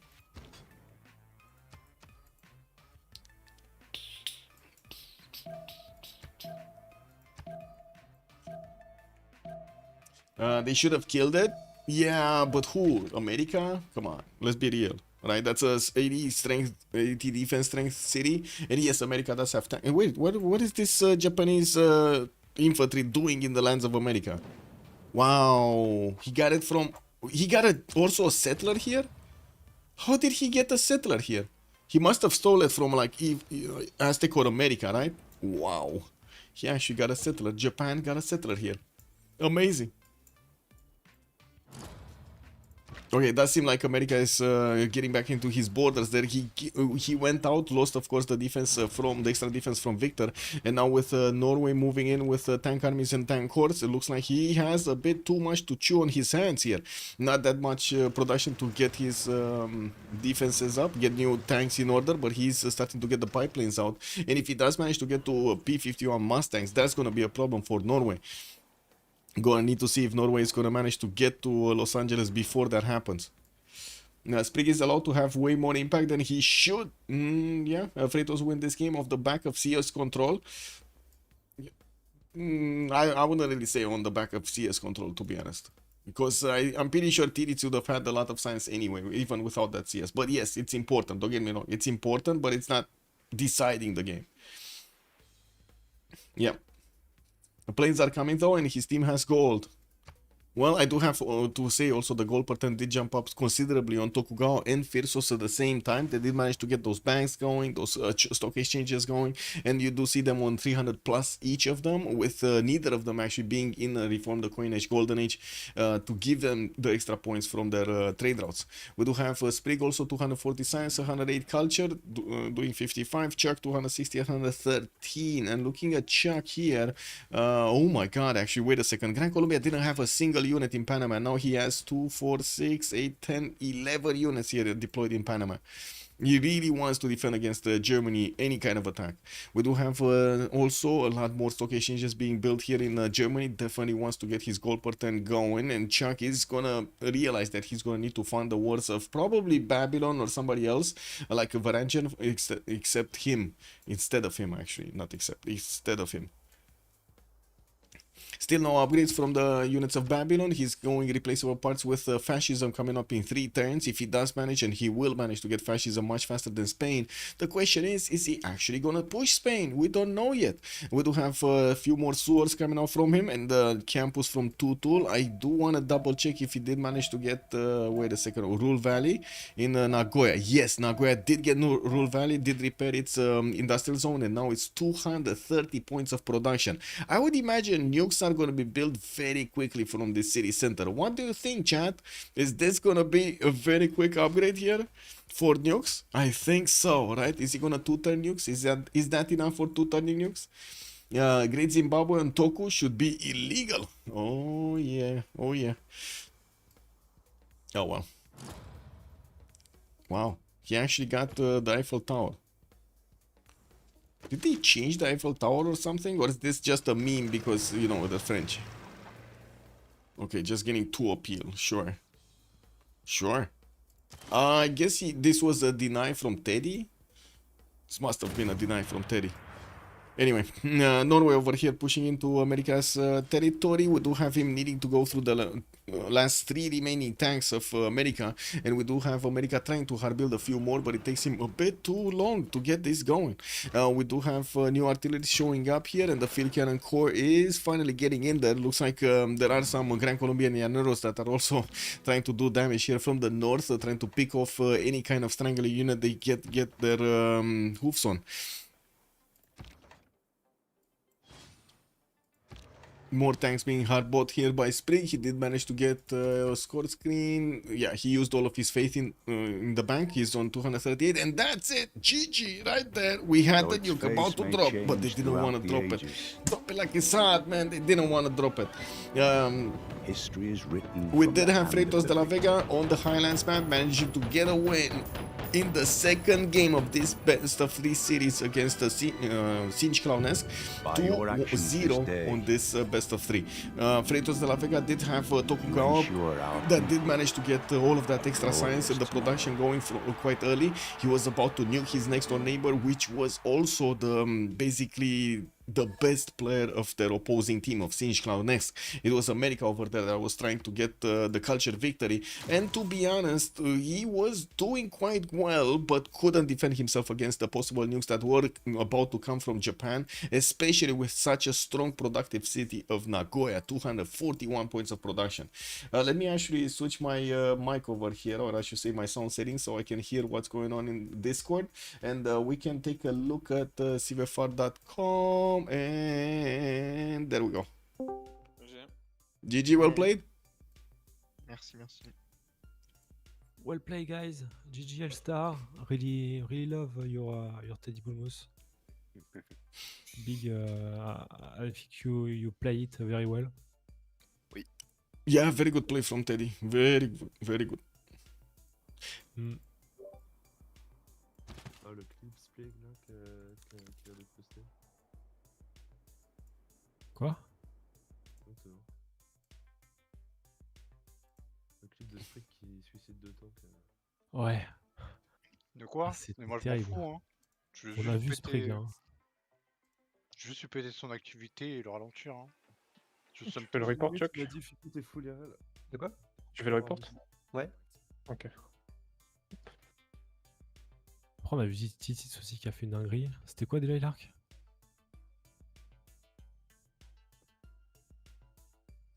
Putain, j'ai oublié. How do you feel, Chuck, about playing Germany?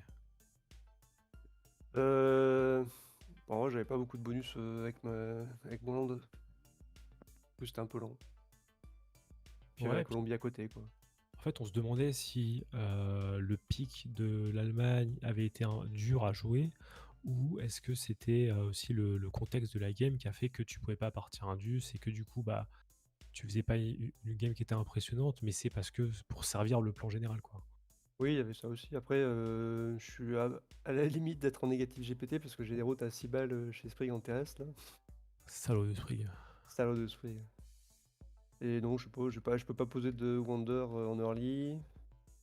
J'ai pas de bons heals, j'ai aucune case à 5 de heals dans mes villes. Mm.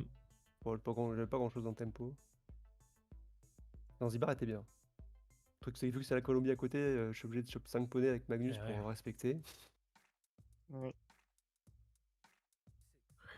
Ouais. Et vous, du côté des singes, c'était quoi votre idée dans la game avec ce Teddy Bulmus?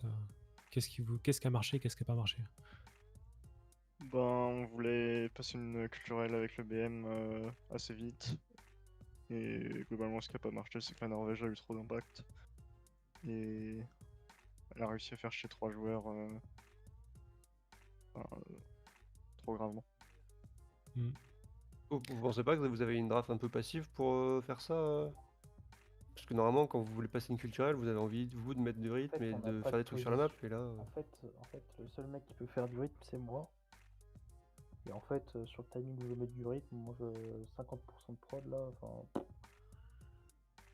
Ouais, le congrès vous a bien shut down. Bah ouais. Et ce qu'on s'était dit aussi, c'est qu'on voulait pas mettre. Enfin, on voulait prendre des. Oh, chat, tomorrow we're gonna have Arcane versus D-Shark 2030. Actually, it's 1930, because this is Paris time. 1930. Arcane versus D-Shark, second game of the series. The first one was won by Arcane, I believe, right? Let me actually take a look at the reporting. Yeah, Arcane 1040. It was the fast one, the fast game that we had. I'm pretty sure we're not gonna have the fast game right now. Et pour le Titi, éventuellement. Elle est belle Ouais, en je raft, vois. hein. Ah, vous avez vraiment pas de chance d'être sous les nukes aussi, juste sous les nukes quoi. Ouais, la mer, Ouais, elle les est, positions elle est sont pas bonnes, pixel. quoi. Après, bon, même sans les nukes, à mon avis, c'est chaud, mais. Ouais. C'est sûr que les nukes, elles mettent pas en. Clairement, je pense que quand on a vu projet en 5 tours dans Tokyo, c'est le moment où on s'est tous dit, bon, bah les gars, là. Ouais, le truc terrible, c'est au moment où Sprig arrive chez moi et je suis obligé d'utiliser ma chapelle quand je vais acheter mes parcs et j'ai encore plein de battes à acheter aussi. Du coup, On la c'est colle, très hein. chiant. Genre doubler la prête, comme ça t'es obligé d'acheter à la chapelle. Tu Là, veux vous pas avez- Vous avez pas de bol sur le congrès parce que soit vous prenez la prod, soit vous faites couper les réserves. Donc, Ouais, quoi c'est qu'il ça, arrive. c'est ça. Dans Non, les deux c'était- cas, non, il y le- a- Ce congrès-là, c'était c'était pas le plus légère, 2.5. Non, on le gagnait, mais c'était pas ça.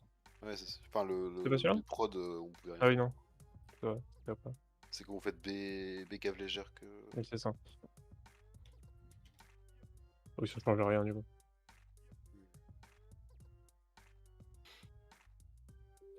Ouais, non, on se fait avoir là-dessus.